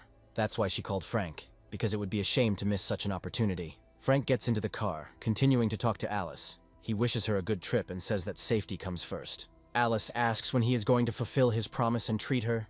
He said that he would do it not just for the sake of it. Frank wanted to thank Alice, and she believes he couldn't forget about it. Now she decides that he only promised her this for show. Frank assures that when Alice returns from Japan, he will treat her very generously. Alice says she will wait and hope that they will see each other again. Lucia understands that Frank received a call from the Players Association. He says they asked if he could go to Japan, but he is not going to the enemy's lair. Lucia, on the contrary, thinks that this is a good opportunity, of course, only if Frank is ensured complete safety. The tiger can only be caught by entering its den. If Frank's safety was guaranteed, then that would be a great option. He could fly to Japan and deal with whoever was targeting him. Frank says it won't be easy, but he doesn't have to make a move himself. He can use Lucia. She can easily get rid of his enemies. Frank doesn't think it's right. He doesn't need to get rid of them right now. Lucia says that even if the Japanese continue to send assassins after him, it will most likely be to his advantage. A few days later, Frank comes to the level 60 Horned Turtle dungeon. He thinks that he could have cleared this dungeon a long time ago. He hopes that Lucia is in class now. Frank attacks the Horned Turtles. It seems that finding them is more difficult than killing them. He notices another player who is fighting turtles while shirtless. He doesn't even have a shield, and it doesn't look like he's level high enough to hunt in this dungeon. Another player asks the healer how long it will take to heal a player without equipment. The healer says about 3 more minutes, but she has already spent half of her mana. This player is called a useless bastard and is said to have shitty statuses. He's just an idiot, so there's nothing surprising about that, but he could at least change classes one more time. If he hadn't changed classes, he wouldn't have been any use at all, but it's still worth considering that it was luck. But his strength is still not enough, so when they go to the next dungeon, they will need to find a new tank. The unequipped player says he will hunt with them. Let him say thank you for being accepted here at all. He's asking for it now. The player insists that he will hunt with them. If he really wants this, then let him pump up his characteristics. He still hasn't distributed them.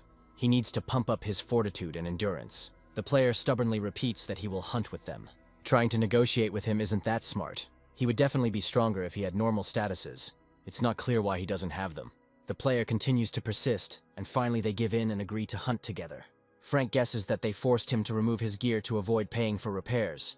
They are treating this player like a thing. They cannot be allowed to continue to abuse him. He activates a veil of darkness to approach players undetected. They fight the Horned Turtle again. Suddenly, one of them sees Frank appearing unexpectedly from behind. He uses black lightning and knocks down the monster. Frank approaches the player without equipment. He is very tall, taller than everyone present. Another player is outraged at why Frank stole their loot and calls him a bastard. Frank asks to repeat what he said. The player says he stole their loot. They were the ones fighting this monster. Plus, he dropped a rare skill book. Frank says that it seems that Murphy's Law is at work again. This book never fell out when he was looking for it. And now it just fell out. But it was a monster they fought, and that means the book belongs to them. They'll take her for themselves, and Frank would be crazy to go against them all. Frank asks the tall player if his body is okay and why he is not using armor or a shield. Apparently, they ordered him to do this. One of them is holding the shield, and the other is holding the armor, and this equipment clearly does not belong to them. Frank wants to know how much the player gets paid for hunting. He doesn't answer. He is clearly afraid of these players, although he wants to hunt with them. First, Frank took their loot, and now he's also asking for the salary of one of them.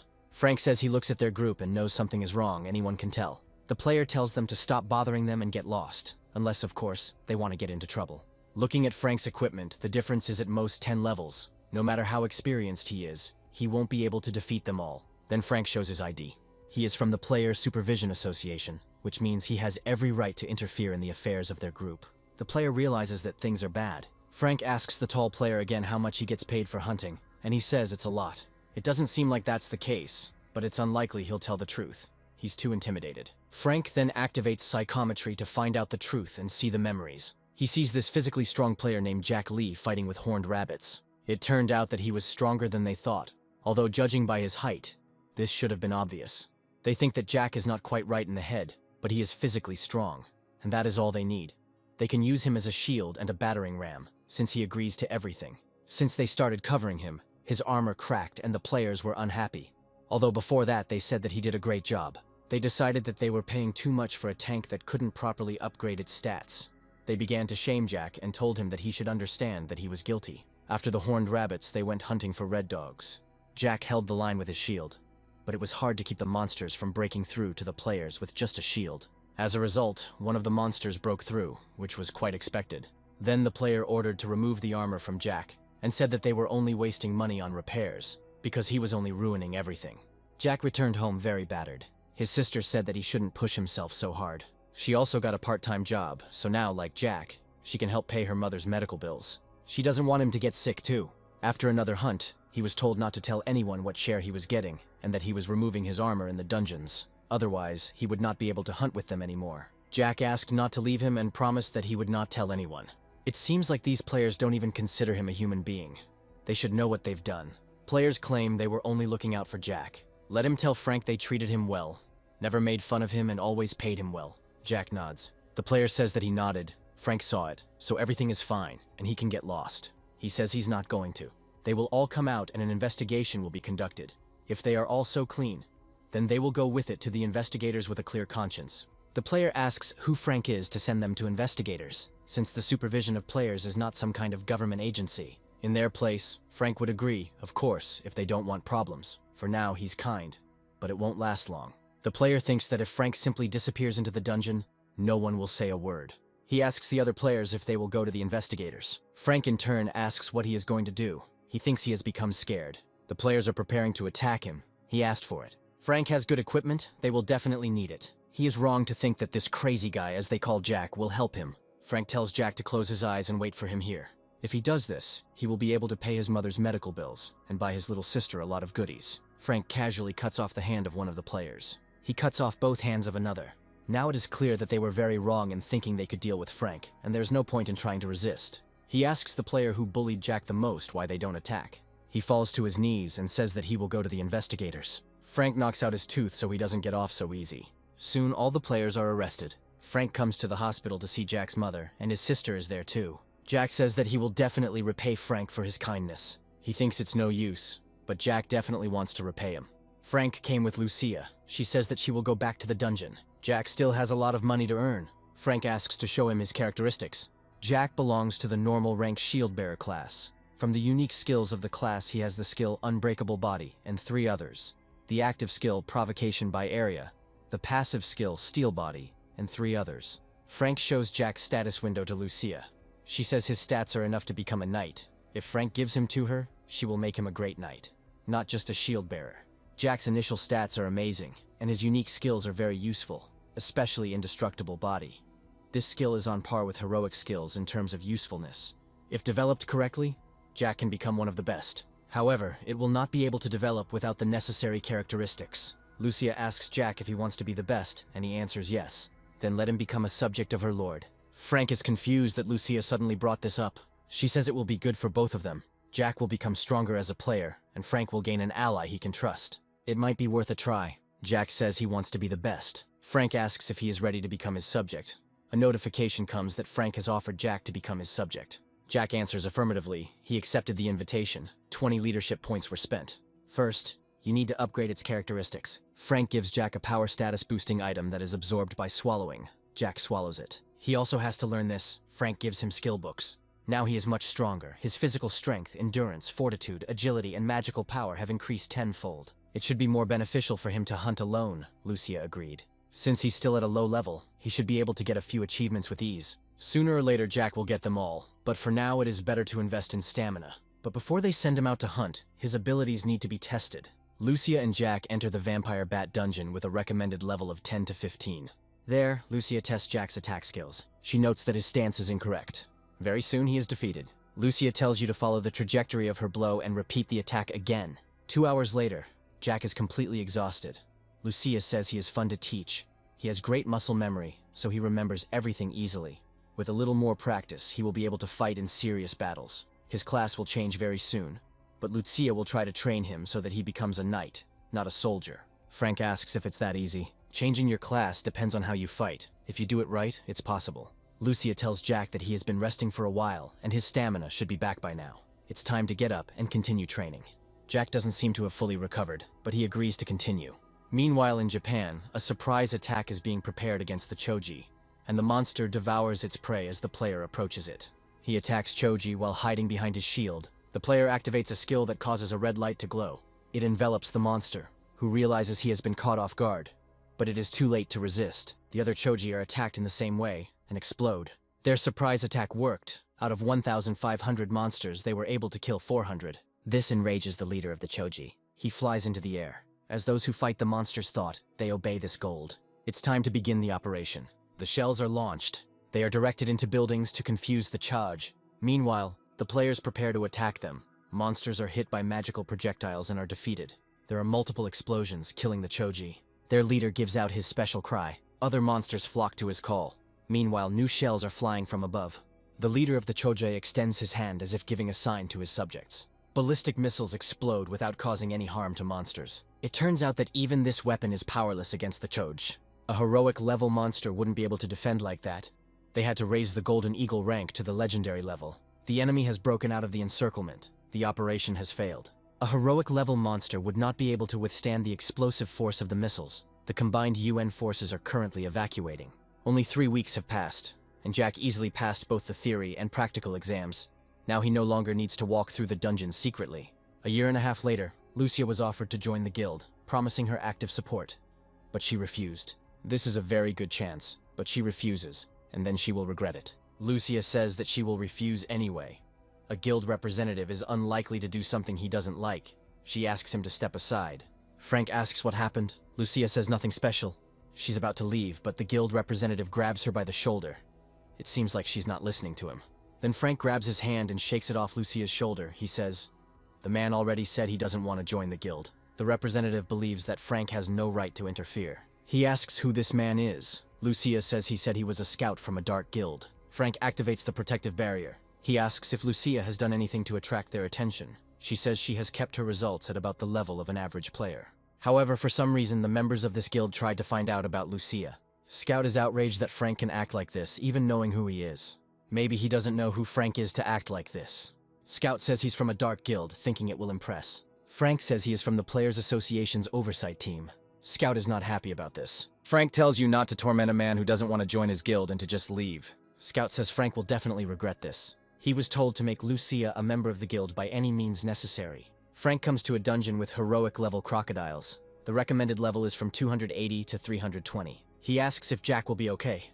Lucia says that he has been undergoing serious training all this time, so he will have enough strength to clear the dungeon on his own. Even if he was in danger, Lucia would be able to find out about it, so there was no reason to worry. It seems she knew that Jack was going through brutal training. Luckily, Lucia knows this. But every drop of sweat shed during training equals a drop of blood shed during battle. The more seriously Jack trains, the more his chances of survival in a real fight increase. Frank doesn't think Jack will worry about his survival while hunting. He only thinks about how to become the best and serve his lord faithfully. It will be difficult to increase his statuses now, but later it will become possible. because the power of the spirit is involved not only in the skill. This should slowly change after taking the drug given to Jack by his lord. That's true. But Frank wonders what would happen if he invested all his unallocated points into physical strength and mental strength. Perhaps of all the tanks that exist now, this one will be the strongest. There is an enemy ahead. Weapons like spears fly from above. Frank cuts them down with his sword in a flash. Bubbles appear on the surface of the water. From there, new spears fly at Frank. It is clear that crocodiles are hiding under the water. He activates Black Lightning. This seems like it would be a hassle. A spear emerges from the water. Of course, it's a crocodile, which means it can be attacked. Frank plunges his sword into the place where the spear came out, and a fountain of blood spurts out. Humanoid crocodiles with spears emerge from the water. This is even better. Now Frank can precisely attack several at once. Soon the monsters are defeated. These were undoubtedly the weakest of the heroic rank. The one Frank had faced before was the strongest of that rank, and it wasn't easy. This is just the beginning, because Frank is quickly becoming stronger. Although the dungeon with crocodiles is difficult, there is no better place to train passive skills, such as Wild Instinct. Now you can continue the hunt. The leader of the Dark Guild scolds the scout for failing to bring Lucia to them. If he can't even handle such a simple job as hiring one noob, it's unclear what he can do at all. If he continues like this, let him leave right now. The scout says that suddenly a guy from the Players Association's oversight team intervened. The boss asks what kind of team this is and why they are preventing their guild from hiring noobs. He seems to have a friendly relationship with their target, and most importantly, the target is not going to join their guild. The boss said several times that he should have told me about the terms of employment first. Scout told about them, but Lucia still refused. The guild leader thinks that perhaps she has sponsors, or the money offered was not enough. Scout believes it's best to just give up on Lucia since she's being protected by a member of the surveillance team. But they can't just give up in the face of such a lucrative deal. Their sponsor told them to take her and bring her. The guild leader orders to first find out information about that member from the Players Association. They have never been asked so insistently to bring someone, and he cannot refuse. Frank asks Jack if there were any problems during the hunt. He answers negatively. He collected a bunch of stones and several skill books. Jack wants to give it all to Frank. He says there is no need to give it to him. This belongs to Jack, because he got all this by hunting monsters. Frank offers to follow him. Jack gets money for the magic stones he sells. Frank informs that the money from the sale of skill books will come after the auction ends. Jack wants to return some of the money to him as gratitude for his help. Frank says he can pay him back little by little. To start with, let him share with his mother and younger sister, since it was for them that he started hunting. He asks how Jack likes his new apartment. Frank hopes it's comfortable. Jack says his sister really likes it. It seems like it was a good choice, since it's the same apartment complex Frank lives in. So even the unexpected can be well prepared. You always have to be prepared because they don't know how long the Japanese will remain silent. Tomorrow they will do the same thing as today, Jack agrees. The head of the Dark Guild finds out information about Frank. It turns out that he is a newbie, who woke up less than a year and a half ago. And besides, there is also a disabled person hanging around with them. They think that they can get rid of them in one go. Except for Frank's membership in the Player Association, he is nothing special. Judging by the fact that the mission location changes from time to time, his skills seem to be poor. Frank also has a colleague with whom he is especially close. Then right now, they will start preparing for tomorrow's mission. Frank walks down the street with Lucia and Jack. He notices a black car with tinted windows. They get into the car. Frank says they're being followed. Lucia realizes that he means the black car driving behind him. Considering the magic that can be felt, it looks like there are players riding in this car. It could be the Japanese, although for them such surveillance looks inept, but they cannot exclude such a possibility. First, they need to go to the dungeon where Jack hunts. They arrive at the scene and engage in battle with the monsters. Frank hears footsteps. He knows who it is, and suggests going further into the dungeon. These people came later than Lucia thought. Then they will start slowly. Players who were watching them appear. Frank notices that their equipment is somewhat flimsy. It seems that these players mostly belong to the normal class. Frank asks what they are doing. One of them says that he is somehow too brave for a weakling. Apparently he does not understand what a difficult situation they are in. Frank thought they were Japanese, but now it's clear they were some other players. He's also making fun of me. The player doesn't look Japanese at all. Frank asks why they do it then. The player says he was going to deliver his body safe and sound, but it looks like that won't happen now. Now they will teach Frank good manners. They are led by the guild leader, who orders Frank's face to be cut in half. He wonders why these players are targeting him. Jack lets out a war cry. He rushes to the defense of his lord. The first person attacked had a tooth knocked out. It seems there is no need to worry about Jack's safety. Lucia explained this in the car earlier, but it seemed like he had a hard time understanding it. He thinks only about how he must protect and defend them. It looks like it will be good training in the form of a real fight. It's good that the level of their opponents is low. If it were higher, it could be dangerous. Lucia says that it is all her fault, because a knight who does not understand his lord's orders cannot be useful in battle. Jack said that in the future, in a combat situation, he would flawlessly carry out his lord's orders and would train even harder. Players who have not yet been attacked are hesitant to engage in combat. The guild leader tells us to stop just watching and fighting. He didn't expect Jack to be so strong. He believes that if he catches those two, everything will end.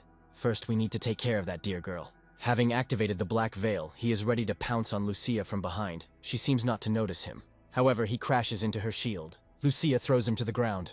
If he had remained standing quietly, he would have become a good teaching material. The players find their leader defeated and rush to attack. Frank attacks the first of them with his fists. Then he uses the magic blade. Now that the players are down, Frank asks why they targeted them. The leader doesn't understand how this could happen, because this monster, who is taller than everyone else, is a newbie who recently graduated from the player academy. The leader's level is 220.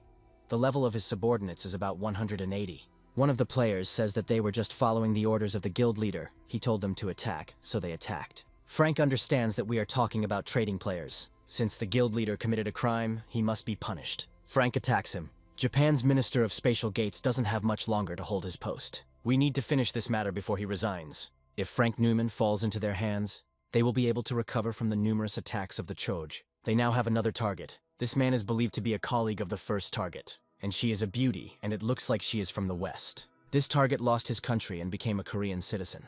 However, there are some strange moments. According to the documents, their target graduated from the player academy only a month ago. But now it has been confirmed that they are going into a heroic level dungeon together with Frank Neumann. It's unclear how this is possible, because if you enter the academy, it means that you have only recently awakened. Entering a heroic dungeon doesn't always involve hunting, judging by the ability of the first target, Frank Neumann. If the repeal of the 20-level rule worked correctly, then this is entirely possible. This means that it is possible to share experience points regardless of level. At least the probability is high. It is common knowledge that when hunting high-level monsters, experience points are distributed according to the level of contribution. And then Frank brings a newbie who has recently awakened into the dungeon. It is obvious that something is fishy here. Of course, his guesses may be wrong, but what is clear is that overall this is strange behavior. Of course, this cannot be overlooked. They must know that the team that worked before has disappeared. However, it cannot be ruled out that they simply ran away, but this is extremely unlikely. If they really ran away, it would be stupid. First, you need to prepare for the worst-case scenario. The group that dealt with the first target was presumably destroyed. But even a ranker can't destroy a group on his own. He knows this, and yet he says that a man who woke up just a year ago did this. The rate of growth of the target is unpredictable, so they must think about the worst-case scenario in order to be prepared at any moment. When a call comes from intelligence, they must move out immediately. Sales speed has definitely dropped in both hunting, achievements, and battery sales. If Frank collects another 300 billion points, he will increase his buyer rank and will finally be able to buy the elixir. As he thought, there is a restriction on the sale of electrical appliances. Maybe something new needs to be released, but there is no need to rush, because game content is still selling quite well. Now we need to solve the problem in another area. Frank's mother calls him to eat, and Lucia is also sitting at the table. Kimchi taig is Frank's favorite food, so let him eat more of it. They say that while hunting in the dungeon, he usually fills his belly with kimbap or hamburgers. It is clear that Lucia told Frank's mother this. Food cooked by mom is the best. Frank notices that his mother and Lucia are engrossed in what is happening on the screen. It looks like it's an American TV series. Frank asks if they are interested. His mother answers in the affirmative. However, let them take a break and try to eat. Frank wonders if this is really that interesting. Lucia is a person from another dimension, and she is interested in American TV series. Frank asks if she likes it. She says that watching movies or dramas is her only hobby. Frank's mother says she envies Lucia, who watches foreign films and TV series online and has to wait for Korean subtitles to come out. Even if players don't learn foreign languages, they can still understand them like native speakers, which makes Frank's mother very jealous. Frank asks Lucia if TV series and movies are really that interesting, because there are many things that she, as a person from another world, should not understand. She says it's interesting, although there are things she sometimes doesn't understand. But to some extent, she can understand if she watches the series, and she enjoys learning about a completely different culture. Frank thinks that he might try selling new video content to users from other dimensions. Apparently, Frank is going to sell movies and TV series. That's right. He asks Lucia what she thinks about it. She says it's a good idea. Even if it might fail, It still doesn't seem to cause any major problems. It's all thanks to Lucia, because she fell in love with movies and TV series. Lucia is embarrassed. A customer from another world sees a notice that Frank Neumann has registered new items for sale. This is a set of a TV and a DVD player. The set includes the movie Transformers. The girl thinks that this is some kind of useless object again. Nevertheless, she buys it and watches the movie. She is impressed. She had never seen anything like it. The girl wonders how they hired robot actors. It seems that in the world in which a man named Frank Neumann lives, in addition to abilities, there is another rather powerful force. Sales have increased significantly. Although buyers did not show any signs of life, although now they show Frank such mercy, the reviews are also good. Users ask if it is possible to sell Bumblebee too, and ask to put it up for sale. Someone writes that it is a living creature and cannot be sold. And of course, it is impossible. But you can sell a car, as well as buy one without insurance. But if you drive without a car, you will be fined, so Frank will not drive himself. Lucia reports that they have sold everything. Frank asks if she knows a way to sell the car. There have been many requests to sell the robot that was in the film. Of course, they can't sell a robot, but they can sell a car. Lucia asks why sell the car. Frank says it looks like it could be worth quite a few points. In this case, you can simply sell the figurines, since they can transform. It's a brilliant idea, Frank thanks Lucia. A few days later, he receives a notification that the number of accumulated points has exceeded 1 trillion. He has reached the heroic level and can now buy legendary rank items. The catalog of goods for purchase has increased, and the number of cells for sale has grown to 1,000. Now Frank can buy an elixir. It completely heals all wounds and illnesses of the soul and body.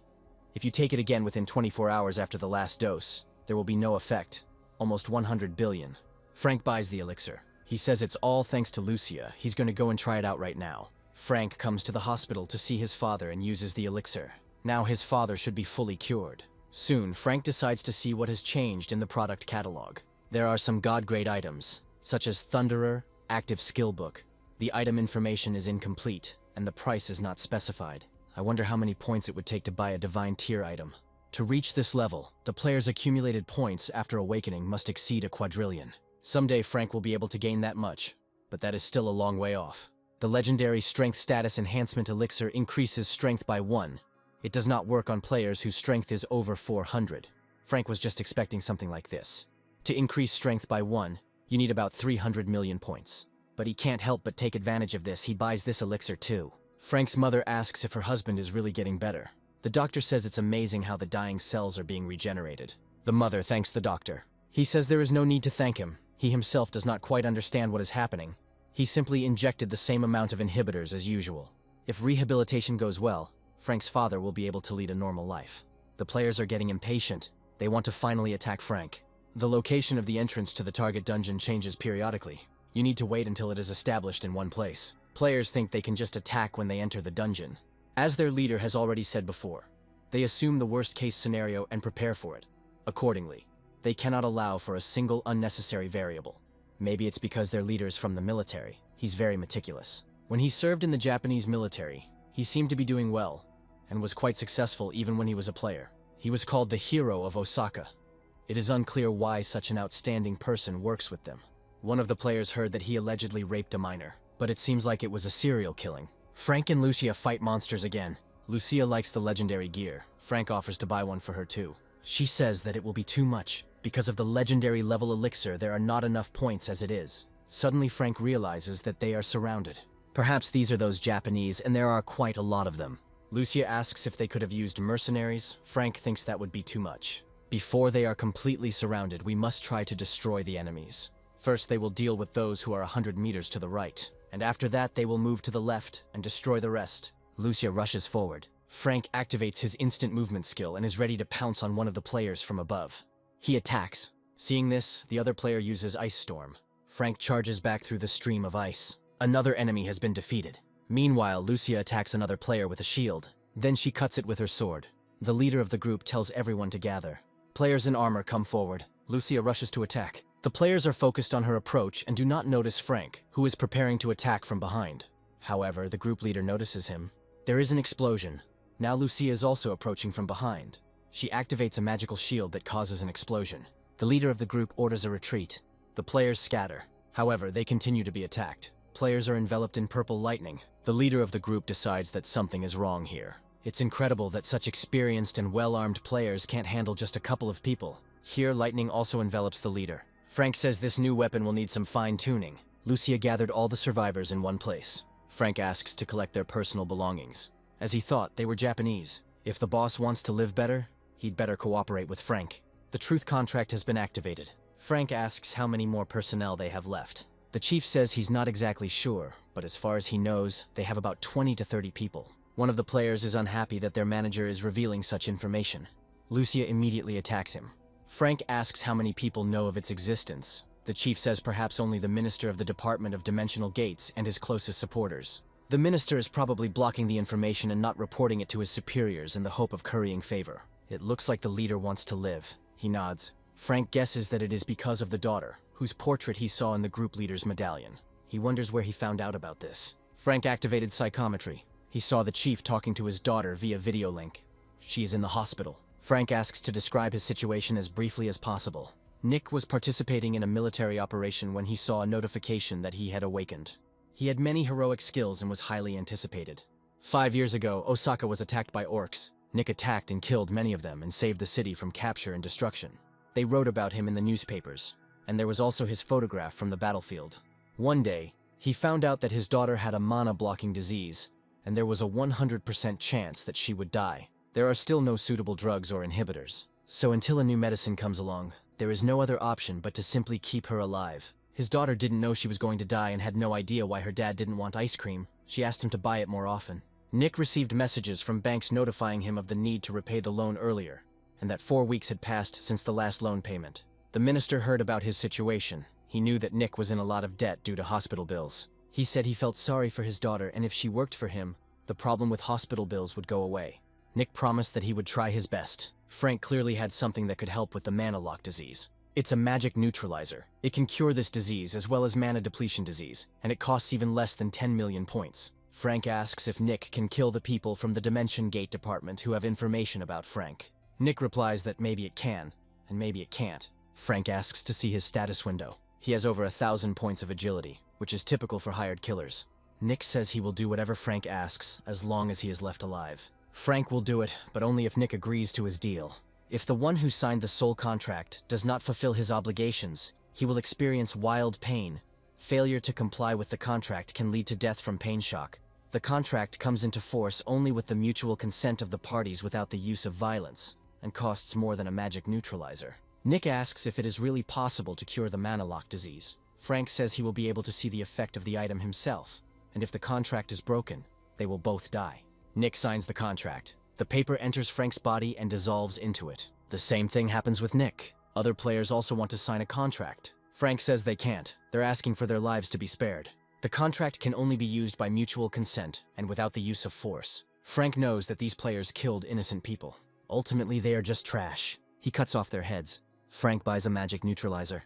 The conditions for activating the soul contract are met. The contract comes into effect. Nick must say that the plan failed, return to Japan and kill everyone who knows about Frank. With the current spec, it might fail, so Frank will help it out a little. Nick receives a notification that Lord Frank Newman has offered him to join. First let him accept the offer, and then he will explain everything. After some time, Nick reports that the operation failed due to interference from the Korean Players Association, and he immediately returns to Japan. He confirmed the strength of those two, and would pass on the exact information upon his return. Then Nick gathers his subordinates. He asks if they have cleaned up their tracks properly, and they answer in the affirmative. Now all that remains is to return. A knife is thrust into the chest of one of those gathered. Nick begins the massacre. There is a woman among his subordinates, and she asks why Nick is doing this. But he's not going to stop until he kills everyone. One of them asks to spare him.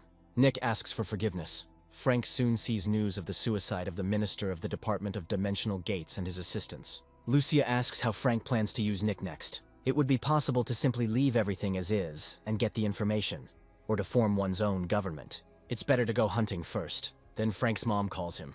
His father got much better. Frank asks if he can hear him. Father nods. The disease has completely receded. Now he just needs to undergo rehabilitation. He reaches out his hand to Frank and tries to say something. Apparently he wants to thank him. Here Frank realizes that magic comes from his father. Perhaps he woke up and became a player. Lucia asks Father Frank to show him her status window. He has truly awakened. He has an active skill called Fire Sphere of rare rank, and no passive skills. Apparently, the sudden healing is related to awakening. Even the doctor didn't know the reason, but that's how it turned out. Frank wonders how this could happen. Either this is a simple coincidence, or the elixir contains a power that can turn an ordinary person into a player. A week later, Frank comes to his father again, and he can already speak. He looks even better than yesterday. Every day he gains strength. Since Frank is here, Mother needs to go home for a while. He tells her to rest at home first and then come back. He will sleep here today. Mother says he just came from hunting and must be tired. But Frank is comfortable here. This is one of the best wards in the hospital. Today, Frank's father wants to spend the day with his son. Then Mother will sleep at home. But tomorrow she will pack her things and come. Frank offers to give her a ride. She says no need. Frank's father thanks him. He got well thanks to him. Frank says he didn't do anything special. He got better thanks to waking up. But the father knows that it is Frank's fault that he got better thanks to the medicine he gave him. Father won't ask about this medicine. It's for an incurable disease, so it's better for others not to know about it. Frank asks what he thinks he should do next. He is in his prime and plans to go underground. He would be better off just staying home. The money Frank makes is enough. Father says that 57 is a great age to work. Frank objects that the dungeon is a very dangerous place. You never know what will happen there and when. The father understands that Frank has been through a lot of hardships. He doesn't want to live on the money his son earned by risking his life. Frank has already made enough money that he doesn't need to do anything dangerous anymore. Father really intends to go down into the dungeon. He has already decided everything. Mom won't like it, but he already got her permission, so there's no need to worry about it. A few days later, Frank meets Lucia. She doesn't think he needs to be so negative about it. In such difficult times as these, becoming a player is a great blessing. When the gates suddenly open and monsters come out, ordinary people can't do anything and die. However, with players it's different. It may be so, but the probability is very low. The dimensional gates continue to open. Countless dangerous monsters emerge from them, so Frank just has to watch as his father goes underground. They are dangerous. Lucia knows it too. With his power, Frank could keep his father safe. He already knows about the existence of the elixir and will keep it a secret, so there shouldn't be any problems. On the contrary, if he becomes stronger, Frank will worry less. Father says he will still go to the dungeon no matter what Frank says. Frank knows this, and he didn't come to dissuade him. Instead, let his father do what he says. As a player, he is more experienced than him, and first you need to accept his offer. Frank's father receives an offer to join Lord Frank Newman. His mom and sister don't know it, but he's a little bit of a special player. It looks like it. Everything that happens from this moment on will be a secret for my mother and sister. Frank offers his father an item to raise statuses. He eats it. Now his status has risen. Frank has a lot of these items. They must be expensive. That's true. But no one in the world can buy it except Frank, so it's a mere trifle for him. Therefore, it is necessary to keep this a secret from mom and sister. If this item suddenly becomes known, it will cause a stir in society. The father asks if Frank got the medicine the same way, and he answers in the affirmative. He can't give more details. Father says he can't accept it. Frank wants him to eat these items before someone comes. He can't get his money back after buying it anyway, so we need to eat it quickly and help him. In that case, nothing can be done. He also needs to learn skill books. He will only attack from a distance, since he was originally assigned the position of a ranged fighter. Now he can go into the dungeon with the man Frank assigns to him. This is Lucia, as well as a tank that will protect him. The father asks if ordinary people can take this substance. Frank says he hasn't checked. You can't do something like this thoughtlessly. Maybe if normal people can learn skill books too, they can eat this too. It feels like after eating this, my father became 30 years younger. It would be nice if my mother tried it too. If he hadn't said he remembered the elixir, or that he was going to the dungeon, Frank wouldn't have shared that such a thing existed. The father understands that it would be better if as few people as possible knew about this. He asks when he can go to the dungeon. First, he needs to be discharged from the hospital and undergo training at the Players' Academy. Father is really in too much of a hurry, he completely forgot about it. The death of the Japanese Minister of Dimensional Gate and his subordinates has been ruled a suicide, but it is definitely the work of a player with a heroic-level stealth skill, and the identity of the perpetrator has not yet been established. The Prime Minister asks how many people in Japan have heroic-level stealth skills. Since players do not reveal their abilities, they do not have accurate information. It is unclear how some insignificant player could kill a high-ranking government official. The Prime Minister orders that border protection be strengthened threefold. Perhaps it was the opposition that did this, or it was the work of some faction within the party. Although he doesn't know exactly who did it, but it was certainly one of them, and they won't stop there. The Prime Minister asks who is now in charge of the secret agents, and is told that no one is currently in charge, as all of the higher-ups have died. This is temporarily handled by Nick Do, the hero of Osaka. The Prime Minister would like to contact him in secret. He has some business for him. After some time, Frank gets a call from Nick. He reports that he met with the Prime Minister, who instructed him to fabricate corruption charges against factions within the party and opposition parties that were opposed to him. He ultimately plans to cover it all up by making it look like a suicide. Apparently, he relies heavily on Nick. Frank tells him to follow the Prime Minister's instructions and earn his trust. If he succeeds, he will strengthen his influence in the Players Association or the Dimension Gate Department. Next, Frank asks Nick about his trip to America, and he says that everything went well. Thanks to the medicine Frank gave him, Nick's daughter recovered. She plans to continue living with her mother in America. It would be good to hide the fact of her healing. Nick plans to continue sending a large sum of money for her treatment. There is no need to contact Frank from now on unless something serious happens that affects him or Korea, and let Nick do things his way. Now you don't have to worry about it. After some time, the player goes hunting in the Orc dungeon. He shows his ID. He would also like to work as a security officer. He activates the fire sword. Orcs are attacking. The fire sword leaves them no chance. Soon, all the monsters are defeated. Even if you become a security officer, you can continue to hunt. Here, a new group of monsters appears. The player prepares to attack. Suddenly, an axe flies from above. It hits the player. It was the leader of the orcs. The security officer realizes that the player has died. It is unclear what happened, that he was harmed by the orc. The main monster cuts off the guard's head. Now it's the second's turn. The orcs kneel before their leader. He attacks another player. He crushes his head with his huge hand. Orcs attack players. People on the street notice that something is happening. The gates opened and monsters came out of them. They start attacking everyone around. Their leader is watching. He clearly likes what's going on. While they were away, the association called. Frank calls back, but the answering machine says the subscriber is unavailable. Breaking news, a wave of monsters has opened up near Sinchan Station.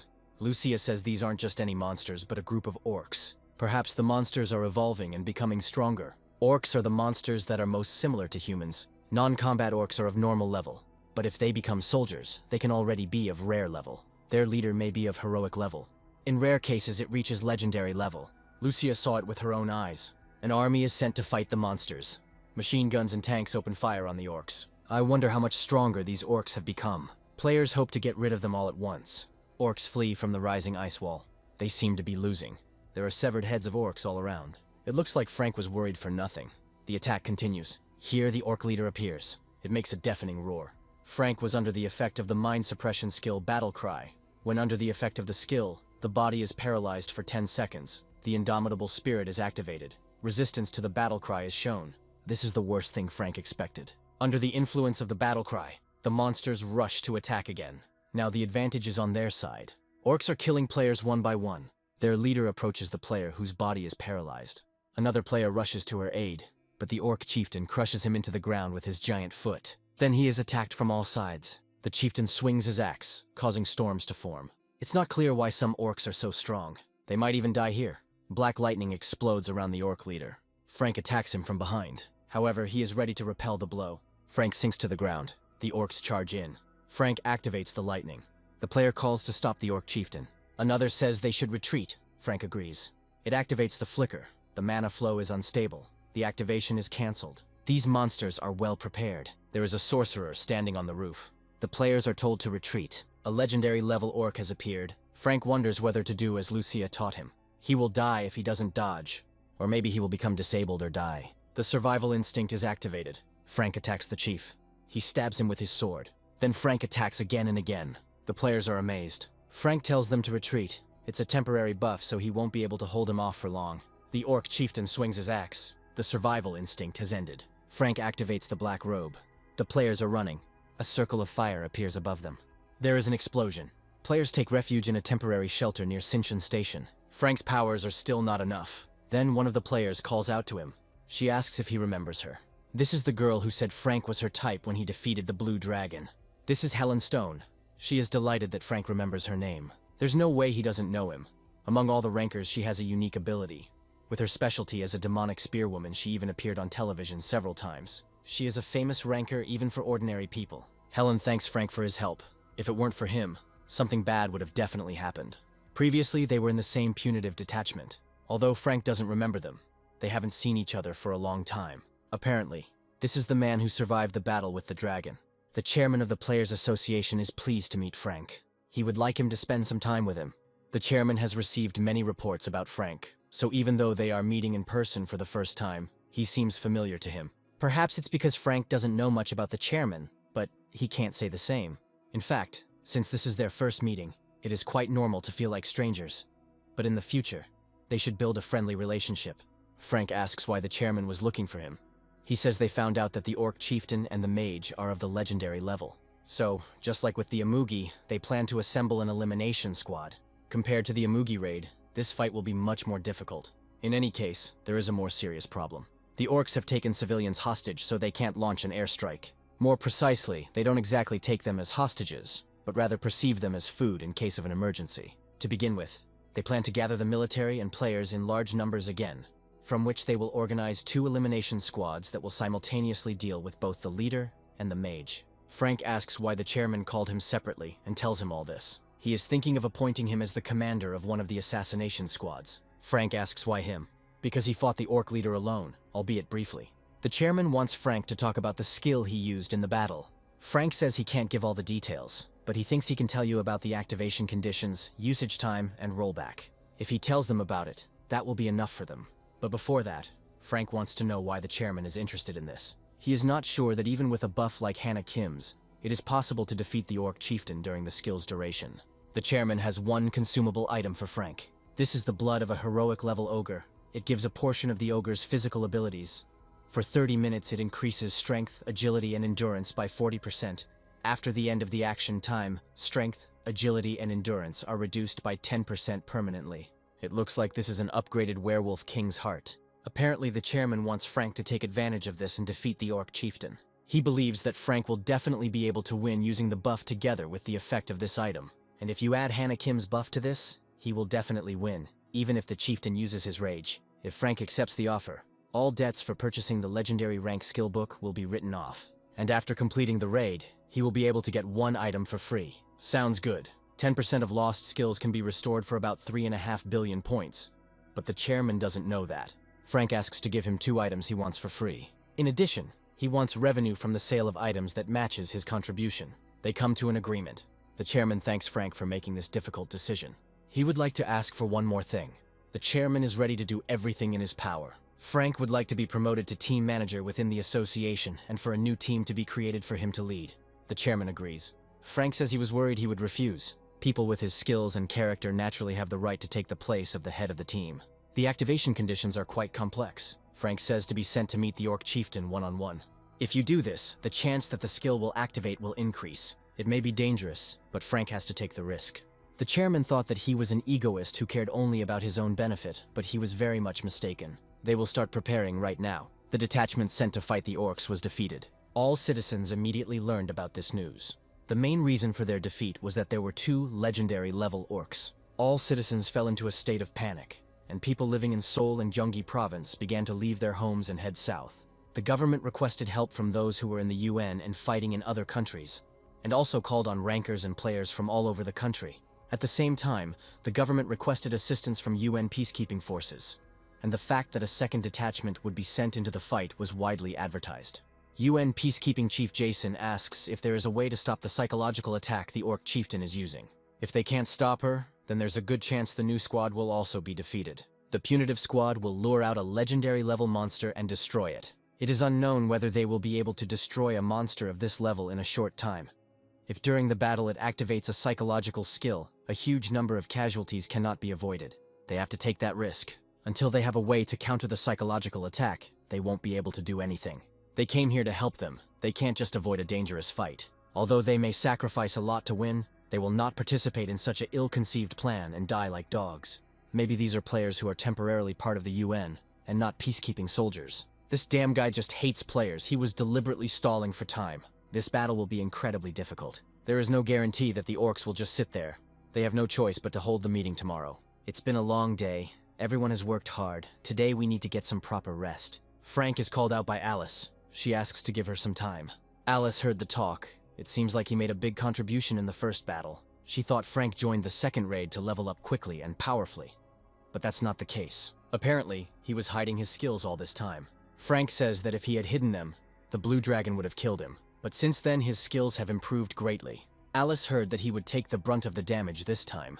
Frank says it will be to his advantage. It doesn't matter, because no matter what reward he gets, the lost skill points cannot be restored. So she is grateful for such a difficult decision. If he suddenly changes his mind, let him report it. Alice will take over his role. Frank says he has already made his final decision.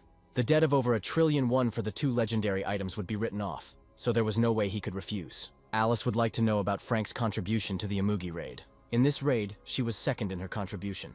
So to find out who took first place, she asked all the rankers who took part in the battle about their places, but none of them were first. That's probably why Alice thinks Frank took the place. She nods. He admits that this is so. The association made a big mistake by giving the player who contributed the most the smallest reward. Alice will talk to the association chairman to get Frank's reward again. If she does this, he will not refuse. It seems like Frank is not telling us a lot. He may not say it, but let him promise something. He must do his duty as a member of the Players Association, as he is doing right now. Frank was just about to do that. The next morning there was another meeting with Jason. It looks like it won't end today either. It is reported that a group of orcs has begun moving towards Hongdae. The chairman orders the armed forces to be assembled immediately. He asks if UN forces will support them. Jason nods. The chairman thanks him. All they have to do is pretend to be involved in the battle and retreat. Players are told to follow Frank, who will fight the chieftain, while the rest follow Alice, who will take care of the mage. After receiving the buff, they will board the helicopter. It's nice to have a good buff. The book with the buff skill never appeared. Frank had never seen one. It would be good if he had some skills similar to the survival instinct, no matter how much he thought. Using consumables would be a waste. Unless it's a battle with a legendary level monster, he may not use them. Everyone has finished boarding the helicopter. It's time to leave. It's crazy. It seems like as soon as Frank goes down, the survival instinct will kick in. He will go first. Frank jumps out of the helicopter. You have to start beautifully. He uses his strength to the maximum. The group of orcs has been defeated. The chieftain prepares for attack. Another group of orcs rushes to attack. The survival instinct is activated. Now it's time to eat the ogre's blood. There is an explosion. If everything works out, it is possible that Frank will be able to defeat the orc leader alone. He was charred from the explosion, but still ready to attack. The chieftain rushes at Frank from above. He dodges. The chieftain swings his axe again. He is strong. He cannot be killed, even when he is alone. Frank fires the magic projectile again. Shells are flying from above. Players prepare for battle. It's time to start the second round. Players rush at the orc chieftain from all sides. A lot of magic projectiles fly at him. Frank attacks again. Now the leader also takes damage. He's still resisting. Frank continues to attack. The leader is losing more and more blood. It makes a deafening roar. Orcs come running at his call. Players activate the Shield of Faith and the Unbreakable Wall. Orcs are attacking.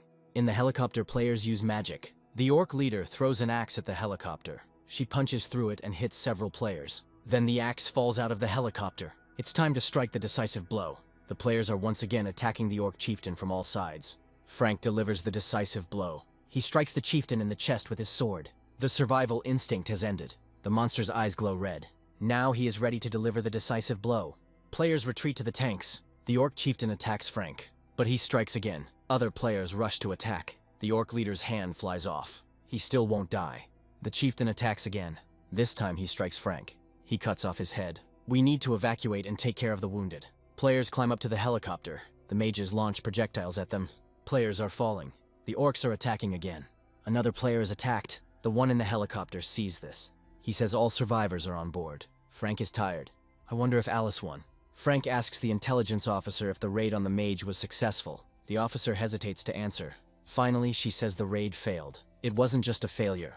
It was such a crushing defeat that over 90% of their fighters were killed during the raid. Frank asks what's wrong with Alice. The officer says she's alive, but as far as she knows, she was seriously injured and retreated. Here is a list of survivors. After some time, the players watch a video of the battle with the magician. It grew to gigantic proportions, and he began to attack the players with a fiery fist. He breathed fire and threw it. Apparently this monster has a skill similar to Wild Instinct. Although Frank's injuries have healed, he must be careful, as internal wounds cannot be healed even with healing magic. If the wound is caused by magic, its remnants remain in the body and prevent the use of one's own mana.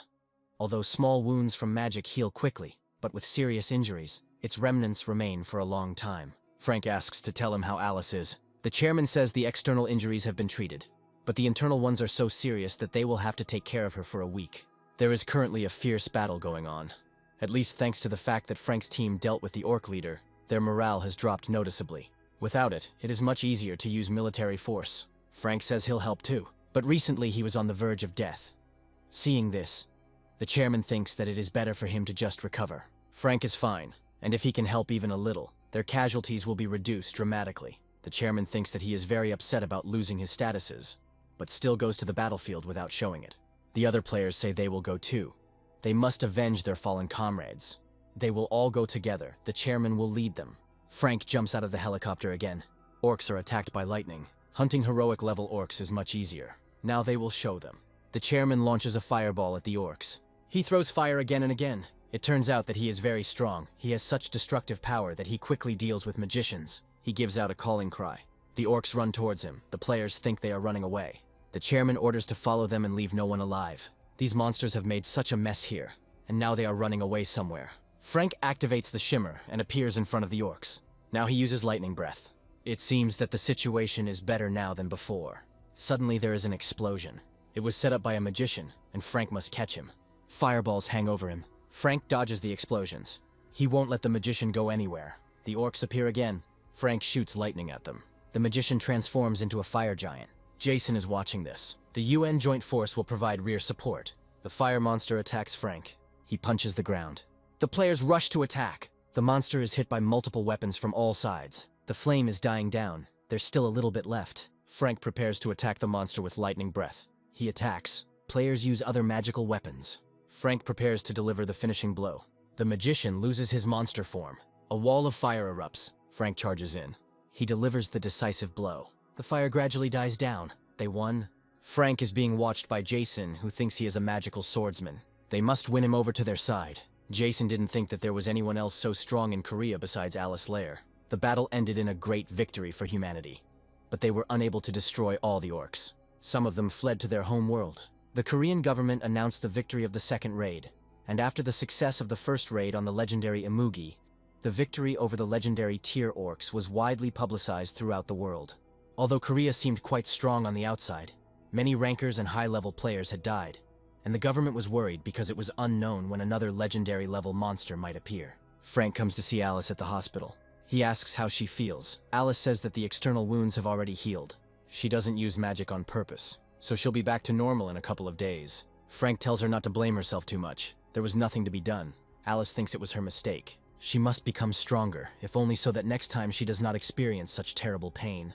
If next time she meets an orc mage, she will definitely avenge her comrades. There's no need to worry. Alice isn't the kind of person who would be broken by something like that. She thanks Frank for avenging the dead in her place. He just did what he had to do, and he couldn't have done it alone. However, it is true that he made the biggest contribution. If it were not for him, everything could have failed. Alice asks how he feels, since he's basically had 2 fights in a row. Frank says he's fine. It's amazing. Even though he got 2 legendary level skills, he must have lost a lot of statuses. He just has to try harder to level up in hopes that Alice will help him with that. The hunt for the orc chieftain and the mage yielded 7 items, all of which were legendary. Among them was the axe that the chief used. The orcs took one with them when they fled, and the rankers took the rest. Other items may not be suitable for Frank. Moreover, he's already collecting a set, so he doesn't need them. If you exclude these 3 items, there are still 3 skill books left. Frank was promised 2 free items, and the first one he liked was the legendary tier skill book, Battle Cry. The auction is declared open. Bids are now being accepted for the Battle Cry skill book. All the major guilds gathered here. Someone offers $1 trillion. The final price is 1,007,500,000,000. The auctioneer asks if anyone can offer more. Frank offers 2 trillion. No one can offer more. Battle Cry is sold. The Kyushu disaster was partly due to a delayed reaction, but given that the monster was flying, it could not have been avoided. They lost Kyushu Castle, which was home to over 15 million people. If they left things like this, the monster would definitely reach mainland Honshu. Korea has dealt with 2 legendary level monsters. They need to quickly request support from Korea. It is obvious that other countries will also fight for its support. The Minister of the Interior will submit an official request to dispatch a team to destroy a legendary level monster. Japan has asked for support, but they have their own problems, and the government's exaggerated publicity campaign has worked too well. Korea is in this situation, and the Japanese want them to help another country. The government says this because elections are currently underway. Frank is informed that the chairman is looking for him. They decided that the team Frank would lead would be a squad of assassins. Frank thought it would be a temporary team to fight legendary monsters. The chairman had thought of everything. They would create a squad of assassins led by Frank, and if a legendary level monster appeared, they would increase this squad by recruiting other rankers. It's like a reserve force being called up for battle. While Frank is the only one on the assassination squad, if there is someone in the association he would like to take, he can consult with the captains of each team and choose. Frank asks if he can take someone who is not directly part of the association. The chairman says yes. If the goal is to fight legendary-level monsters, then the criteria for selecting team members must be strict. The chairman will leave it up to Frank because the assassination squad was created to achieve long-term results. And if not immediately, then in the long term, Frank will be able to choose talents that will help him in raids on legendary-level monsters. Perhaps these are two good conditions, because the more he has, the harder it will be to leave. To start, Frank will use the Lord's Banner skill and try to recruit players into the team who were not even able to change their first profession. High-level players are treated well wherever they go, so they don't come often. First of all, Frank would need too many leadership points for such high-level ones. He will grow in the shadow of those people who know his secret along with Lucia. And in the sun, he will grow as many low-level players as possible. As the players in the sun level up, they won't be able to escape Frank due to the high penalties for breaking their contract. This way, he will be able to capture the entire association. Although she can both defend and attack, she is not accepted into the squad because of her wary attitude towards money. She bought a lottery ticket, but it's strange how only one number can match. Then Frank calls out to the girl. She asks who he is. Frank introduces himself, the girl says hello. As she understood, if his proposal was accepted, his salary and support would be increased. That's true, and besides, Frank will help her acquire a skill book that will improve her stats. She agrees. Frank asks if she wants to know the consequences and penalties in advance. Her status window will be open to him, and if she leaves his command, all levels, stats, and skills that she has increased will disappear. The girl says that the status window has been known for a long time. She drinks the soda in one gulp. Besides, she is in a hurry now, so she doesn't have time to worry about the consequences. Frank invites her to join. The girl accepts the offer. 10 leadership points are spent. Frank now has 5 subjects under his command. He has a new skill, Summon Lord. Now he can give orders to his subordinates regardless of distance. The girl is happy that she is now at least a part of some team. She wonders why she hears Frank's voice in her head. It's because of the special skill. Magic is almost not consumed. As Frank promised, here are the skill books. The girl thanks him. Her salary will be increased starting tomorrow. These are just normal level skill books, but it seems like life is very difficult for players. Frank thought that 1 or 2 people would refuse his offer. However, there is nothing to worry about. The news has probably already reached the chairman. A month later, he is informed that there are 316 new members in the assassination squad, and none of them have any connection with Frank Newman. No matter how thoroughly they investigated, they didn't even know each other until he recruited them into the team. 316 people who didn't even go through their first career change. Even if you think of it as an investment in the future, the efficiency is too low. Frank hadn't even met the players he found, so he was obviously up to something. After some time, Frank receives a call from an unknown number. He picks up the phone. This is his friend Stephen Black. They lived in the same area since childhood. This is his old friend, with whom they went to kindergarten, elementary school, and college together.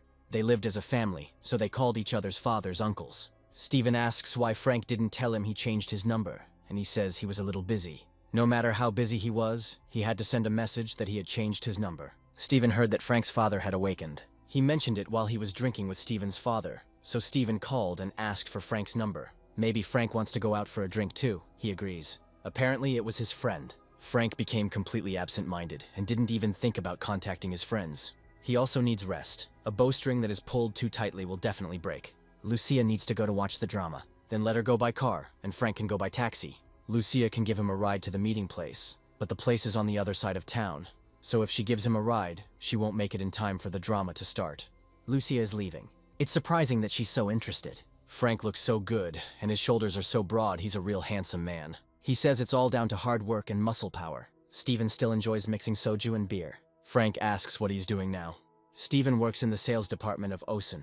He asks why Frank never got back into university, since his uncle woke up, which means there won't be any problems with tuition fees. Frank asks how Stephen finds working at the company, and he says it's very hard, especially since the pay in the sales department is low.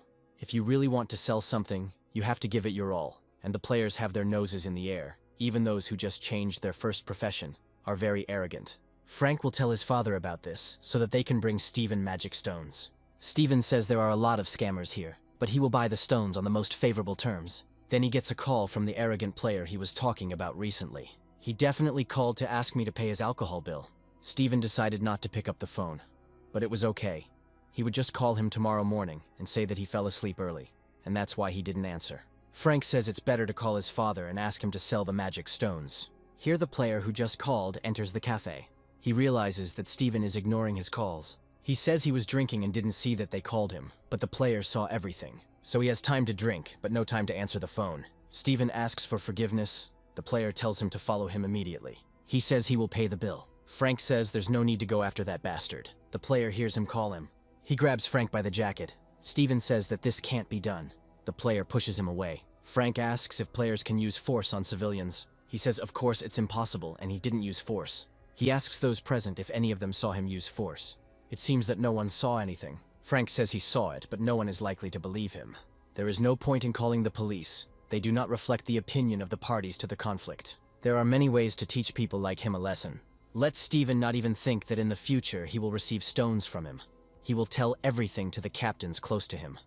So let him get ready. And Frank should be on his guard because he never knows when he might become disabled. The player threatens him, attacks and intimidates civilians, uses abilities and uses force, and threatens to harm.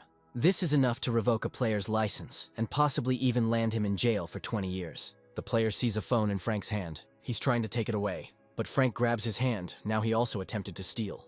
He realizes that Frank is also a player. This means they work in the same field. This should have been said earlier. He will sign the purchase and sale agreement with Steven, and will also talk to the captains close to him and ask them to give Steven the stones. Frank asks what good is a player who is soon going to jail. Players must maintain good relationships. Frank says he doesn't want to. The player's second cousin is the second in command of Sue's guild.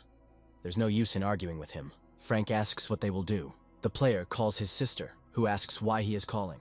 Frank seemed to have heard that voice somewhere before. Apparently he has some problems with the player, and for some reason he calls her. The player says that Frank doesn't care about Sue's guild, and when he told him about his sister, he said he wasn't afraid. Now that their guild has diminished, some bugs are ignoring her. She asks to pass the phone. Now Frank remembered. It was Jane Rice. She had given him her business card during the first hunt.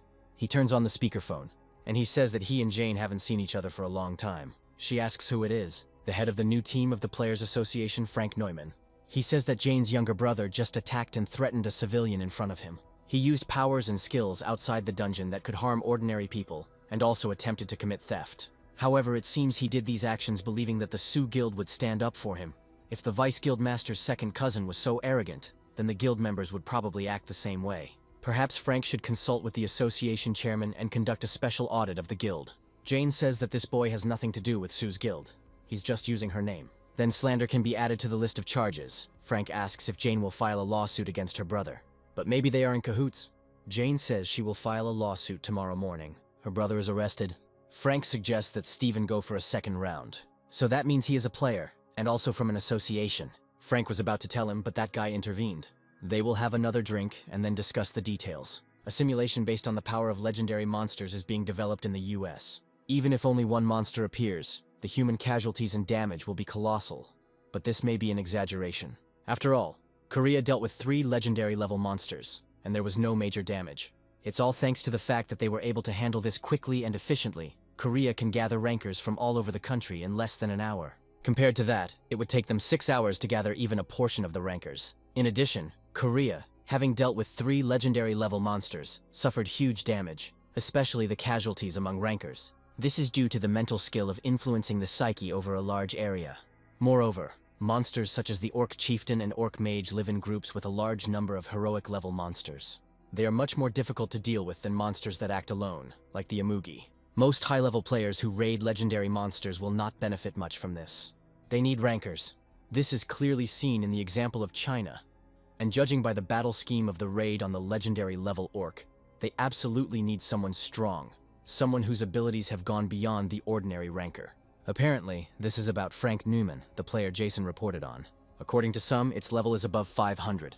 The monsters in the existing heroic dungeons are around level 400, and players, limited by the 20-level rule, cannot rise above level 400. Because of the doubts that arose, CIA agents conducted an investigation and discovered a surprising fact. Player Frank Neumann has a unique skill that allows him to bypass the 20-level rule. Although this is only a guess, but after gathering the information that the agents have found out, Jason is confident that the probability of this is higher than 99%. He shows a video of Frank's fight with the Orc Chieftain and the Mage. This development, and in less than 2 years, the speed of its growth is astonishing. The president asks if Frank can use this unique skill on other players. They haven't verified this information yet, but there is another unusual discovery. This concerns Frank's father, John Neumann, and his neighbor, Paul Smith. Less than 2 months had passed since John Neumann's awakening, and he had already entered the dungeon of the 100th level. Frank Neumann is currently the leader of the assassination squad of the Korean Players Association. He has also recruited 316 low-level players into it. Their results are truly astounding. The growth rate is very fast. And while it's not as obvious, they did confirm that since these players joined Frank Neumann's team, their overall stats had improved. Perhaps the player who has shown such enormous power is a buffer. This is not entirely true, but they believe that, like buffers, he has a skill that allows other players to increase their statuses. If this is all true, they must recruit him. It seems like it will be very difficult to do this. He has a lot of money and a high status in the Korean Players Association. Unless the Korean government is full of idiots, they won't let him go that easily. First, you should get closer to him and become friends. Since the US and Korea are on friendly terms, they can use him as a mercenary at any time. Once something happens, it will be too late to call him. So the best solution is to attract him to the country for a long time. First, they need to develop a plan on how they can put pressure on the Korean government. The object is located in the house. As soon as the association's guards change places, they will begin to act. These guards are only about level 200. The security has changed. It's time to begin the operation. Agents attack the guards. They are pushed into subspace. The door to the apartment where Frank's mother and sister live opens. One of the agents enters. He uses some skill. It turned out too weak. She has a magic item. You need to aim at the arms and legs. They must kidnap her alive no matter what. The ring is broken. Frank's mother is about to be kidnapped. Frank appears and stops the agent. It activates the breath of lightning. The agent's face was burned to the bone. The rest start running, but Frank won't let them go that easily. He stabs his mother's attacker with his sword. Other agents jump out of the window, but they can't just leave like that. Frank activates the double arrow. We just have to destroy them. The agent cuts through the magic arrow, but hidden inside her is the breath of lightning. Explosions are heard. Frank calls Lucia to protect his mother. Now he moves to the warehouse where his sister was taken hostage. He is told not to move and to slowly back away. Frank sees a notification about using the subspace skill.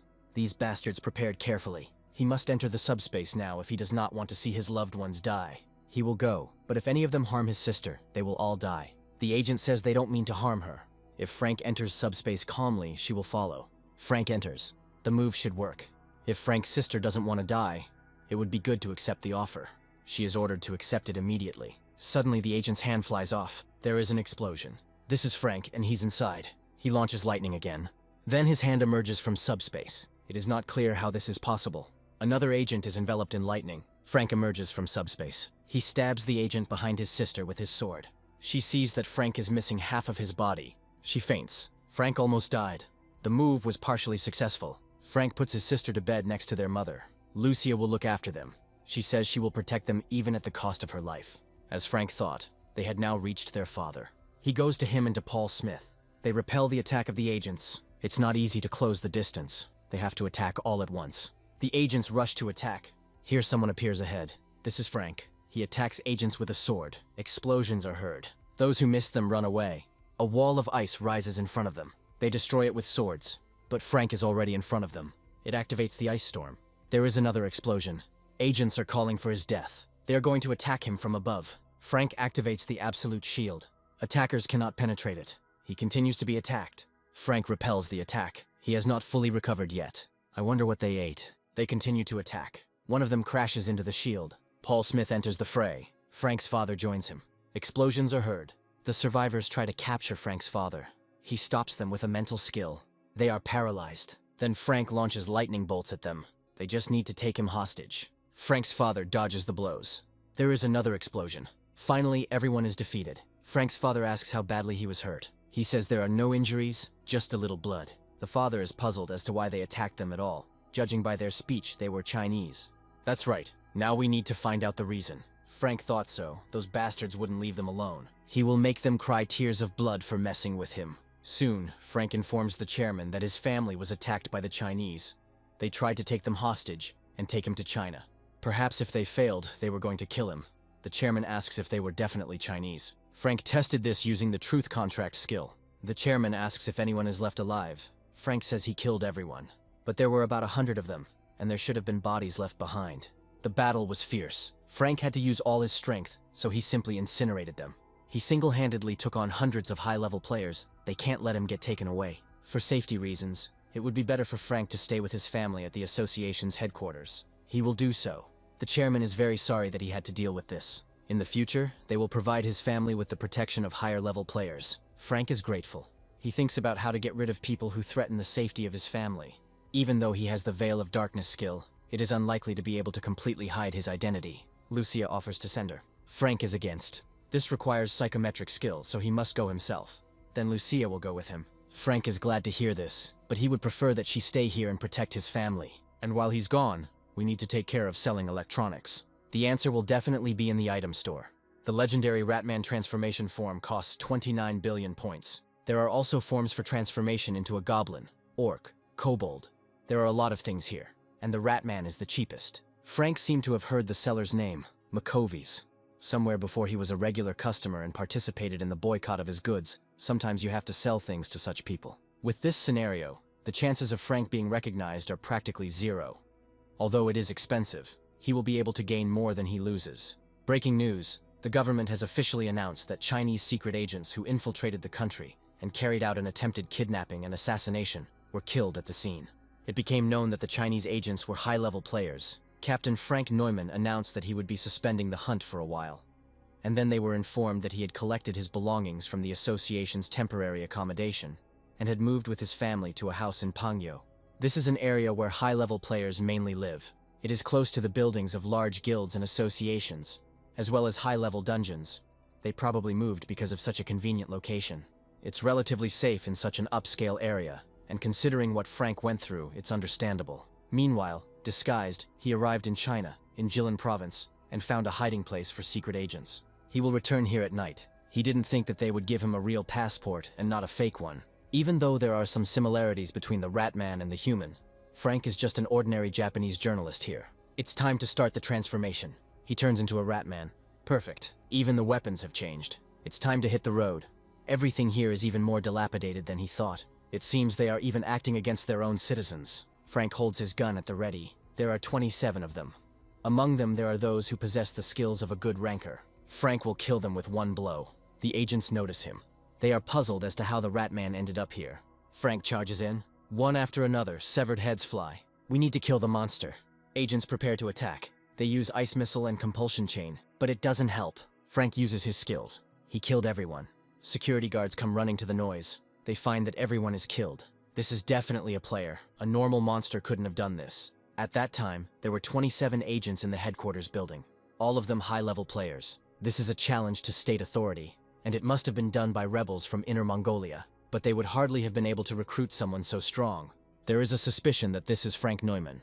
This means that he was able to get into China. The likelihood of this is quite high. Just look at the results of the investigation. The striker used lightning-based skills that few superpowered players can use, but this is quite possible. Someone is knocking at the door. New investigation results have been received. By using the reconstruction skill, the identity of the criminal was established. It might be Frank Neumann. The main culprit in this matter is he, player Frank Neumann from the Korean Players Association. But their culprit is not a man, but a monster. The results of the combat power assessment using the reconstruction skill showed that it was a legendary level monster. These are plans and instructions for organizing assassinations. The more enemies Frank's enemy has, the better. Now that he has discovered strongholds scattered throughout China, he will destroy them one by one. The monster's intelligence level is quite high. It seems he is hiding to gain strength and preying on high-level players to increase his power. The reason he attacked their agents could be because there were high-level players among them. Arriving at the next stronghold, Frank discovered that there was no one there. They may not have gathered in one place. If that's the case, then he won't be able to deal with them all at once. And in that case, he'll have to spend 30 billion points on each transformation. If he had killed all the agents at once, he would have received hundreds of billions of points. Frank comes to the mansion. There are guards at the gate. This is a good house. They thought the Ratman was targeting the players who were gathering in one place, and ordered everyone to disperse. Even though China is big, it is not a problem to have the skills to move around in space. It looks like Frank will be very busy tonight. Someone said that if they spread out the players, they could avoid the attack. In one night, they lost over 100 agents, and the damage only increased. It was not possible to track the location of the Ratman. It is assumed that he has spatial mobility skills. It's doubtful that this is really a monster. It could be a disguised person, since there are transformation skills. They are very rare. Although such a skill increases physical strength, on the other hand, its power decreases. If it's a human using the transformation skill, then he can't use attacks as powerful as the Ratman. In that case, he could focus on his magical power. Even if it is true, the transformation time is limited. Usually it's no more than 3 hours, and the skill's cooldown is much longer than its use time, so he can't activate it right away. Analysis of surveillance video showed that the Ratman was active for 8 hours. This is a completely impossible period for the transformation skill. So it is a monster after all. We need to get all the agents back together. Frank on the roof. There are 2 scouts at the entrance. He feels the strength of about 100 people. Minister Henry Lee should be here too. If anything goes wrong, Frank will simply strike and run. He attacks. This time they prepared for his arrival. Several players rush towards us. One of them strikes, but Frank disappears and reappears in the air above them. Their skills don't turn out to be very useful. Here comes the reinforcements. Frank was hit with a heroic level taunt skill, which attacks the target for 10 seconds. The passive skill Unwavering Spirit has been activated, and the effect of the heroic skill Taunt has been cancelled. Frank seems to have gotten a lot stronger. He uses the skill Flicker. It seemed like everything was going smoothly again, but not quite. It's a trap. The spatial movement restriction skill cancelled the activation of the heroic level Flicker and Shadow movement skills, as well as the activation of the one-time heroic level item, Scroll of Long Distance Movement. In addition to the players who returned to action, others appeared. This is a Ratman. They were called only to catch one low-level monster. Finally, they'll catch him. It is not clear why a force field is put up. The head of the Chinese Players Association, Ben Seok, orders everyone to attack the monster. He's crazy if he wants them to attack him at once. Frank will deal with them the same way they want to deal with him, in order to break out of the encirclement and leave as quickly as possible. He rushes through the line of players like a whirlwind. They didn't immediately understand what was going on, but Frank had already stabbed them with his blade. He feels terrible, but he can't die here. This is war. Frank gets hit. There is an effect. You need to hit harder. Weak attacks are useless. You need to attack using as much magical power as possible. Frank strikes again. In the end, it's just a rat. The tanks have to stop it, even with their own bodies. The tank is covered by a shield, but it doesn't help. The blow throws him far back. There are a lot of people here. It seems Frank has killed over 1,000. He went into berserker mode. They almost caught him. Stamina decreased by 10%. The legendary passive skill Berserk is activated. Strength, magic, willpower, and agility are increased by 40%. Resistance to physical and magical attacks is reduced by 50%. The heroic passive skill Survival Instinct is activated, increasing all stats by 50% for 60 seconds. Frank was pierced by blades of ice. It emits a deafening roar. His attack continues. We can't let him escape. What he's doing is too risky. There is very little time left until the release. Here Frank is dealt the decisive blow. There is an explosion. Ben Seok orders everyone to attack again. Frank is not defeated yet. He's trying in vain. It seems there is nothing to be done. Heroic passive skills, Ancestral Instinct, Killer's Rage, Bloodthirsty Maniac, and Murderous Frenzy are activated. Frank turns into a black whirlwind again. He continues to attack. A black tornado engulfs the players. Ben Seok insistently demands to attack and not retreat. But Frank doesn't stop. Ben has no choice but to escape. Frank finds himself lying in some strange place. It looks like a sewer. Strength, endurance, willpower, agility, and magic have dropped significantly. Frank has killed 16,300 players above the normal level, earning him the titles of Normal Player Hunter, Rare Player Predator, Heroic Player Slayer, and Legendary Player Executioner. Even taking into account the achievements, the stats have increased too much. The Player Executioner increases all stats by 40%. Perhaps player kills are counted differently than monster kills. First, the body needs to be restored. Breaking news reports indicate that a 5th legendary level monster has appeared in the Chinese city of Qinhuangdao, and residents of Qinhuangdao and surrounding areas are being evacuated. Frank has underestimated China too much. We need to finish this quickly and return to Korea. Minister Henry Lee is currently in isolation at home. Frank will deal with him tonight. Henry Lee was simply thrown away. He doesn't yet notice that his house has been broken into. They grab him. This is definitely Henry Lee. They hang it on the chandelier. He doesn't want to die like this. There is hope that someone will come to the rescue. Henry seemed to be heard. One of the attackers had half his head blown off. Frank attacks the second one. Henry is saved. He sees a Ratman in front of him. It's amazing how such a weakling can be a minister. Apparently they were secret agents, and Frank could take advantage of that. He starts tickling Henry to bring him back to his senses. Then he swings his clawed paw. This is the document that the hired killers had. Frank uses skills that affect the target's mind, rage and charm. They dared to do something like that. Perhaps he wants revenge. Of course he wants to, and he must do it. He will expose the dirty deeds of those who wanted to kill him. He must take proper revenge by exposing their weaknesses on the internet. Henry will do so. It seems to have been much more effective than it seemed. We need to tell everything to journalists and the public. In the morning, journalists prepare for an interview with Henry. He leaves the house. He simply did everything as the party ordered. All this time he followed their orders and worked like a dog, but the party decided to get rid of him. This secret document serves as evidence. This is a sensation. We need to go on air right now. The party sent secret agents to kill Henry. They even prepared a fake will. He will not allow himself to be cut off and made into a lamb for the slaughter. He will fight against party corruption and abuse of power. Here, Henry gets hit in the head. His murder is followed by an explosion. This is how they decided to cover their tracks. Now only the head of the Chinese Players Association remains. These are unfair accusations. Ben Seok had no part in this time. The chairman believes him, but more than 1 or 2 people doubt him. This is really very unfair. The chairman will try to provide him with the best protection. Ben is grateful and will send the chairman a gift to please him. He says he will wait. What a greedy pig. The situation is not that serious. But this bastard did not deserve an easy death. It's unfair because Ben was as loyal as a dog. If only the players would unite under his command, he could destroy all these bastards. Someone's voice asks what has changed. Ben grabs his weapon and prepares to defend himself. If he doesn't want to die, he'd better throw down his weapon. They can make a deal, but if Ben continues to get on Frank's nerves, there will be no choice but to kill him, as planned. He can talk, so he is a player. It doesn't matter. Ben asks what he wants. Frank will give him the power he so craves, and kill the party leadership that Ben hates so much, instead of him. And then Ben will take power into his own hands. He asks what is required of him. He must sign here. This is a soul contract. Once Ben signs it, he will become the Ratman's puppet. He thought that these were already favorable conditions for Ben. Just 10 years, and then he will be free. Moreover, while the contract is in effect, Frank cannot harm him in any way. On the contrary, he will help him. In any case, even if Ben doesn't die by his hand, he's already finished, and he knows it very well. The chances of success are very slim. Even if the Ratman kills the entire party leadership, the chances of Ben gaining power are still slim. Anything is possible. The hero who defeated the legendary level monster, the Ratman, who caused much harm to China, will be Ben. It will be a kind of performance. If everything works out, Chinese citizens and players will revere him as a god. Ben agrees. The Ratman invited him to join him. This is what will make Ben even stronger and strengthen the bond between them. Ben accepts the offer.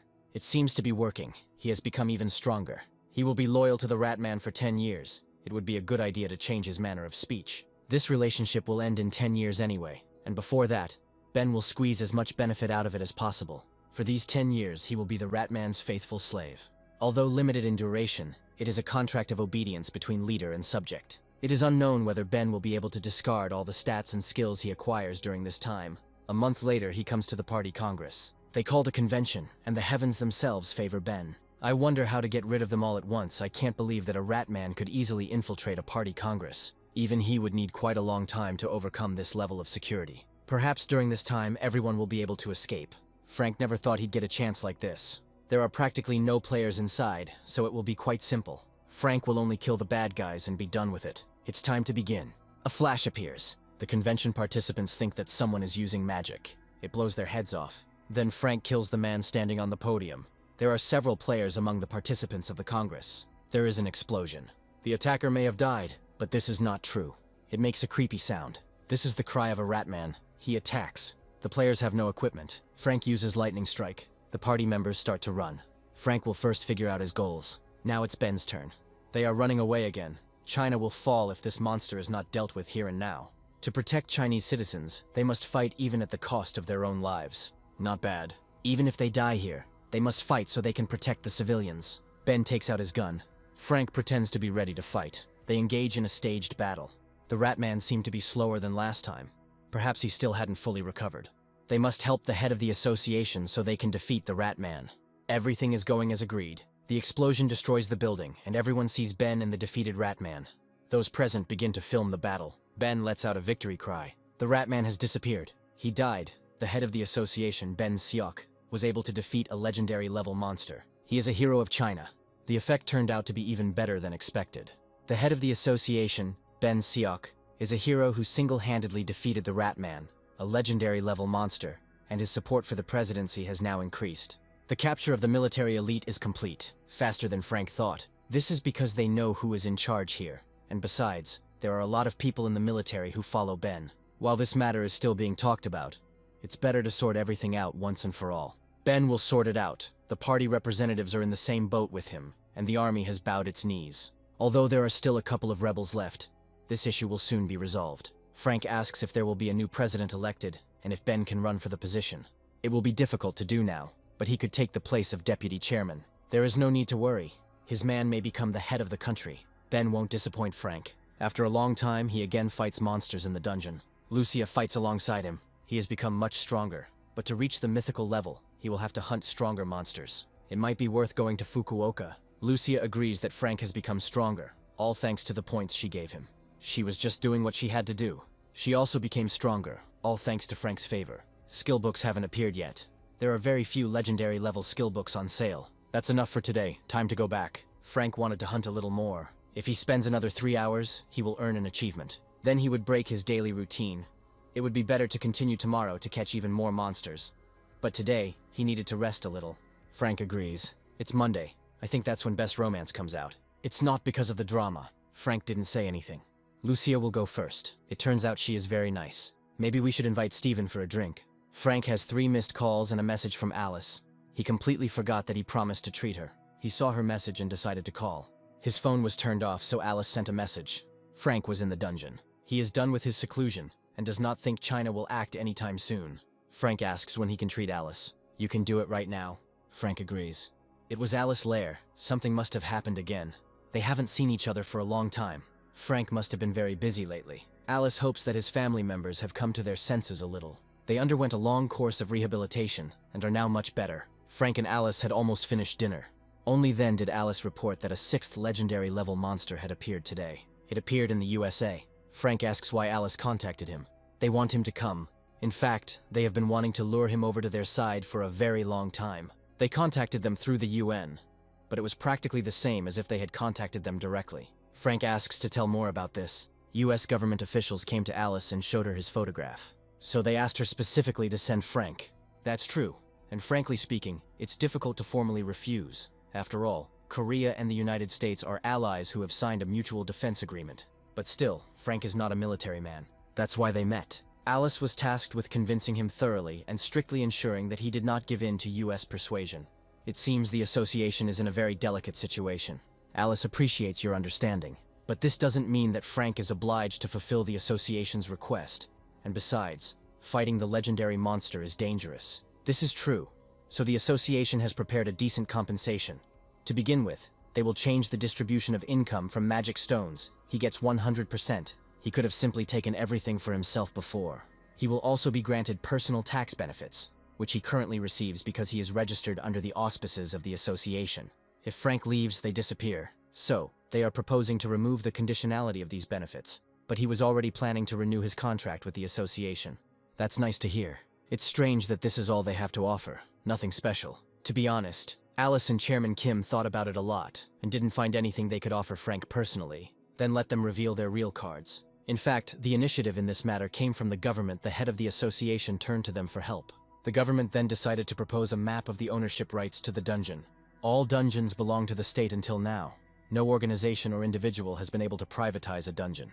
Even the country's largest corporations were no exception. They simply skirted the law to use the dungeons as personal ones. The government decided to transfer ownership of one dungeon of his choice to Frank, completely and irrevocably. He can hunt alone, or he can open the entrance to other players and collect an entrance fee. The government will not interfere. One is not enough. Let there be 3. The state had a hard time deciding to even hand over one dungeon. The annual profit from entrance tickets to a heroic tiered dungeon exceeds the annual income of the average company. Then 1 heroic dungeon and 2 rare dungeons. Alice has already made it clear that she refuses. 1 heroic and 1 rare. That's the final offer. Frank is willing to compromise. This is not a concession. Then let Alice terminate the contract too. Maybe the government will give her a dungeon too. If the US wanted Alice as badly as they wanted Frank, it would be possible. But that's not the case. In any case, Frank decided to fly to the USA. Even if they sweetly persuade you, you should never give in, and let him definitely come back. He will do so once he gets the dungeon. He can't just move to the US. By the way, nothing has been written on the internet yet about the legendary monster that appeared there. They say it's a hydra with 9 heads. So, it is a snake type, judging by the classification. Great. Just going there is already a benefit. And then there's also the right to the dungeon. Luckily, the area where the spatial portal opened is not a city, but a remote wasteland. So it seems there have been no casualties so far. So, for now, the hydra is sitting quietly. She seems to be examining the surroundings, but does not show any active behavior. Frank asks when he has to fly out. Right now. So he set foot on US soil. The government thanks him for responding to their request. While he is in the US, an agent will accompany him. You can just call him Dave. First, he'll take Frank to the anti-Hydra headquarters. Frank follows him.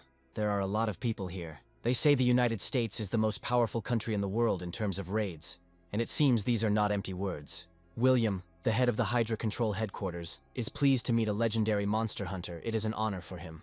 They haven't had any raids against monsters like this before, so Frank's guidance and help would be very useful. He will try to help as much as he can. Since he's here, it looks like the raid on the Hydra will go smoothly and without incident. Frank asks when the raid is planned to begin. Tomorrow at noon. The raid will begin with an artillery barrage.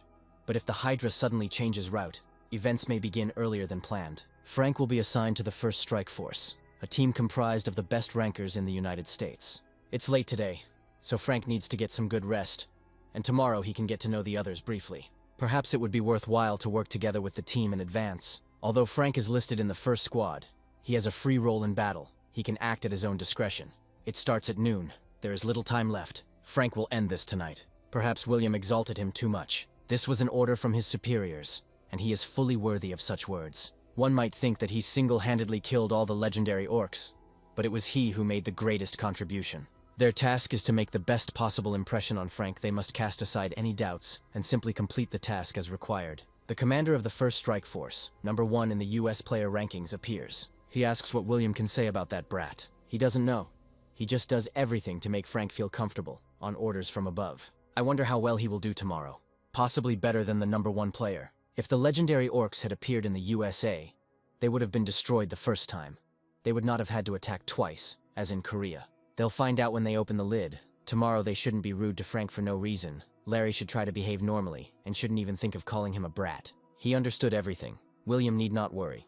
He suddenly demands that a full combat readiness regime be immediately introduced. 5 minutes ago, Frank came to the wasteland where the Hydra slept. A doppelganger is left in the room using the doppelganger requiem item to replace it. Here Frank will be the goblin. The alibi is perfect. We need to catch the monster as soon as possible. Frank plunged the blade into him. The Hydra woke up with a scream. The bound item Dragon's Blood Blade has been upgraded to a unique legendary tier. The passive skill Blood and Steel has been upgraded to a unique legendary level.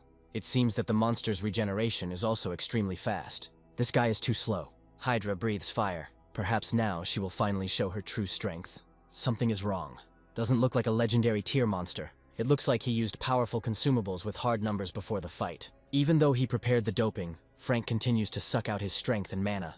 In this case, you can attack. Frank rains blows on the Hydra. He cuts her body. He single-handedly defeated a top-tier name monster that was over 400 levels higher than him. And as a reward, he received the titles of the first legendary rank level destroyer and the one who single-handedly defeated Heracles' Hydra. The achievement has been properly counted. This is indeed a legendary rank name. Perhaps he was not in his best shape. However, that legendary Amugi ran several hundred kilometers a day, sowing chaos. Frank returns to his hotel room. Everything seems to be in order here too. It all sucked up just fine. 2 achievements and 4 legendary items. Here comes Frank. Another monster, presumably of legendary rank, appeared and killed the Hydra. If so, then he is certainly of legendary rank. It would be nice, but intelligence believes that this monster is even higher than the legendary one. They may have mistaken Frank for a mythical rank monster. The new monster dealt with the Hydra without any difficulty. Actually, she wasn't in the best shape. It's unbelievable. He killed the legendary monster in just 10 minutes. Even Frank was shocked. The problem is that he disappeared immediately after the hunt. No one knows when and where he will appear again. If he appears, America will turn into hell. Frank is actually here, and he's not going to turn America into hell. Due to the skill used by the monster, the battle was not properly captured on camera, making it difficult to even determine what kind of monster it was. According to the expert's analysis, it is a humanoid monster, approximately 4 to 5 feet tall. For now, they plan to maintain a high alert status and hope for Frank's cooperation. The prolonged state of alarm without progress caused serious discontent.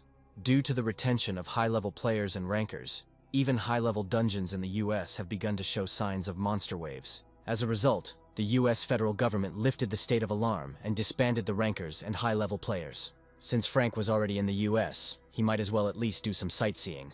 He doesn't think he has time for it. He had already had enough rest. He needed to return to Korea and hunt. You can do this here too. They have more dungeons than in Korea. Frank will also be exempt from taxes here. William asks him to stay in the US for a while longer until the situation is fully resolved. All expenses during his stay here will be covered by the US federal government. They have already received permission from the Korean government. The Hydra has been killed, but the threat from the monsters has not yet been completely eliminated. Well, and while we're at it, Frank would like to invite a friend to the US. Of course he can do it. And all the expenses for his stay will also be covered by the federal government. This kind of reception is the least they can do for a person who came to protect the United States. The president ordered that Frank be kept at all costs. Frank was just about to go hunting in the American dungeons. He would call Lucia, and they would clear all the unconquered dungeons. Lucia is arriving.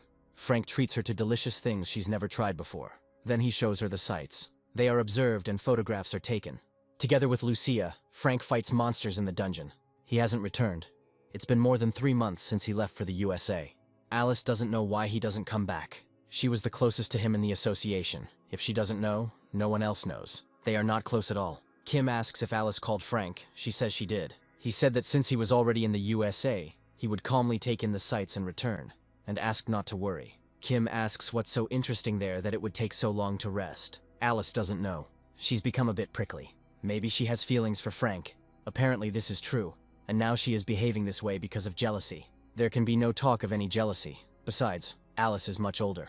The human heart is not so easy to control. There is no need to be so embarrassed. The head and the heart initially live their own lives. The head says, "You shouldn't do this," and the heart does as it wants.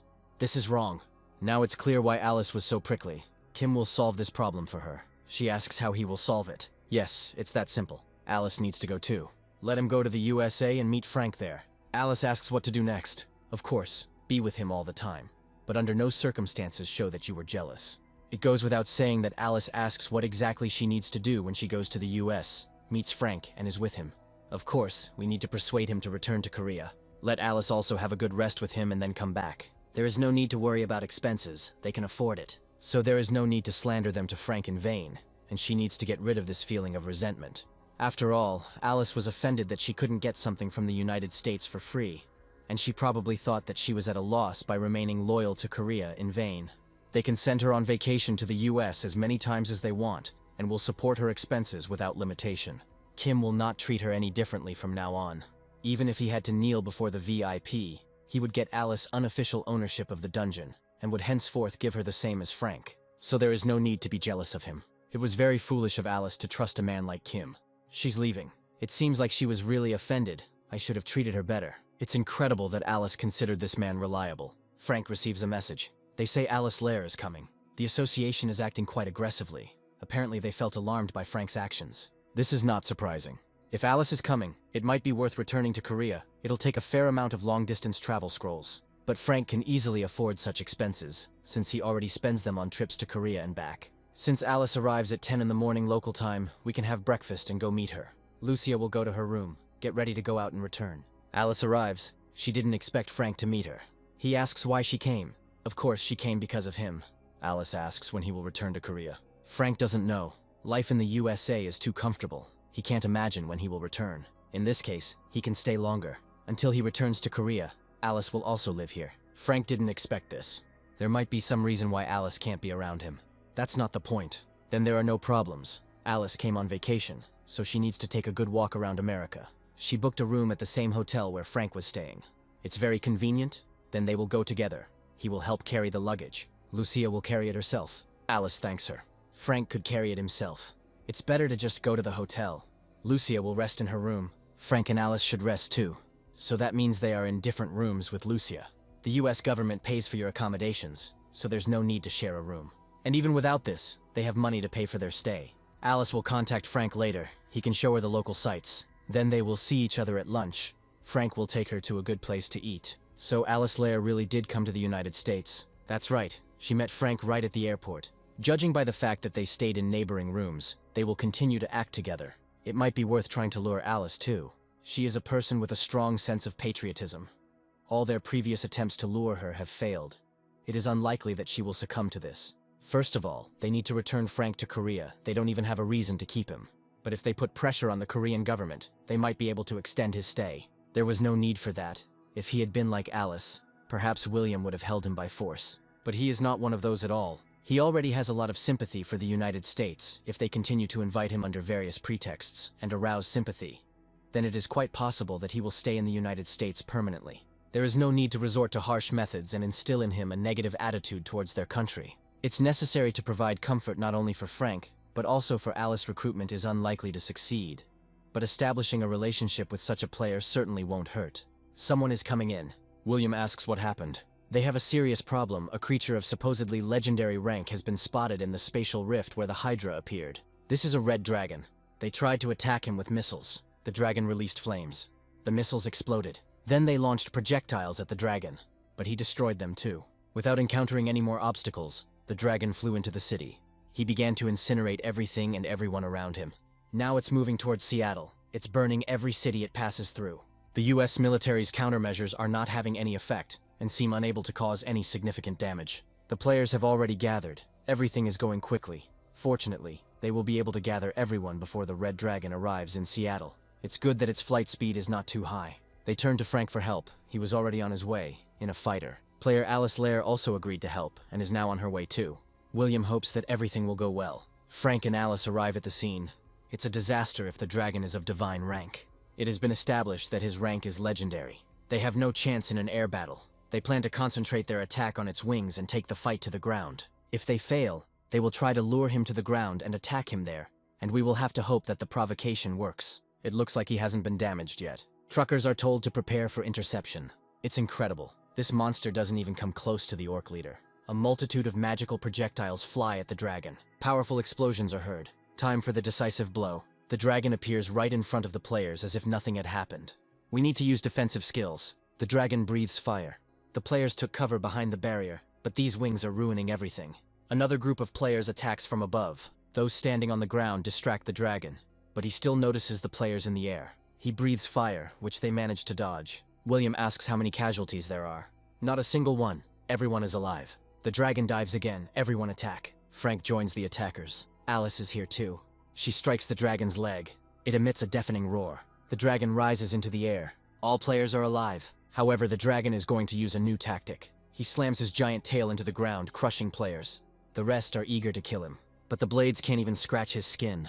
Alice goes on the attack again, then Frank attacks. Attacks have no effect. 9 hours later, the dragon continues to spread death. He killed most of the players. The rest are running out of strength.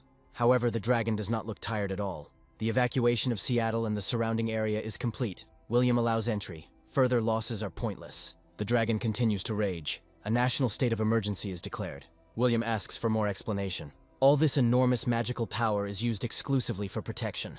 Fire breath seems to be the only means of long-range attack. The danger was not as serious as expected. It's dangerous for normal people, but not for high-level players. In terms of danger, it's roughly the same level as a rare rank monster's attack skills. However, his physical abilities are quite threatening apparently. The powerful force emanating from his gigantic body is his main weapon, but his speed should be assessed at the level of a heroic ranked monster.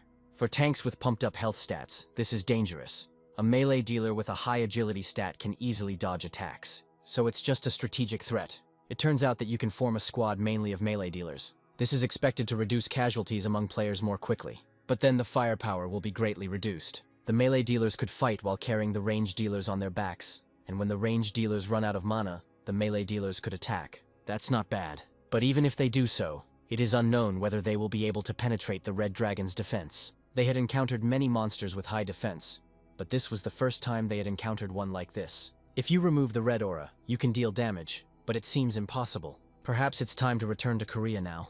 It seems like the raid on the Red Dragon will be of great benefit. We need to study the strategy a little more, and if it seems impossible, they will come back. Then Alice will report to the Korean Hunters Association that Frank will return. He can't sleep. If you miss a legendary rank monster of average difficulty now, you never know when it will appear again. Anti-dragon armor, crafted using magic to hunt dragon-class monsters, is now on sale for 9 billion points. Frank thought they only sold monster drops here, but it turns out they even sell snacks. People in the comments say the armor really does protect well. But since dragons see it as a snack, it's not just about the price, and it's edible. It might be worth buying them. Frank buys armor. They look like a giant piece of meat, although huge, but perhaps too small for a red dragon. First, they need to be tested. The dragon is attacked with projectiles again. The American military is doing a pretty good job too. Frank retrieves the armor from the dimensional storage. Then he throws the bait on the ground. The dragon smells. Excellent instincts, even though everything around smelled of gunpowder. The dragon grabs the snack. Now we have to try. Frank plunges the blade into the armor. They take the form of a ball. The main thing is that the dragon gets really angry. Having eaten his fill, he went to bed. He wakes up, smelling the scent again. A ball of meat is rolling towards him. The dragon was really angry. He starts to beat his tail and crush stones. For now, Frank will join the attack group. You need to avoid a head-on collision and focus on preventing the target from switching to other objects. William declares combat readiness. Shells are flying at the dragon again. This is followed by magical attacks. The related item, Dragon Cannon, has been upgraded to legendary rank. It finally worked. It's good that it worked out. We need to continue to monitor closely. William calls for an intensified attack. There is an effect. Now only melee dealers attack. Even if you fight in 2 shifts, it's still not easy. It seems the dragon is almost finished off. The rank of the associated item, Dragon Cannon, has increased. It seems impossible to upgrade to mythical rank, but that's understandable. He only absorbed the blood of 2 legendary dragons. The attacks are happening. Finally, the dragon takes damage. Player number 1 rushes into attack. He delivers the decisive blow. Now it's time to finish off the dragon. It worked. They took him down. That's why you can't pick and eat everything in sight. I wonder how many legendary items dropped. There should be at least 3 or 4. Maybe the purple aura skill will drop. William found the dropped skill book, but for some reason he is not happy about it. William throws the book. One of the players catches her, but he also throws down the book after looking at it. Something strange is happening. Player number 1 takes the book. This is a steel skin skill book, rare rank, worth $300,000. That's all that fell out. Even until the very last blow, the blade sucked everything out. A unique legendary rank dragon blood sword that restores the owner's health and mana by absorbing the blood of the dragon race. Continuously absorbing the blood allows the item to grow.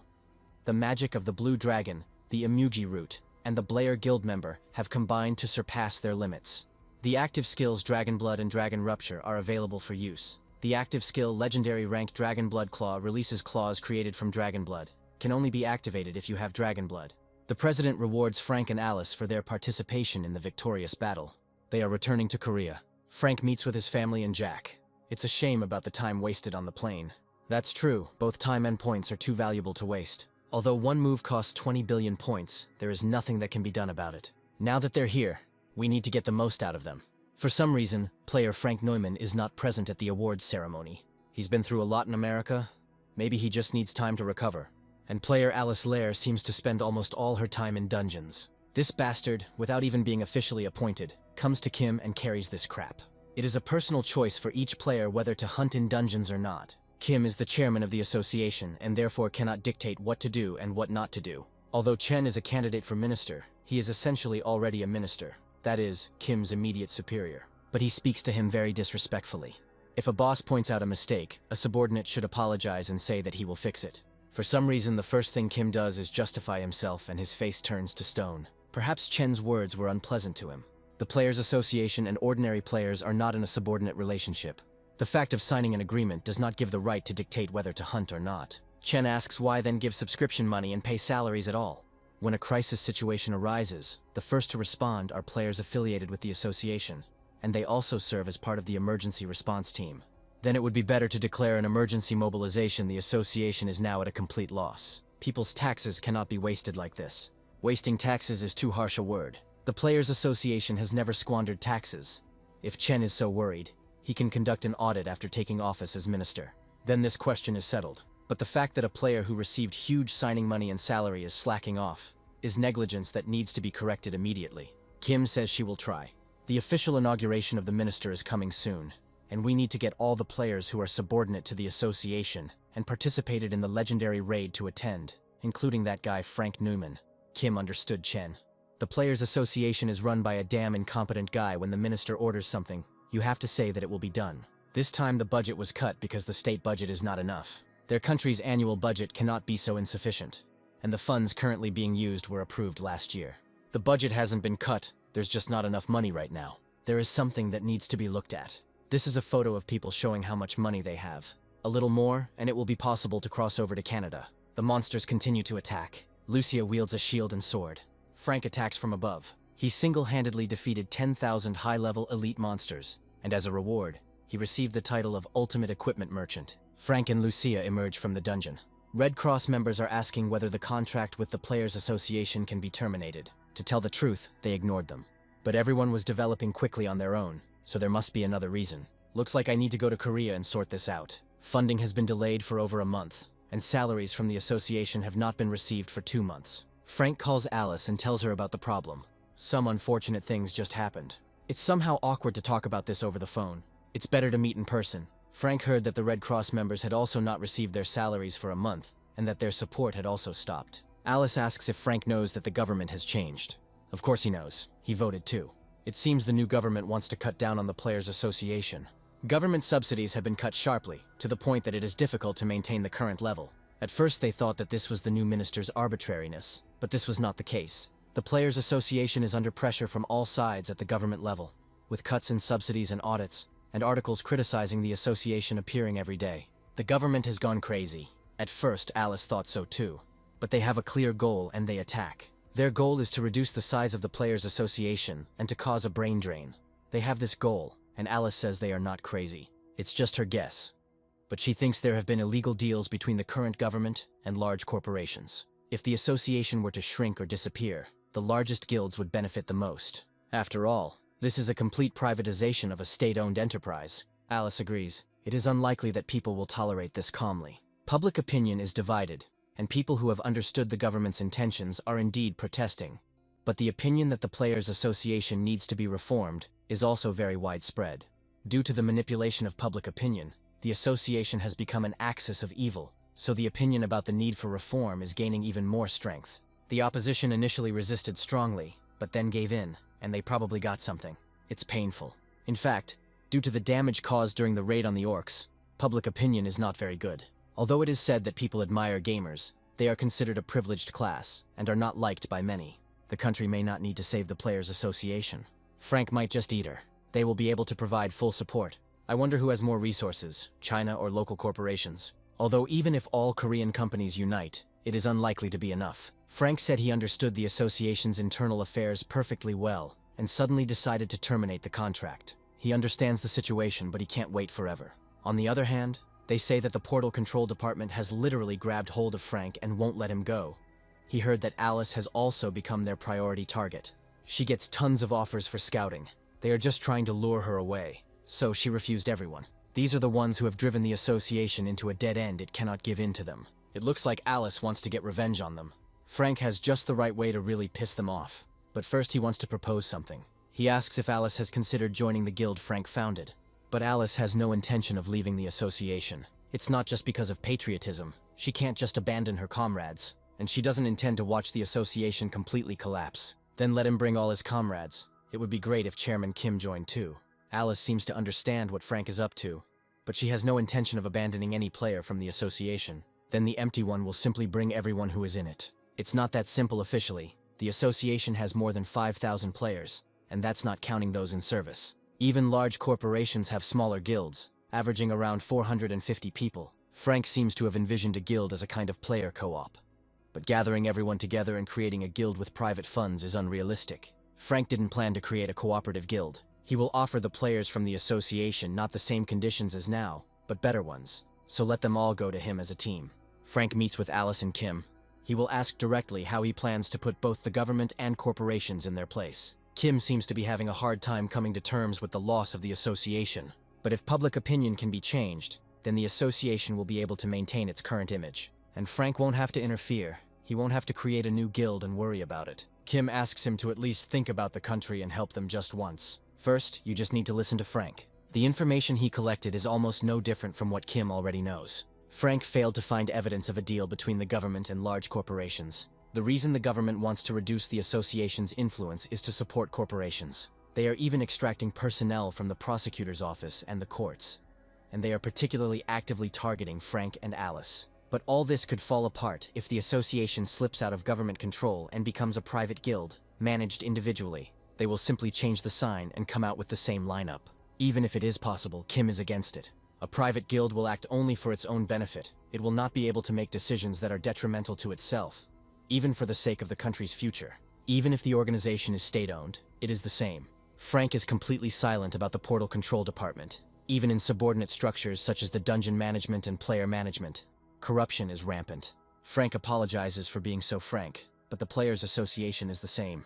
Kim can't argue with that, but he believes the benefits outweigh the costs and corruption needs to be fought. It only grows bigger and bigger. If Kim joins the guild that Frank is creating, he will give him the position of guild master, and Alice will give him the position of deputy. The players' trust level in Kim and Alice is very high. Guild management is also completely in their hands. They can create reserve squads. They can support new players in order to train personnel for the country. Frank will not interfere.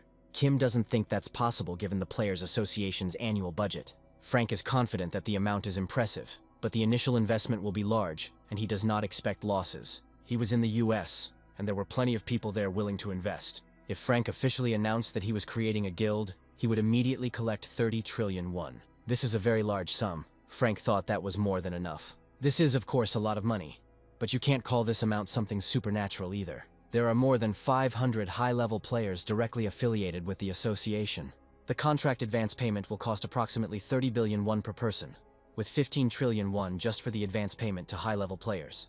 You also have to take into account their annual salaries, and if you add to that the advance and monthly payments to mid- and low-level players, then 30 trillion is a rather limited budget. So that's why Kim said this money was not enough. Apparently Frank didn't make himself clear enough. He wasn't talking about won, but about stone dollars. After the appearance of dimensional gates and monsters, the world changed dramatically, and the US government, taking advantage of the situation, issued stone dollars, a currency backed by magical stones.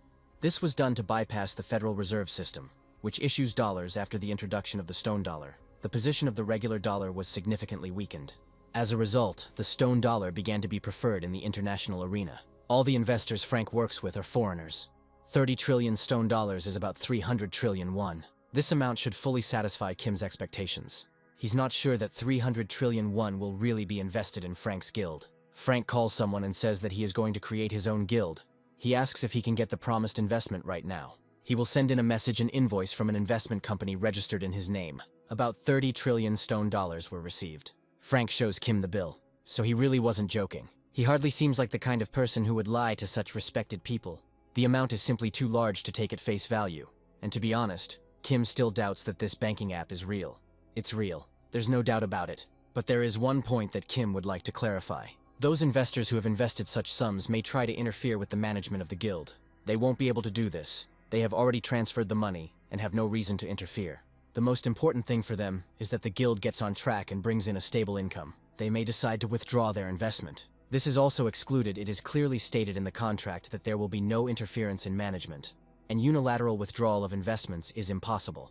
If this all goes down, they might have Frank in their clutches, and the US government might be behind it. In this case, they are simply obliged to improve the work of the guild. Under no circumstances can they lose these investments. They can't let Frank get taken by the Americans. He's completely on the hook. Frank asks if Kim can convince the players who work directly with the association. Convincing everyone will not be easy, but most of them are quite possible. Then we need to start. Whatever one may say, lifting the restrictions was the right decision. Players simply hunt in dungeons and bring back magic stones. If the association's chairman had used his brains even a little, he could have gotten the full benefit of this honey. Frank Newman and Alice Lair terminated their contracts with the Players Association, so Chen fulfilled all his previous promises. All this became possible only thanks to him. Larry will definitely thank him. There is no need for this. Chen gets a call. It's Larry again. Frank Newman and Alice Lair are already members of some guild. This is no longer within Chen's competence. It looks like some other company has decided to poach them. Larry himself just said he would sort everything out. If they had simply been lured away by others, he would have understood and turned a blind eye to it. But the leader of the guild they joined, Kim Seong, was the former head of the Players Association. Moreover, Frank and Alice were not the only ones who joined this guild. All the high-level players they were supposed to recruit first moved to the guild, led by Kim Seong. It's unclear how Chen is even doing business, since in the end, they won't get anything. It was Larry's fault. Chen was just doing his part. Everything according to the agreement. Larry asks if he can tell the chairman exactly what Chen just said. He must urgently begin collecting information about the guild that Kim created and destroy it by any means necessary. Even if there are no leads, they need to be created if everything falls through. The chairman of other companies will not stand aside either. Chen will do his best. If he wants to live in peace after leaving his post as minister, he had better do his job properly. Soon, information is gathered for Chen about a guild called Immortal. The authorized capital is only 100 billion. Maybe Frank and Alice were taken in as friends. Frank has always been considered a loner who acts on his own. It's strange why he suddenly did this. Kim Seong doesn't have any shares in the guild. He is a completely nominal guildmaster. Chen asks who is the main shareholder of the Immortal Guild then. This is player Frank Newman. As expected, Kim reaped all the benefits. He transferred 1,500 people out of 5,000 employees of the association. That's what authority means. But he can't stop there. Now that the restrictions have been lifted, Frank will take full advantage of it. Poaching rankers is like declaring war on large guilds.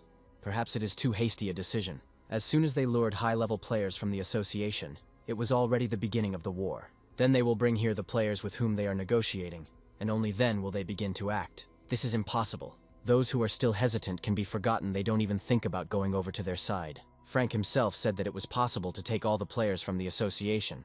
It's still valid, but he can't put off recruiting rankers for the sake of it. Kim has some ranker friends, although most of them are not particularly interested in power. There is no limit on contracts you can spend all 300 trillion won. If anything, they will get more. There are a lot of people who regret not investing earlier.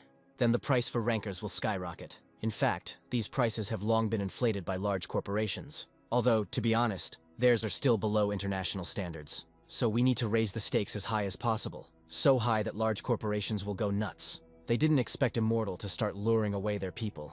Larry calls Chen. He clearly said to resolve the issue with the Immortal Guild at any cost. No apologies. Osen is not a laughingstock. The thing is that there is nothing to cling to at all. They were just founded. The problem is that Chen is trying to act legally. He can falsify evidence and cancel the guild's registration. They say big corporations are scary, but Frank didn't expect them to be this scary. This is the chairman of the Immortal Guild's advisory council, and the conversation was recorded. Larry drops the phone. What a rude guy. He cut off the call in the middle of the conversation. Looks like Chen is already a corpse. Frank was the reason the Prime Minister lost his job, and he should have been kept under surveillance from the moment it became clear it was him. Chen is in deep trouble. He even secretly smuggled black money out from under the president's nose. It's unclear how he plans to live in this country at all. Frank asks if there is anything in the president's documents that could send him to jail in an instant. Something that neither the prosecutor's office nor the media would be able to hush up. Chen doesn't know. There's nothing like that. After all, he is one of the people who is closest to the president. Maybe there is something weaker. He must have at least some compromising information on the president. Not counting black accounting or accounts in the names of fictitious persons. If others also know about this, then Chen won't even be suspected. He admits that there is incriminating evidence. When the president was a member of parliament, he fatally struck a man while drunk driving and tried to secretly bury the body. He took it to the mountains to bury it, but fell asleep right there due to his drunkenness, and then arranged everything to make it look like an ordinary accident. He blamed the driver, who wasn't even there, and who was paid off and kept quiet. He emigrated to the Philippines and disappeared from the radar. Frank asks if there is any evidence of this accident. Chen has black box video from the scene. There is more than enough evidence, but the press will remain silent, and the prosecutor's office will pretend that it sees nothing. So it's best to post this video on YouTube. Chen is doing a terrible job of handling things, so maybe we should start looking for a replacement for the Minister of Dimensional Gate Management right now. President Paul Harper entrusted him with this task, and that's all he's capable of doing. Frank Newman learned of Chen's weakness. But in reality, this is Paul's weakness. Frank got the black box video from the Lin May case. Paul doesn't even remember who she is. This is an incident that happened when he was a deputy, a traffic accident. Paul asks how Frank got this video. It seems the driver made a copy and kept it just in case, as insurance. But that bastard disappeared in the Philippines. Chen himself doesn't know about this. Here's the black box video Frank used to threaten him. He said he wanted to meet the president in person and talk. Maybe it's worth just meeting him for now. First, you need to listen to his conditions, and after the video is completely destroyed, Paul will deal with him. Chen will do his best if given time. Frank comes to the Blue House. He is shown into the office. He sits down immediately. Apparently he doesn't know the rules of decency. It seems that Paul hasn't figured out the situation yet. He still hasn't figured out who's in charge here and who's the subordinate. No need for unnecessary emotions. Frank isn't asking you to help the Immortal Guild, so don't interfere in their affairs. Frank found dirt on the president and already imagined himself to be in charge of the situation. But we shouldn't go too far. The president can remove people like him at any moment. Frank just needs to leak the video and go abroad, because the US continues to beckon him. Paul could tear his guild Immortal to pieces. Then Frank will simply transfer her to the USA. They will be only too happy to accept them. He did offer to negotiate peacefully, and in fact, he is not eager to leave Korea either. He plans to establish himself here permanently, for example by taking on the Players Association's responsibilities for supervision, or the formation of reserve teams. And Paul, of course, wanted to entrust tasks such as maintaining public order to large corporate guilds. Let him convey this to the Immortal Guild. There are simply no words. Frank can leak the video if he wants, but he better be prepared. Paul will make it so that he cannot live in this country. It's a pity, because he was planning to pay much more than large corporations. He has 30 trillion stone dollars in his overseas account, and if Paul does everything right, Frank will give him about 1 trillion for his efforts. He has already spent tens of trillions just on attracting rankers. This is true. We need to persuade the deputies from all parties to transfer powers to the Immortal Guild. Corporations will pay a maximum of 1 or 2 trillion won. Paul asks if Frank is sure he can keep that promise. This is a secret account in a Swiss bank. If everything goes smoothly, it will belong to Paul. The bank book will remain with him. When everything works out, Frank will tell him the password. You can check the authenticity of the book as much as you like. In a few days, Paul will call him. Frank advises you to think carefully about whose side it is more profitable to take. He's leaving. Paul orders that an expert be called immediately to check the authenticity of the bank book. Frank promised Chen 100 billion stone dollars if everything worked out. We must convince Paul at any cost. Soon Frank is called to the Blue House. He believes that Paul made the right choice. He simply has to make decisions for the future of the country. Frank said he would tell me the password to the bank book when it was all over. Once the job is done to the best of my ability, this savings book will belong to Paul. But to convince members of parliament, a small advance will be needed. Paul will have to deal with this on his own. Frank has already handed him 1 trillion stone dollars. But he can't use this money right now. Even if you just show him a savings book with 1 trillion in the account, members of parliament will themselves switch to Paul's side. But such matters require complete secrecy. This money no longer belongs to Frank. Paul understood him. He would deal with this issue himself. The promise to hand over the password immediately after the completion of the case must be strictly fulfilled. If Frank doesn't tell me the password, this money will be dead weight. Paul looks forward to a fruitful collaboration. They shake hands. Frank uses psychometry. He sees Paul celebrating after receiving a lot of money. So I collected everything in one place. This is an investment worth 10 trillion won. Paul calls Chen. He asks how much money is in his shell accounts. As far as Chen knows, just under 100 billion. This money will have to be spent on bribing members of parliament. This Immortal Guild again. It appears the presidential administration received a promise of generous compensation from them. It was necessary to find out about this in advance and cut off their oxygen supply. Larry orders immediate contact with the press. How furious they are, making the scandal with the illegal private contract of the Immortal Guild the topic of the day. If so, then it's time for Frank to strike. Emergency alert: a monster wave has begun in Guangjin. A legendary rank monster may have appeared. Alice calls and asks if Frank has heard the news. He is already heading to the scene. Alice also goes there with the team. If they had been contacted, they would have been able to react in time. But for some reason they remained silent. Frank seems to have an idea why. He will be there in about 3 minutes. This is a dungeon in the territory of the 5 Stars Guild. Their defense is a complete mess. Frank attacks the wyverns. Someone is filming it. The man in the brown cloak single-handedly scattered a flock of wyverns. The monster attacks the players. Frank attacks him. The heroic rank gate created such chaos that it was unclear how they organized their defense. Frank won't let this go. He single-handedly killed the named monster of the heroic tier, the Red Wyvern Postra. Now he will see what's going on with the drop. A unique heroic rank Book of Flame has dropped, allowing the caster to freely control fire at will, and can be developed by absorbing fire-type skills and items. The active skills Fire Spear and Firestorm have been absorbed by the Book of Flame skill. The players thank Frank for saving them. These people are not guilty of anything. Frank asks them to gather around him and pull up the wounded. It activates great healing.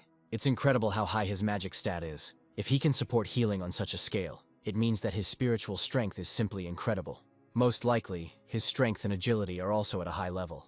The views are simply out of this world. An illegal deal between the dungeon management staff and the 5 Star Guild has been uncovered, but this video became a much bigger sensation.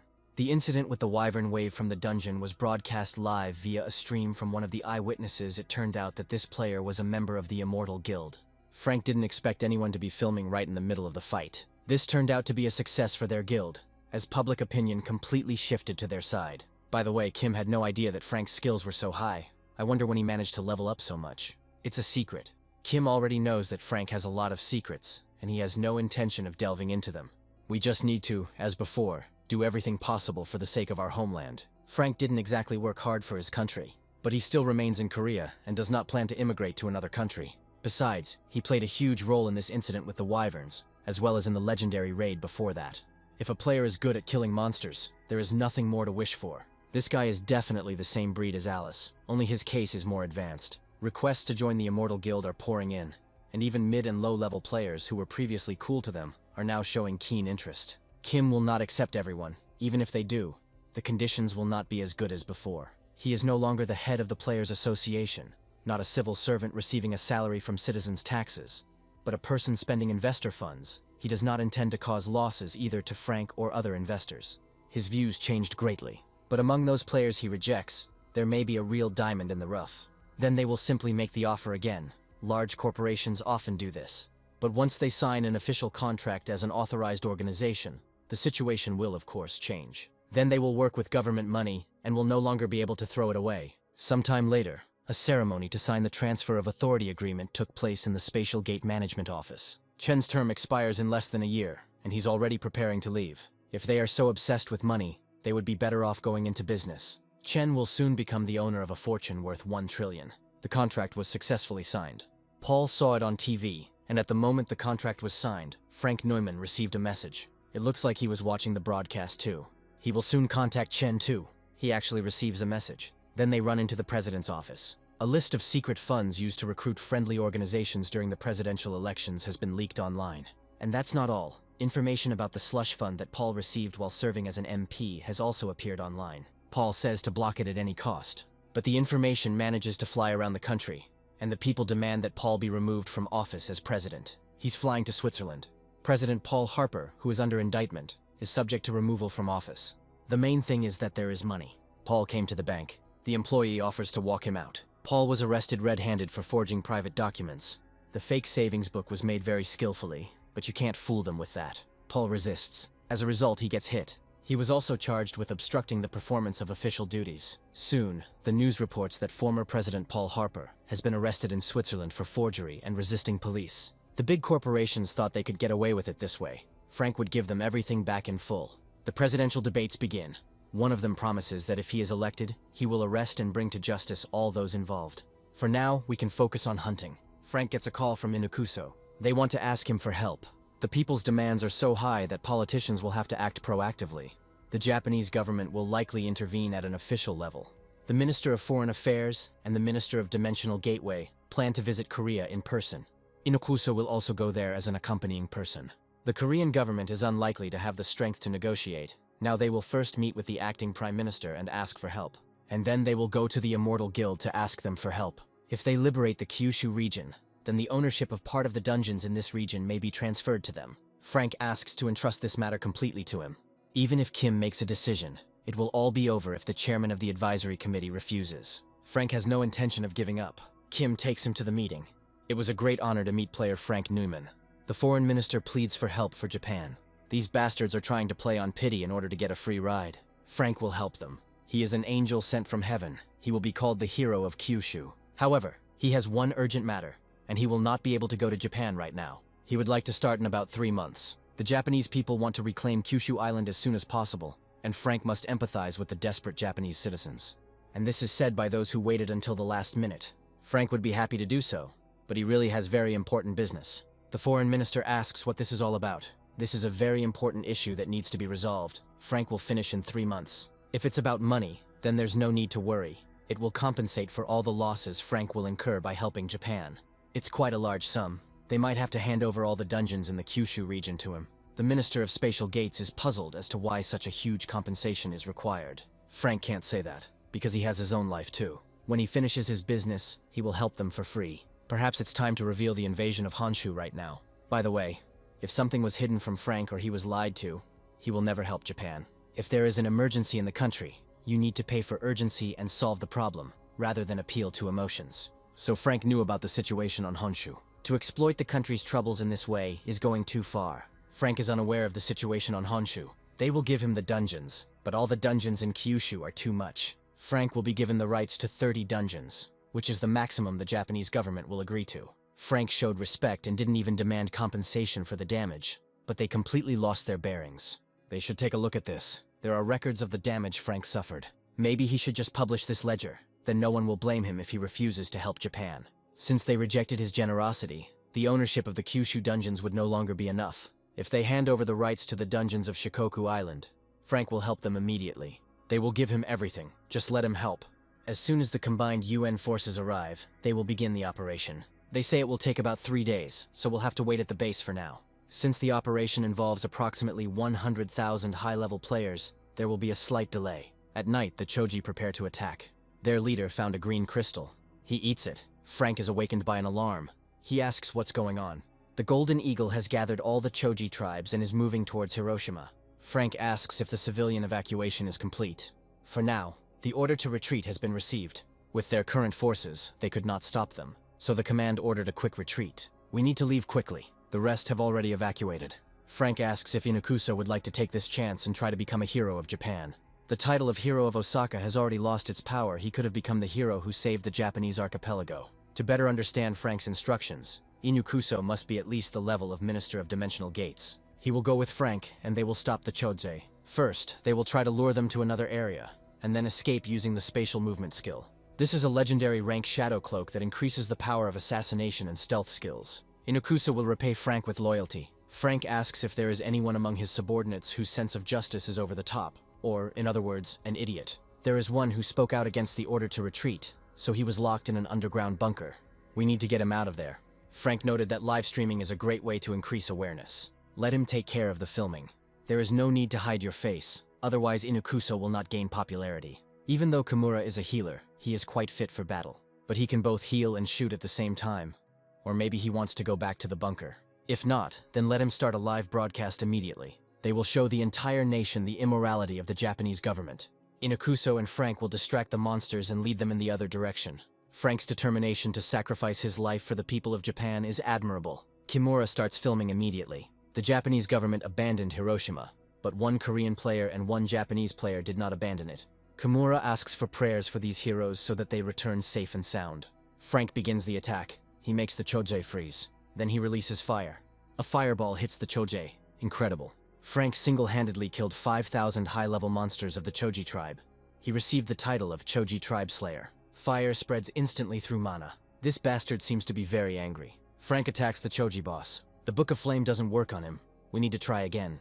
The boss attacks Frank. And he's damn strong. He managed to wound Frank. He fights on equal terms with the boss. Too fast, you can't even see anything. The Choji targeted Kimura. But he is not alone here. This is team leader Inakuso. He refused to obey the order to retreat and remained here alone, as the last pride of the Japanese players. The Choji are advancing. Inakuso continues to deal with them. Kimura also films Frank's boss fight. Frank Newman had to evacuate. This is exactly what they were told. This is broadcast to the whole world. Now everyone will consider the Japanese government a bunch of incompetents. We urgently need to contact Chairman Ino and give the order to destroy the Choji. Inakuso holds the position of team leader of the information department. Once the battle is over, he needs to be appointed as the president of the Players Association. He is the only Japanese player participating in the battle. We need to promote him as a hero of Japan as much as possible. It must also be stated that player Frank Newman and Inakuso voluntarily went to the front lines in agreement with the Japanese government. It must be said that the authorities wanted to send reinforcements, but they refused to help. And it must also be announced that the other players did not flee, but risked their lives trying to defend the approaches to Hiroshima. Frank continues to fight the boss. This bastard is really damn strong. Frank attacks the other Chogs. He single-handedly killed 10,000 high-level monsters of the Choji tribe. Frank's health has dropped by more than 10%, activating the passive Berserker skill. Frank and the boss clash again. This creature is still resisting. If another passive skill triggers, there will be big problems. Due to his high intelligence, the boss quickly assesses the situation. Frank wouldn't let him go for anything. He strikes. There is an explosion. The boss falls. The raid is over, and Kimura ends the broadcast. Compared to the Hydra, the sensations are completely different. The spear only has a heroic rank. The legendary rank Choji Lord's robe contains the magical power of the Choji Lord, allowing one to soar freely in the sky while consuming a small amount of mana. Now that's not bad. Frank tries out the robe. Mana consumption is almost zero. Now it's the turn of skill books. I couldn't learn the active skill Heavenly Thunder. Apparently it's still far from mythical rank. This is a unique legendary rank passive skill book for the Heavenly Thunder Lord's armor. This is a jackpot. The passive skills Hard Body, Stone Body, and Steel Skin have been absorbed into the passive skill Heavenly Thunder Lord armor. Frank did a great job. Inakuso did a good job too. The president of the Players Association arrived. Player Frank Neumann is a hero who saved Japan. It's not just him we should thank. Inakuso defended the pride of Japanese players. He is incredible. He was just doing what he had to. Here comes someone else. This is Prime Minister Akunabe. He brought journalists with him. It seems he had something in mind since he came here in person. Thanks to Frank's actions, Japan is saved. On behalf of all citizens, Akunabe expresses sincere gratitude. Frank and Inakuso are the heroes who saved Japan, so he came to put on a show. Inakuso needs to accept the praise, and at the same time show his face on camera. Inakuso only did his duty. He risked his life by taking on this crazy operation. Akunabe is talking nonsense. You can send him away, although you shouldn't. At first they will play along with him. Inakuso repeats that he only did what he had to. While they were preparing the defense of Hiroshima, Inukuso took on the dangerous mission of luring out a flock of choji. And they weren't just lured out. Akunabe couldn't even imagine that they would be completely destroyed. And you can get a good profit from this. Akunabe once again expresses his sincere gratitude for saving Japan. Of course he should be grateful, because Frank had remained silent until now. And thank you for that. I wonder what Akunabe is planning. He lays out his plan. So he wants Frank to say that they fought the choji together, at the request of the Japanese government. He also asks to keep secret the fact that they were planning to abandon Hiroshima. Frank asks what he will get if he does this. They had already agreed to transfer to him the rights to the dungeons on 2 islands. Frank is not happy with this. He will go outside right now and give an interview to journalists. Akunabe asks what he wants. Frank is not going to ask for the impossible. To begin with, regarding the income from the dungeons on the 2 islands, he must be guaranteed complete tax exemption. Judging by the reaction, Frank was right. Apparently, Akunabe was going to stab him in the back. They guarantee in writing that there will be no taxes at all. As for the island of Kyushu, it was completely turned into ruins. Frank would like to get this land for free. Despite the high level of danger near the dungeons, land prices there are high, all because hunters need equipment stores, restaurants, and overnight accommodations. In Japan, entertainment venues are often located there. If Frank gets all the reward, it would be unfair. Inukuso risked his life. He is a hero who fought against a pack of Choj. Frank asks what award the Japanese government plans to give him. To begin with, he will be offered the post of President of the Players Association. Let him take over the post of Minister of Spatial Gates concurrently. Compared to the current minister, who can't even assess the situation, Inukuso will do 100 times better. Akunabe cannot dispose of the minister's position at his own discretion, but only after careful discussion with cabinet members. So, he again wants to appoint someone who doesn't understand a damn thing, and it's because of such ridiculous personnel decisions that Japan ended up in such a deplorable state. Akunabe will view this in the most positive light. The next day, Frank returns to Korea. He didn't expect there to be so many journalists. Frank puts on glasses and a mask, but he is still recognized. These are presidential candidates. Frank experienced a lot in foreign lands. He and the presidential candidates are surrounded by journalists. For some reason, these bastards put Frank here and are promoting their policies. He is tired. It is time for him to go. Of course, they took up a lot of his time. Journalists ask which candidate he supports. Frank finally fought them off. He thought he would die from this stress. It's all because he's too popular. Alice was also very surprised by his level. He was just hunting hard. Alice asks him to tell her in more detail how he caught the golden eagle. Frank tells. He almost died. His mother and sister scolded him for taking such a risk. And even Lucia. Frank is pleased that Alice cares so much about him. She didn't say she was worried.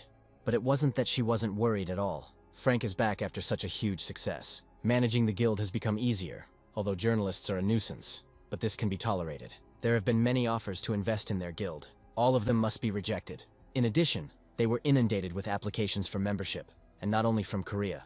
Rankers and high-level players from all over the world want to join them. We need to accept everyone, and since this is how it turned out, open foreign branches. This would require too many resources. Frank will handle it. The results of the Immortal Guild's fund tracking have arrived. They are coming from China. But Frank has a bad relationship with this country. This is Ben Seok, who seized power in China. He is the deputy chairman. But since the chairman is only a puppet, Ben is actually the first person in China. Under Ben Suk's leadership, China officially apologized for the attempted kidnapping of Frank and the murder of his family. Then, 30 trillion stone dollars were poured into the international investment company created by Frank. This is an absurdly large sum to compensate for the damage. With this money, Frank founded the Immortal Guild.